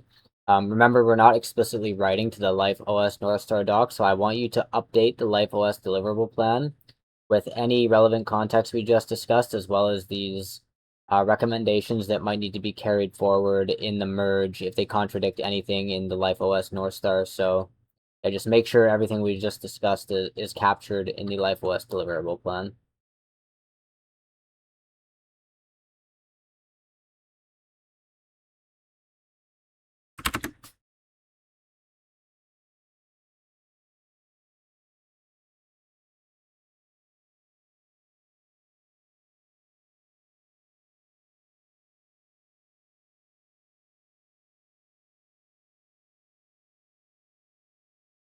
Right?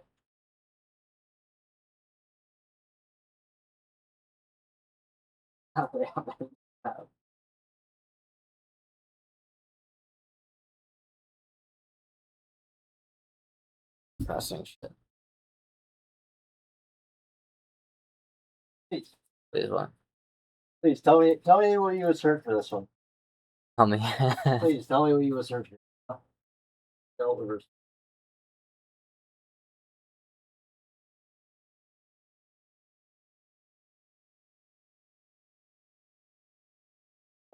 Fine.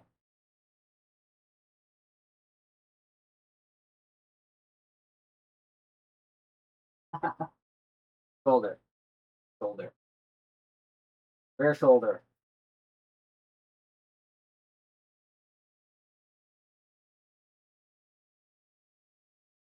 This the anime one and this is but other what's this? They have it written there now. Bend over. Try to say bend over. Bend over. No bend over.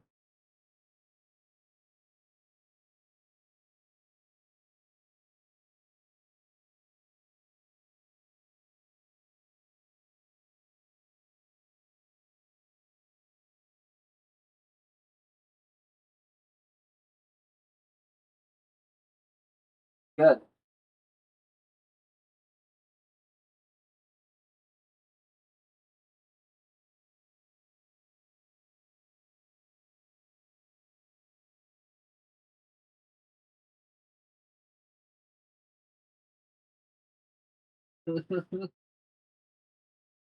It's so fun. It's actually so fun. Just a data slave. Just a fucking Gonna build the data infrastructure. a bunch of data slaves we are. Oh, really? You mean data matters? Really? Really? Oh, I didn't know that. Really? Weird. Having your robot.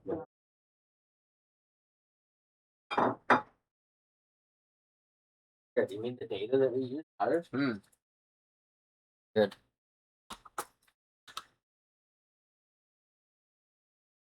Very odd. Not weirding me out. I thought I was just gonna tell Jibity to build it. Everything but is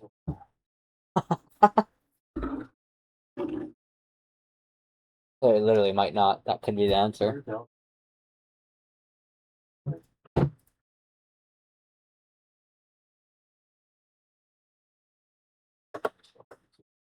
Found it?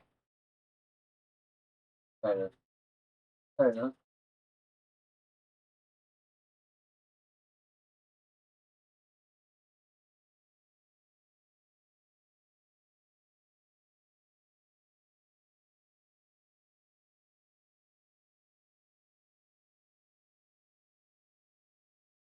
Also, when do you ever do that shit, man?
Complete.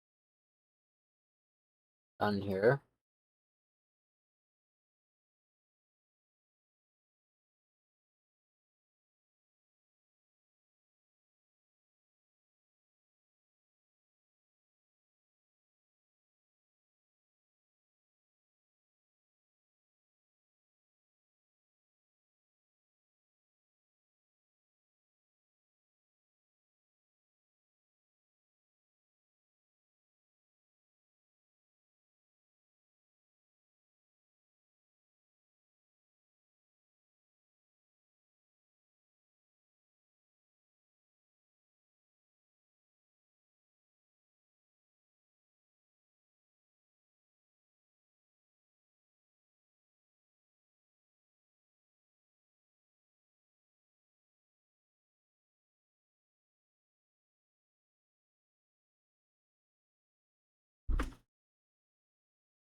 Okay, so I think I've gone through all the examples that prepared, all edge cases, pretty much everything here. At least in section 2.8, Warning. and then AFK. Warning. what followed that below for the source template entry index. All that remains here for the columns inside of the template deliverable table are archived at, created at, and updated at. Those are extremely simple, I think. It's literally just a timestamp. And archived at gets filled in, it's left as null until the user archives the template, which would then set the flag that we agreed upon to false, basically to kill the entire instance, which I believe was the deliverable, not the version. And then created at would be a timestamp for when it's created, and updated at would be anytime there's an edit made. per row, like essentially when a new version ID gets spawned when that update happened? Or would this be like, would the updated at live on the row, like the parent row that it came from? Maybe that's how that would work. That's my understanding of archived at, created at, updated at. Is there anything else inside of the template deliverable table that I need to consider? Any other examples that we haven't tested? Any other edge cases to consider? Do a full review of what we've done for templates as it relates to the North Star and everything else we've already planned. What type of state would you say we're in? Is there anything else we need to work on? Is templates good to lock? And basically get ready to do a merge with the North Star and then North Star. prepare to do the schedule deliverable table after.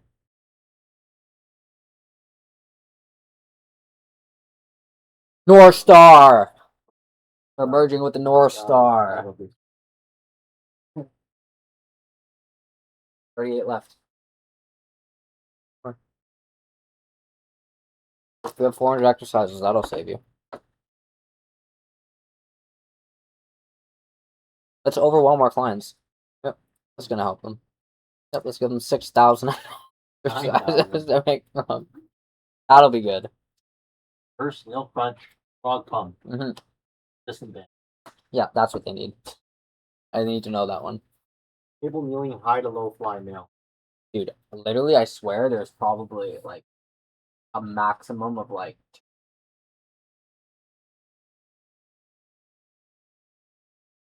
There you go.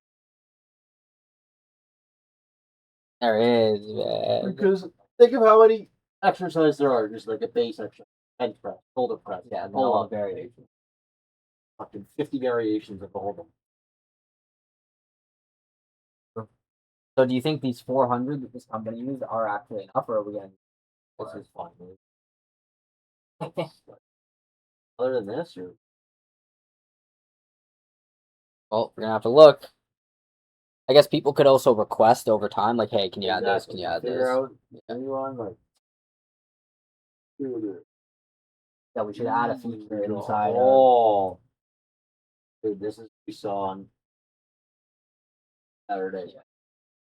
After it. Huh? There should be a feature inside of the fitness toolkit that says like request an exercise, and then when people say, "Hey, can you add this?" You just Oh, really Oh, pay $100 for it. What time?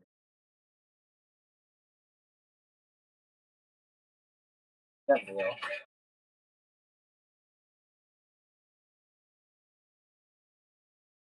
Yeah, we will.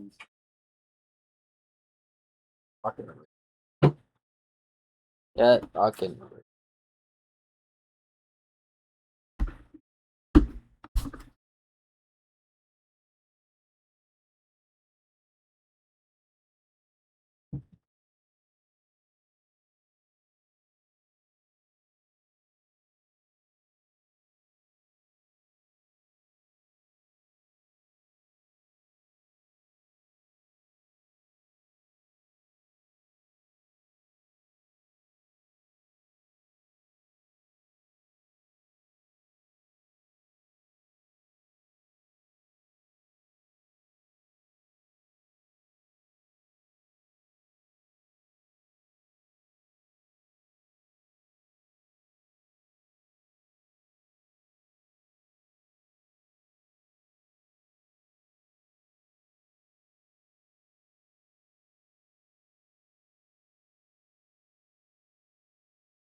Working out?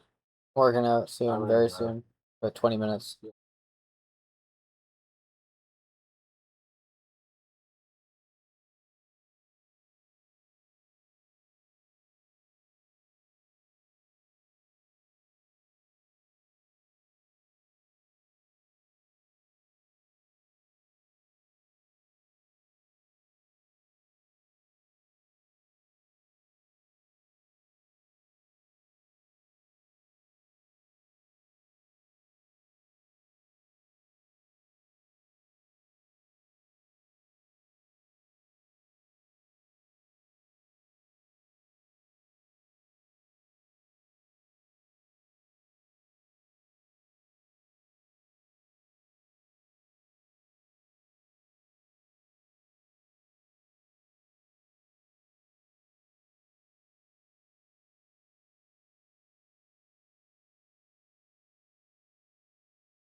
Okay, yeah, so what you're saying about created at is exactly what I meant. Basically, created at gets a timestamp whenever the row comes into existence. That's pretty obvious.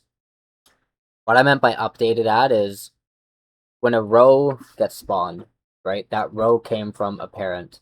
So it's actually the parent row that got updated at a specific time. And the child row gets a created at value at that time, not updated at. So what I was saying is that I think what updated at actually is referring to the row, the parent row from which the new row came and at the time. So essentially it's basically linking created at in the new row to updated at in the parent row, something like that. And then archived at, yeah, we haven't explicitly handled how to deal with archiving. That's a later issue. But basically what you mentioned here is correct. Just scrolling down now, so hold on. So is active versus archived at, yes, these are different things, and this is exactly what I meant. When it's is active is false, that basically means you should not draw this in the schedule, and then archived at means retire the entire chain as it maps to all template deliverable IDs. Basically, they get archived. There could be some later process that restores the archive, and then that entire chain record still exists. So that is that. So as for anything else in templates, so you listed here what is still thin. So let's go through those one by one. So the shift anchor, recorder events, or sorry, reorder events, and remove event. So I think we did explicitly handle the ability to do this, but we did not label it as such. Like we didn't explicitly say the label gets shift anchor, the label gets reorder event, the label gets remove event. But I didn't think that we did handle the ability to handle these types of things, basically through intent, right? And then yeah, everything else we did should be able to handle this. Let me know what you think about that. For change event title plus event alias append. So yeah, we did handle this as well, the ability to change the event title. Yeah, just confirm that with me. I thought we had done this already.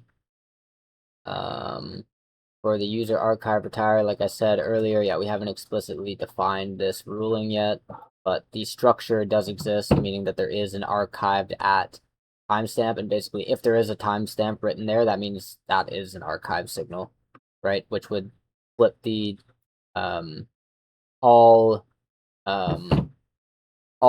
mapped, what's it called? Template deliverable IDs associated with that row AFK essentially warning. off AFK through warning. some sort of flag. I guess all of them, the is actives would go to false. The one that is true, I guess, would flip to false. All the other ones are already false. This thing's still listening. Please tell me it's still listening. Still listening. Listening God, to me it's now? so annoying when it does this.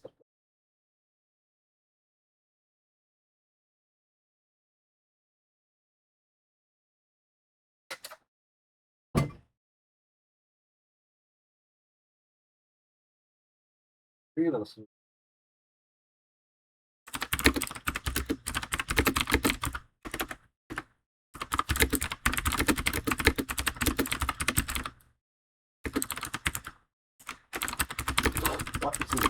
idea.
Hmm.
Just about time to work out here.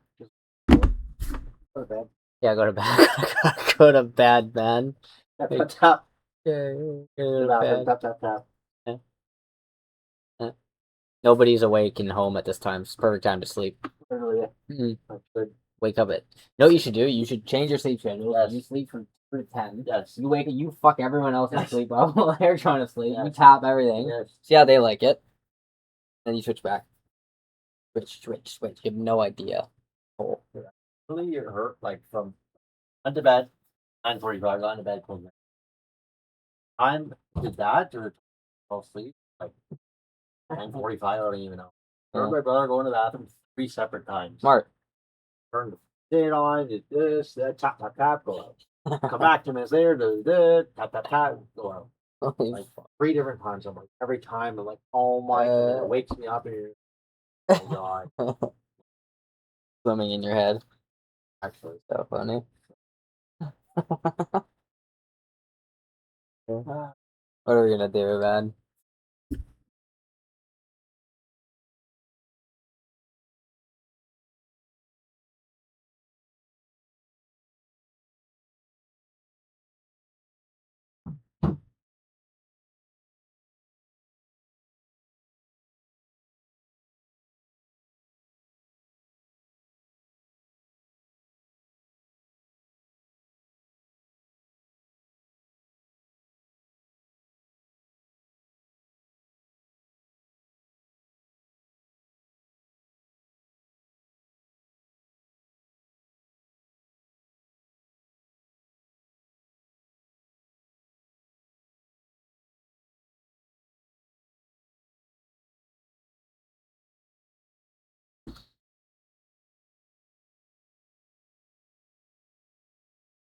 other one.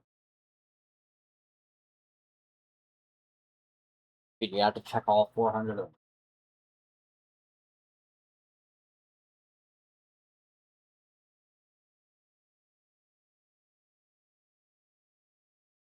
Not gonna be able to check them until you actually have the light.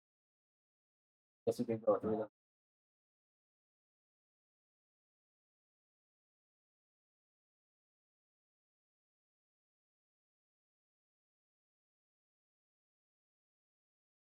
Can't you just write some code? Write some soup code, man. Doesn't even matter if it works. Just write code.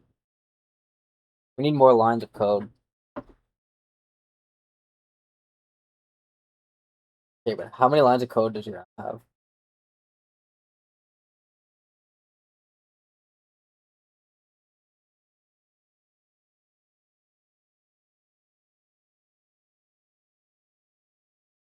How many would you say you have left at this point?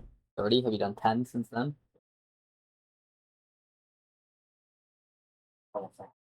God, we're almost there. We're almost there.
Table twin handle parallel grip lap hold up.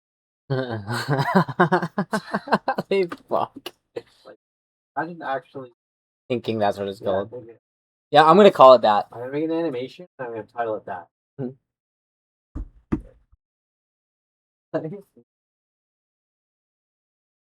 Parallel grip lap hold down.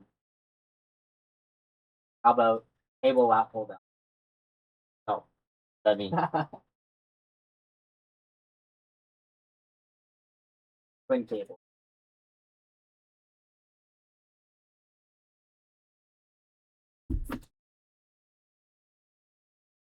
Okay, let's go through all of those. So yeah, created at, updated at, we are completely aligned now. Is active versus archived? Yes, we are aligned. So for shift anchor, reorder events, remove event, as well as change event title. So basically like specific actions that can happen within templates. Where if we were going to map these right now, like in some sort of intent enum, would that be where that lives? Like, would we create some sort of structured enum for intent? Have we already done that? Is this something that we can just add to what we already made, or do we not have a clear structure? And basically, the LLM as of right now is just figuring out the intent. Should we leave it up to the interpretation of the LLM? Should we have a structured enum for intent? Do we already have one? I actually don't even know. So just let me know about those. For user archive retire, yes, you're right. Verify reject, yes, aligned as well. For the single facet routine here, so in this example, basically the parser should have already figured out that the event is gym, right? Based on the input. Like when the user says my usual gym is 45 minutes, the event should have the activity of gym, right? That should have already been picked up. But I see the point that you're trying to make, where in the event that it does not pick up like what the label would be for an event. So basically a template with just a duration and no events, which I can't even imagine an example how that could possibly happen. But in the event that it did is basically what you're proposing, that it would somehow force a label, or probably the better answer is to ask the user for a follow-up of the events that make it up, or the label of the event that makes it up. To me, it seems very weird because when like the only example I could think of is like if the user says like do my usual routine at, or not even at, just do my usual routine, it's 45 minutes long. Right? There probably you could ask for okay, what is your routine called? Like what are you referring to for your routine? But even then, like maybe the user just wants it to be called routine, you know, and then later they could go in and manually change the display name of that to some sort of custom routine. So I'm honestly trying to think of an example where the parser would be able to pick up that there is a routine associated with something with a duration where it can't pick up a label for the events. Like I just can't even imagine a scenario. So can you come up with a concrete example where that might actually matter? And then for daily templates, yeah. So after we lock this activity template section, the next chat will be regarding doing the daily templates. And then after that, we would move on to, I guess, transfer outcomes. Or sorry, not transfer outcomes. We would move on to doing the schedule table. And then after that, we would move on to phase 3. So basically, it's let's wrap up activity templates. Then let's do daily templates. Then let's move on to schedule. After we do schedule, we would move on to the contract, so transfer outcomes, basically essentially passing data from the input capture to the deliverables, and then whatever else would need to follow that.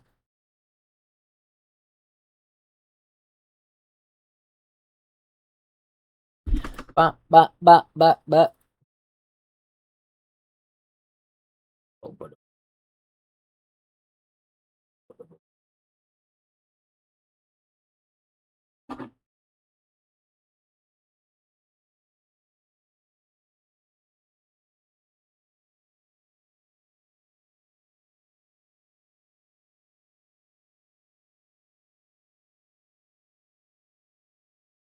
Okay, it's like just about time to work out here.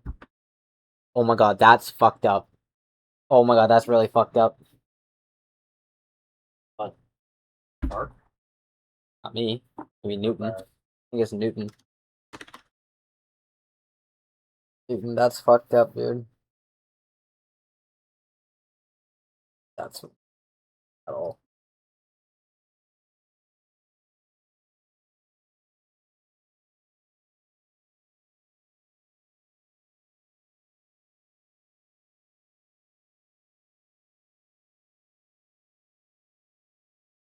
Never see it.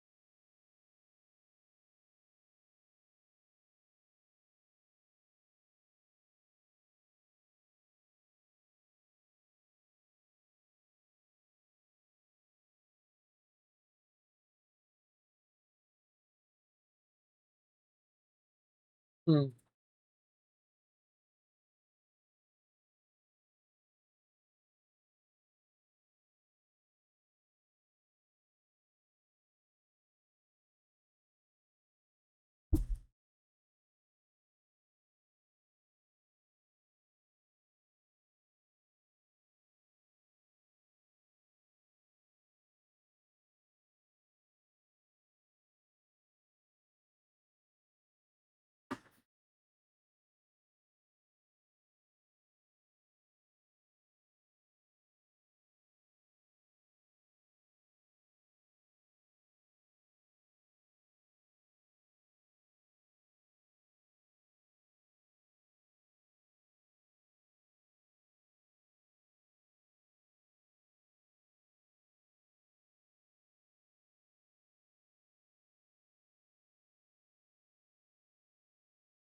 Okay, so basically for the labels.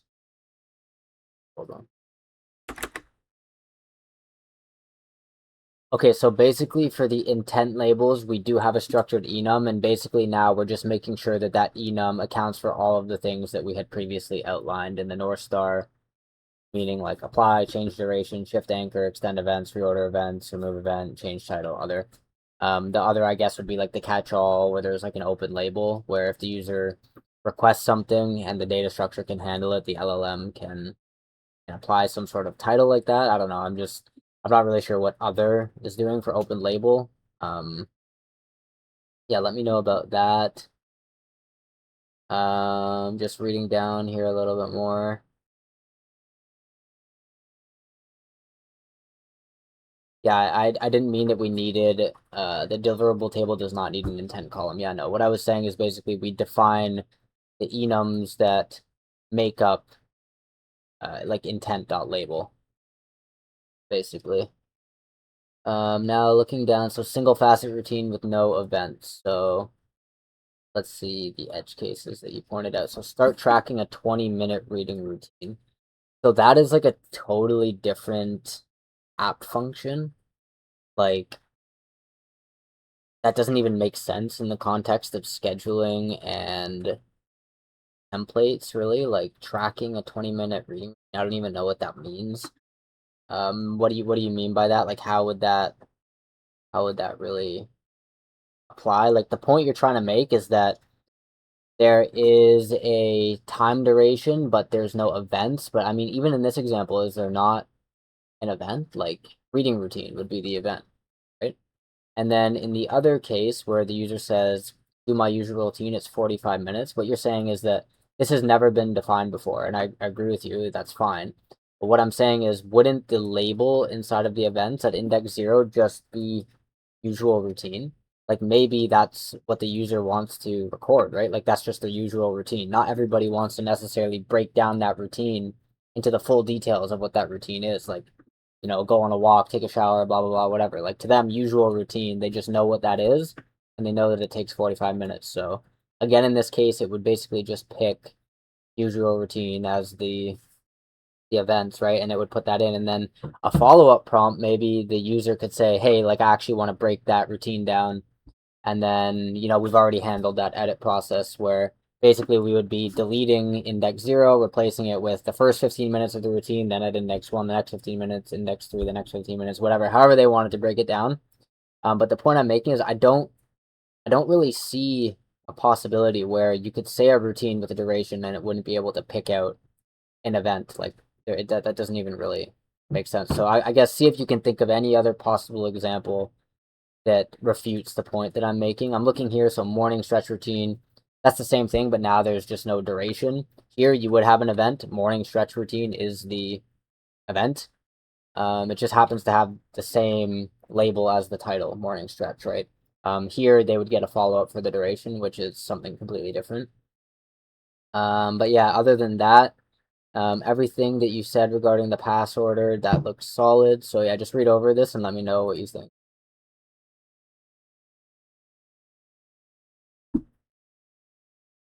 I need to go kick a bag badly.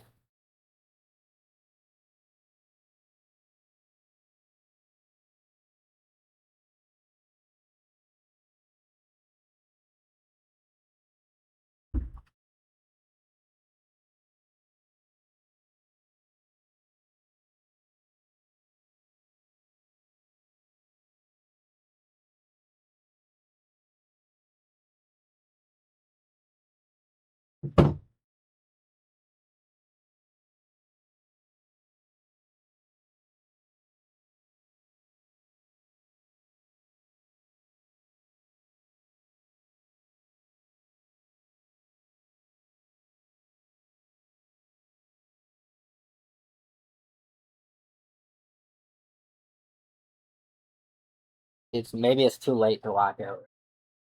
Lock out or no? Something, I don't fucking try to do something. Something. Just something. Only kick the bag a few times. Laughing.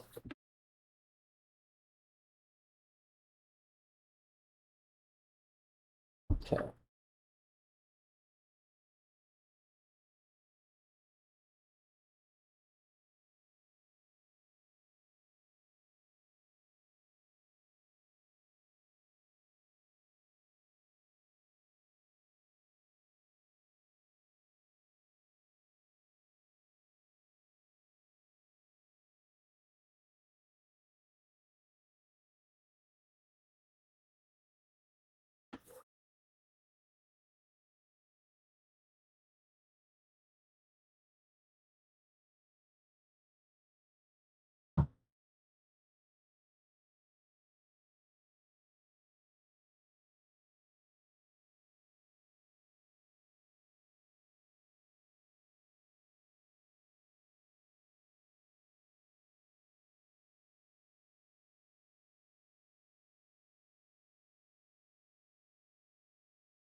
AFK. Warning. AFK. Warning. Echo warning. Okay, Warren.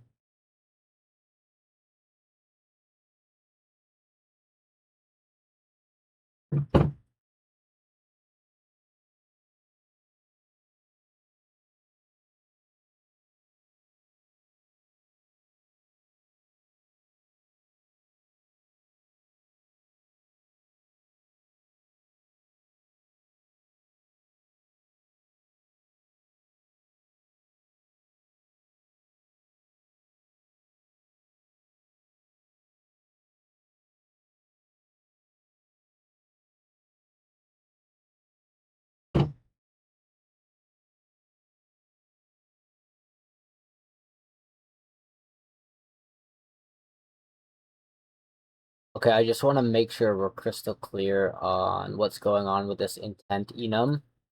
Tell me exactly what it is that we're even talking about right now regarding this, because it's just getting a little bit confusing. So just break down exactly what's going on here. I forget exactly what loose end we were trying to clear up with this, and just let me know what we have in place for this, and if anything needs to change, or if we've actually already accounted for it. From what I remember, you were basically saying that there were a few types of actions a user would maybe want to take on a template that we hadn't explicitly defined, but I thought that we had already accounted for those actions, like for example, like shift anchor. So yeah, just let me know about that. And then as for the single facet routine, yeah, like again, this is kind of the same thing as example D that we were wrestling with for like example 9 section D before, where we were trying to account for something that can basically never happen. Like there should never be the case where there's an empty event, right, in the actual template input, right? And then that would somehow get carried over, and then you need to force that there isn't an empty event on the deliverable side, like something like that. You know what I mean? Like that should just never happen. Or could that happen? Are you saying that there can be empty events, but no empty events on the transfer side? Yeah, just a little bit confused about these last two things, so just clarify them for me.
Okay, I completely understand everything now. So we're totally aligned then on this intent label. It seems like we have everything in place. Basically, what you're saying is the intent lives in the capture layer, not in this downstream um, template deliverable layer.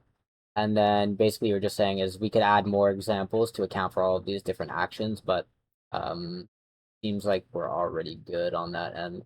And then for the single facet routine, I also understand what it is you're getting at. Like, say there's a template that exists already for like some sort of morning routine or whatever, and then the user says, I'm going to change the duration of my morning routine to 60 minutes. That would mean that the input capture does not have any events, but that does not mean that the downstream template layer should also have no events, meaning the deliverable should always have a list of events. Something like that, right? And then in the process of building that template the first time, basically the user will always be forced to, either provide a label or would have already had the label inferred by saying something like do my usual morning routine, or if they just said block out my usual 5 to 7 or whatever and it didn't have a title during that first input capture layer when it tried to build the template, it would have prompted the user back saying like what's the title for that 5 to 7 block or your usual 5 to 7 whatever. So I guess that actually would be potentially one case where you could have a row inside of the activity template deliverable where the events don't have any entries. I think that actually might be one edge case where the user says block my usual 5 to 7. And in that case, there actually would be no event associated with that. There would be no label. So that actually is one edge case where there would potentially be no entries inside of the deliverable template events array. That makes sense?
Okay, yeah, so we're crystal clear then now on the intent label. And then as for the second thing that we were talking about here, so it seems we have the first case handled already. Meaning where the capture has no events, that's not the same as the deliverable having no events. Like if there's an existing template and they say change the duration, that's totally legal. There's allowed to be no events in that layer of the input capture, but there still would be persistent events in the downstream deliverable layer because they already exist from the previous template creation. But then in the case where we're doing the block my usual 5 to 7 and there isn't an event, that raises an important note that for something to be marked as is complete, there has to be at least one event present.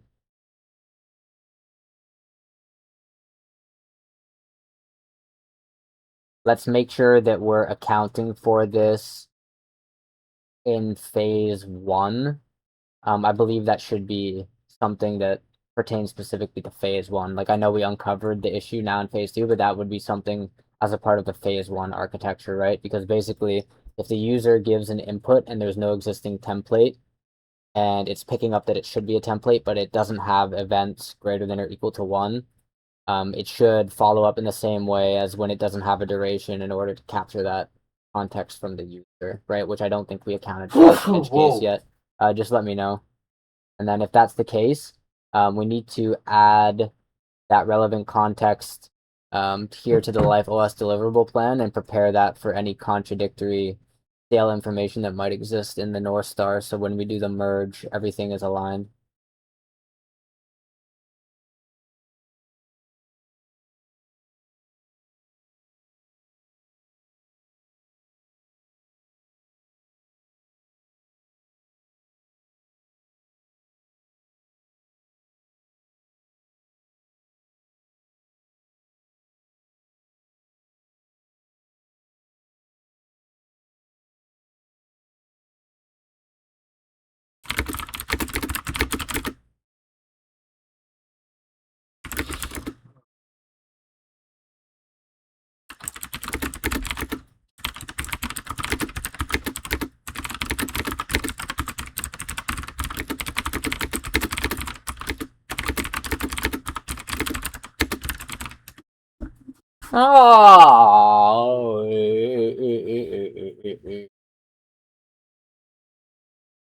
Oh.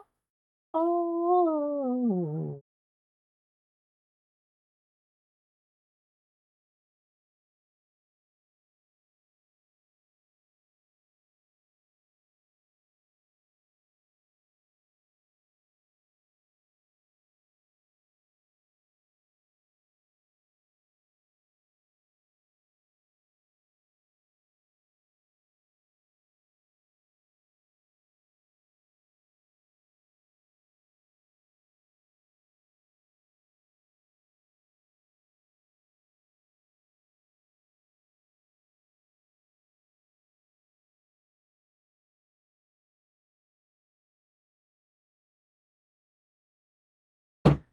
Yeah, it won't hold.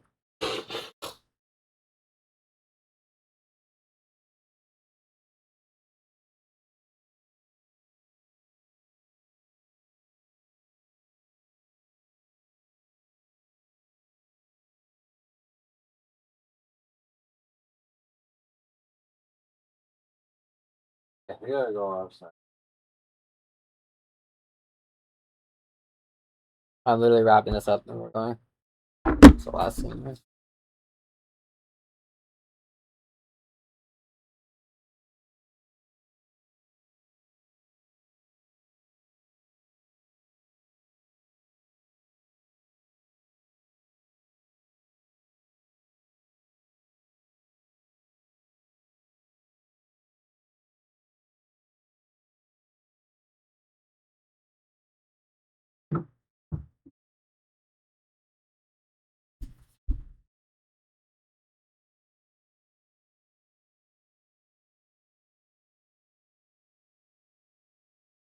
Oh.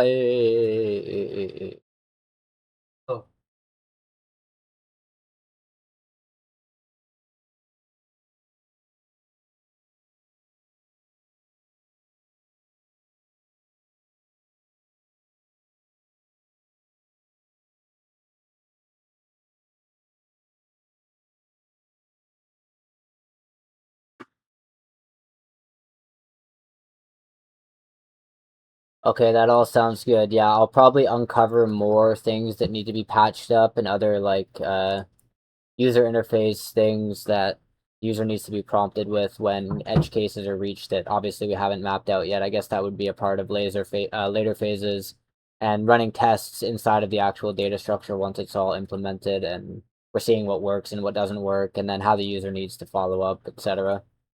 But just reading along with the rest of what you said here. So, hold on, just reading.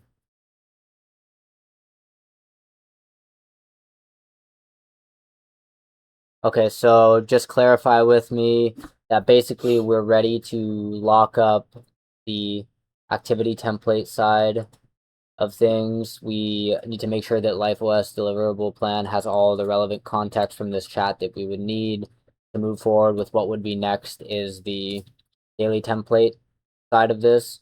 After that, we would move on to writing the deliverable contracts from input capture to this delivery layer that we're building right now. Sorry, before that, the delivery contract layer, we would need to build out schedules still as well on the deliverable side.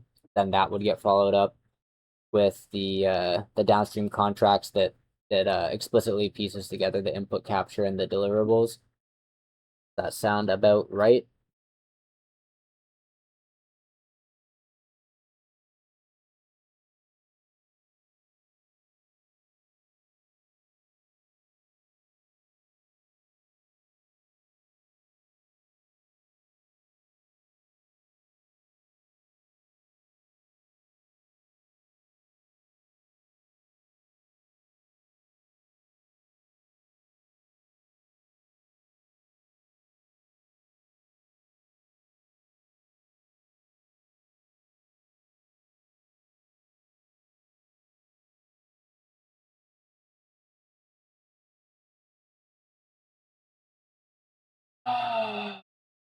Hmm.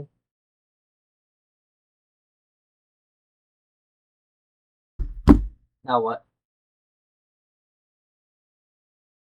You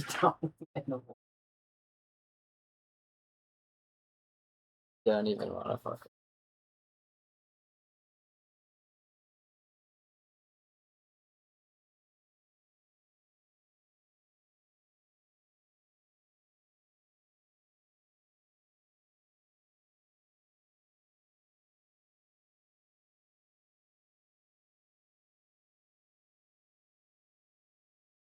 Okay, go ahead and make sure LifeOS deliverable plan is completely up to date.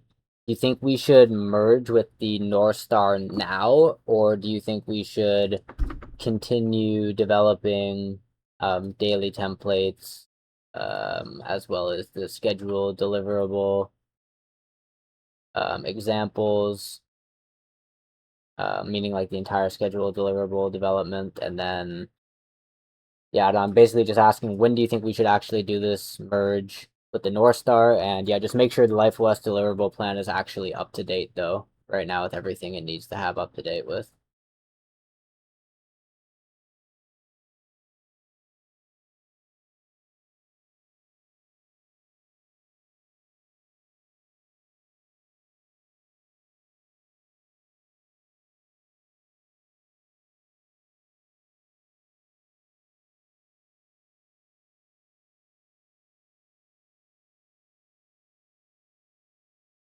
I love you.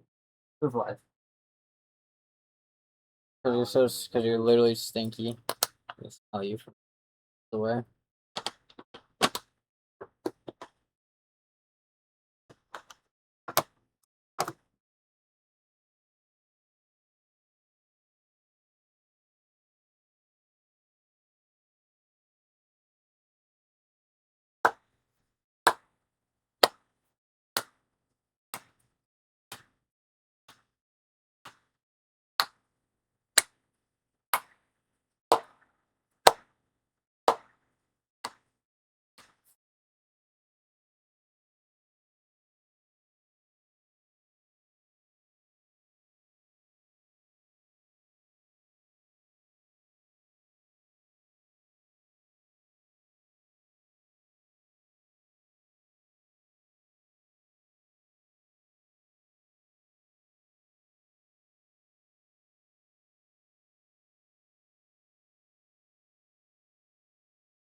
Warning.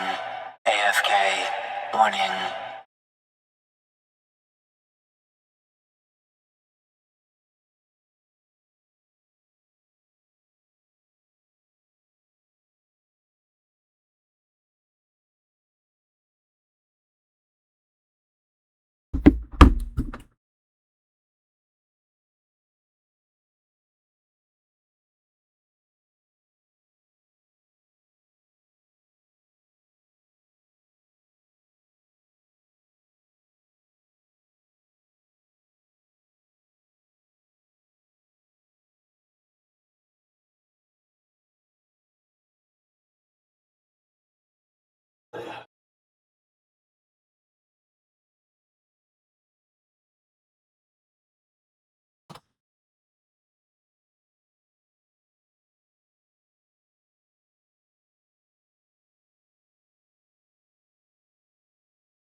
Okay, you don't need to write that all into a new document. Like, just keep everything that we're talking about inside this chat, inside of the Life OS deliverable plan. Keep track of everything there. Like the North Star merge timing, all that should just exist there. So just to get this straight, basically what we've agreed upon is basically before merging with the North Star, I should finish all of the deliverables, meaning activity templates, daily templates, and schedule templates. Sorry, not schedule templates, just schedule deliverables. And then you also want me to do the entire merge contracts and everything. I don't know if that's the best idea. I think what we should do is wrap up activity templates right now, do daily templates in the next chat. After that, we should do either a merge at that point with the North Star, or we should also do the schedule deliverable at that point. Actually, that's probably better. We should do the schedule deliverable after we do the wrap up of the full template deliverable, including both activity and daily. So after that, we would do the schedule deliverable. Then I think at that point we should do a merge with the North Star. Following that merge, then we would work on doing the follow up phase involving writing the contracts and how we transfer information between the input capture and the deliverables and all of those rules and all that stuff. I think what we called it was let me see. Yeah, I'm not sure what we called it, but you know what I mean. Okay, so actually you do have it mapped correctly here. I see you have it locked activity now, do daily in a new chat because obviously we haven't even done daily yet. Then we need to do schedule deliverable. After we do the schedule deliverable, we merge with the North Star. After we do the merge with the North Star, then we would go ahead and do phase 3, which is essentially wiring all the contracts between the input capture and the deliverables and how that interacts with the UI and all that good stuff. Transfer outcomes basically would be after the merge.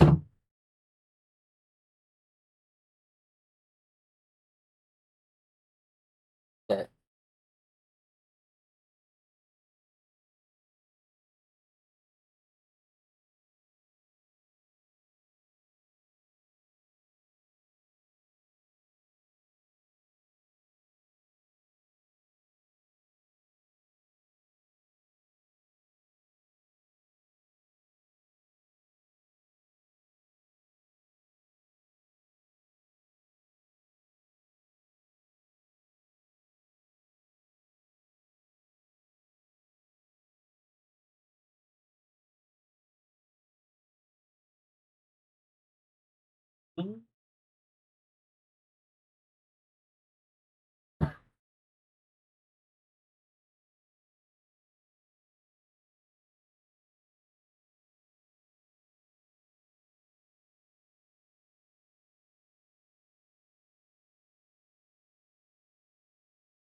Okay, so just to confirm, we have the activity layer locked for the template deliverables inside of the LifeOS deliverable plan. And then what we're going to do next is the daily template layer of the activity deliverable, of the template deliverable in the next chat. And then following that, I guess in another new chat, it would be the schedule deliverable, and then we would do the merge. So if that's the case, can you give me the schedule deliverable follow-up prompt? Sorry, not the schedule deliverable follow-up prompt. The daily template follow-up prompt that I can use to initiate where we are now in a new chat.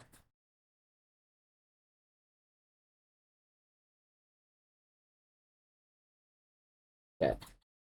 Go kick shit.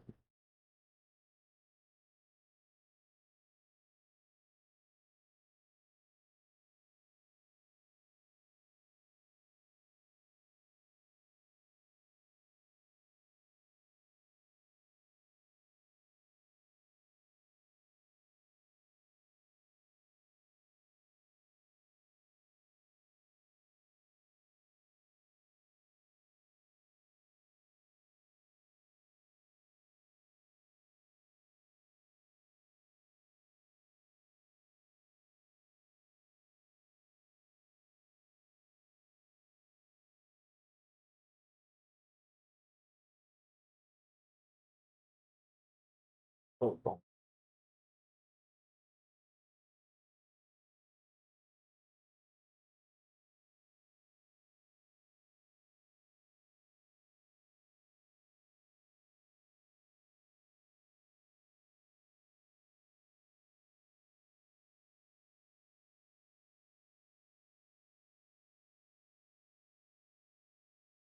AFK.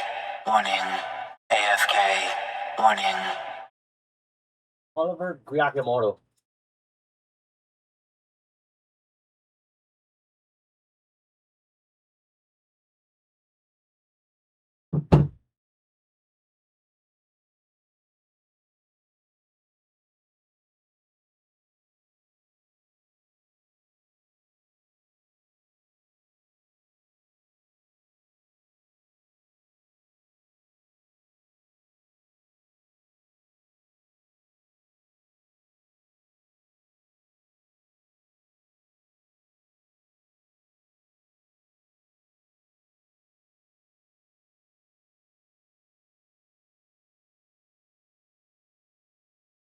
This is the funniest thing ever.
Oh.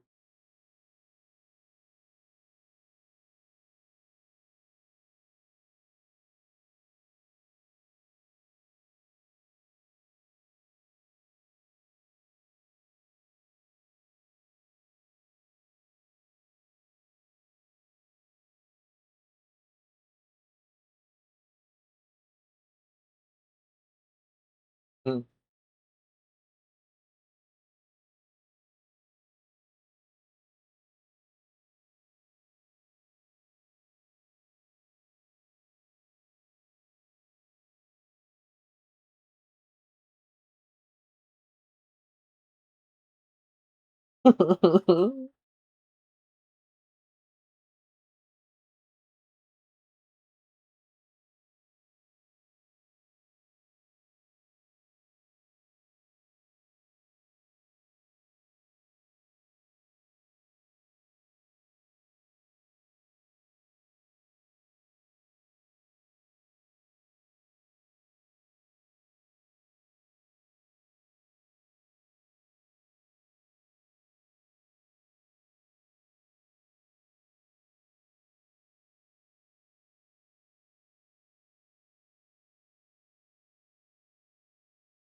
Useless point.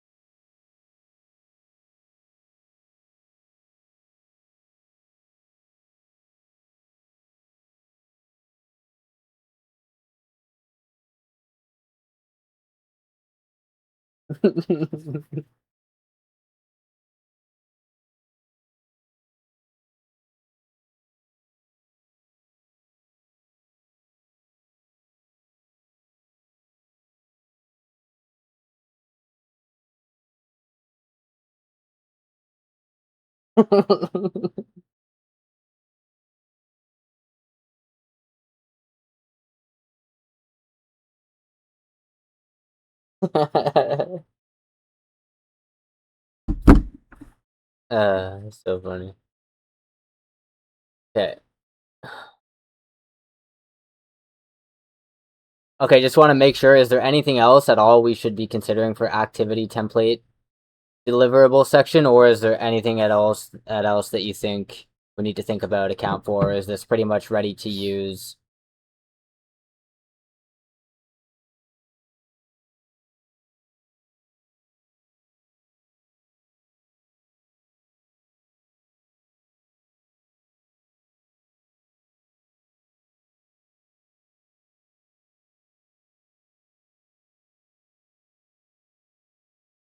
My laptop's like What?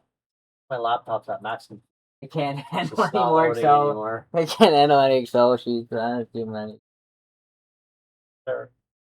I'm almost there. Oh, fucking, we done it. Took 6 hours to fucking write in an Excel sheet. OpenClaw could have done that in 30 seconds. Less, actually. Yeah. I'm scratched by hand. Archaic.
This is not loading. Hello.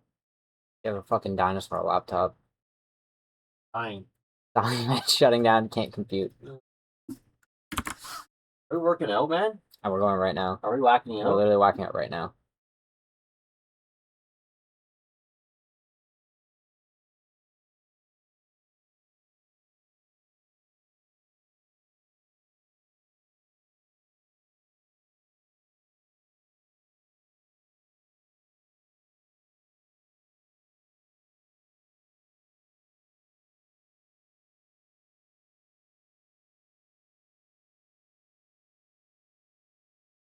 Okay, give me the transfer prompt again to carry over in the next chat at the daily template section.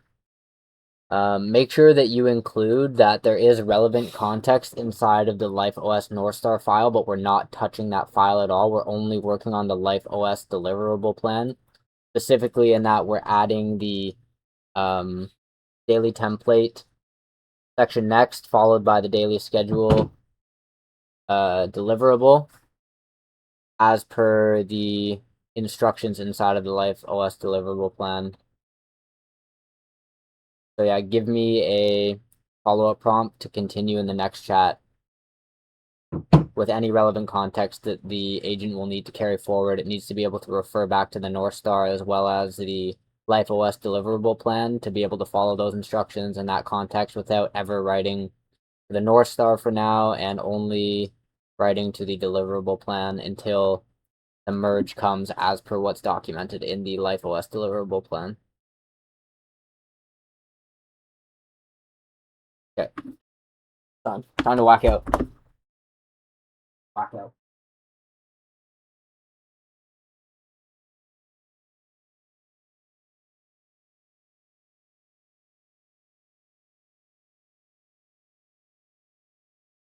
Time to fucking whack out. AFK. Warning. AFK. Warning.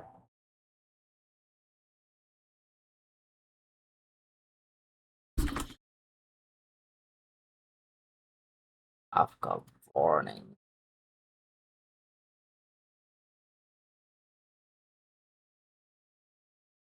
Still not even 92 person.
Yeah.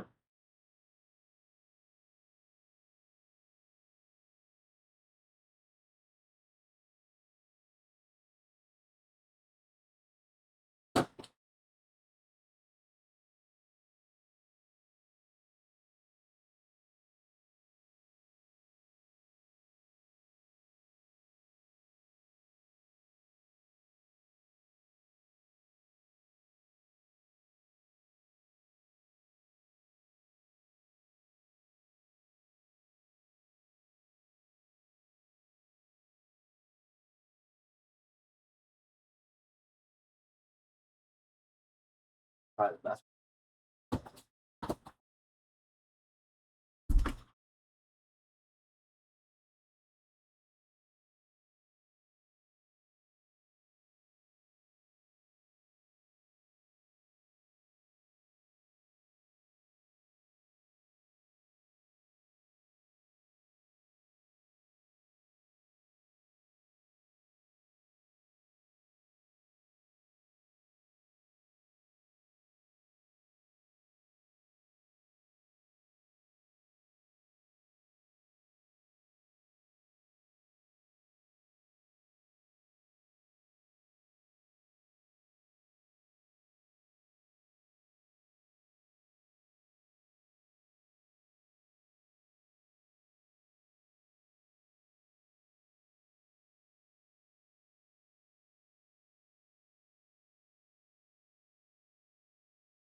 Go.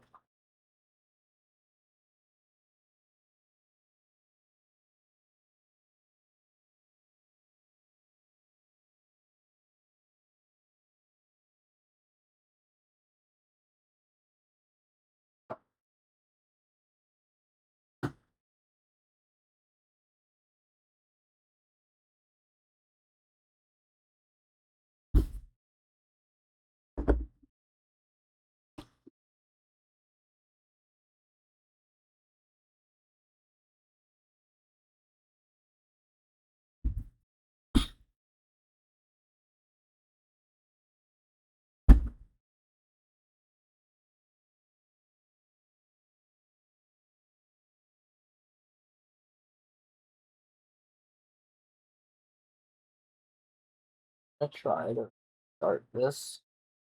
My phone actually. Stop this here.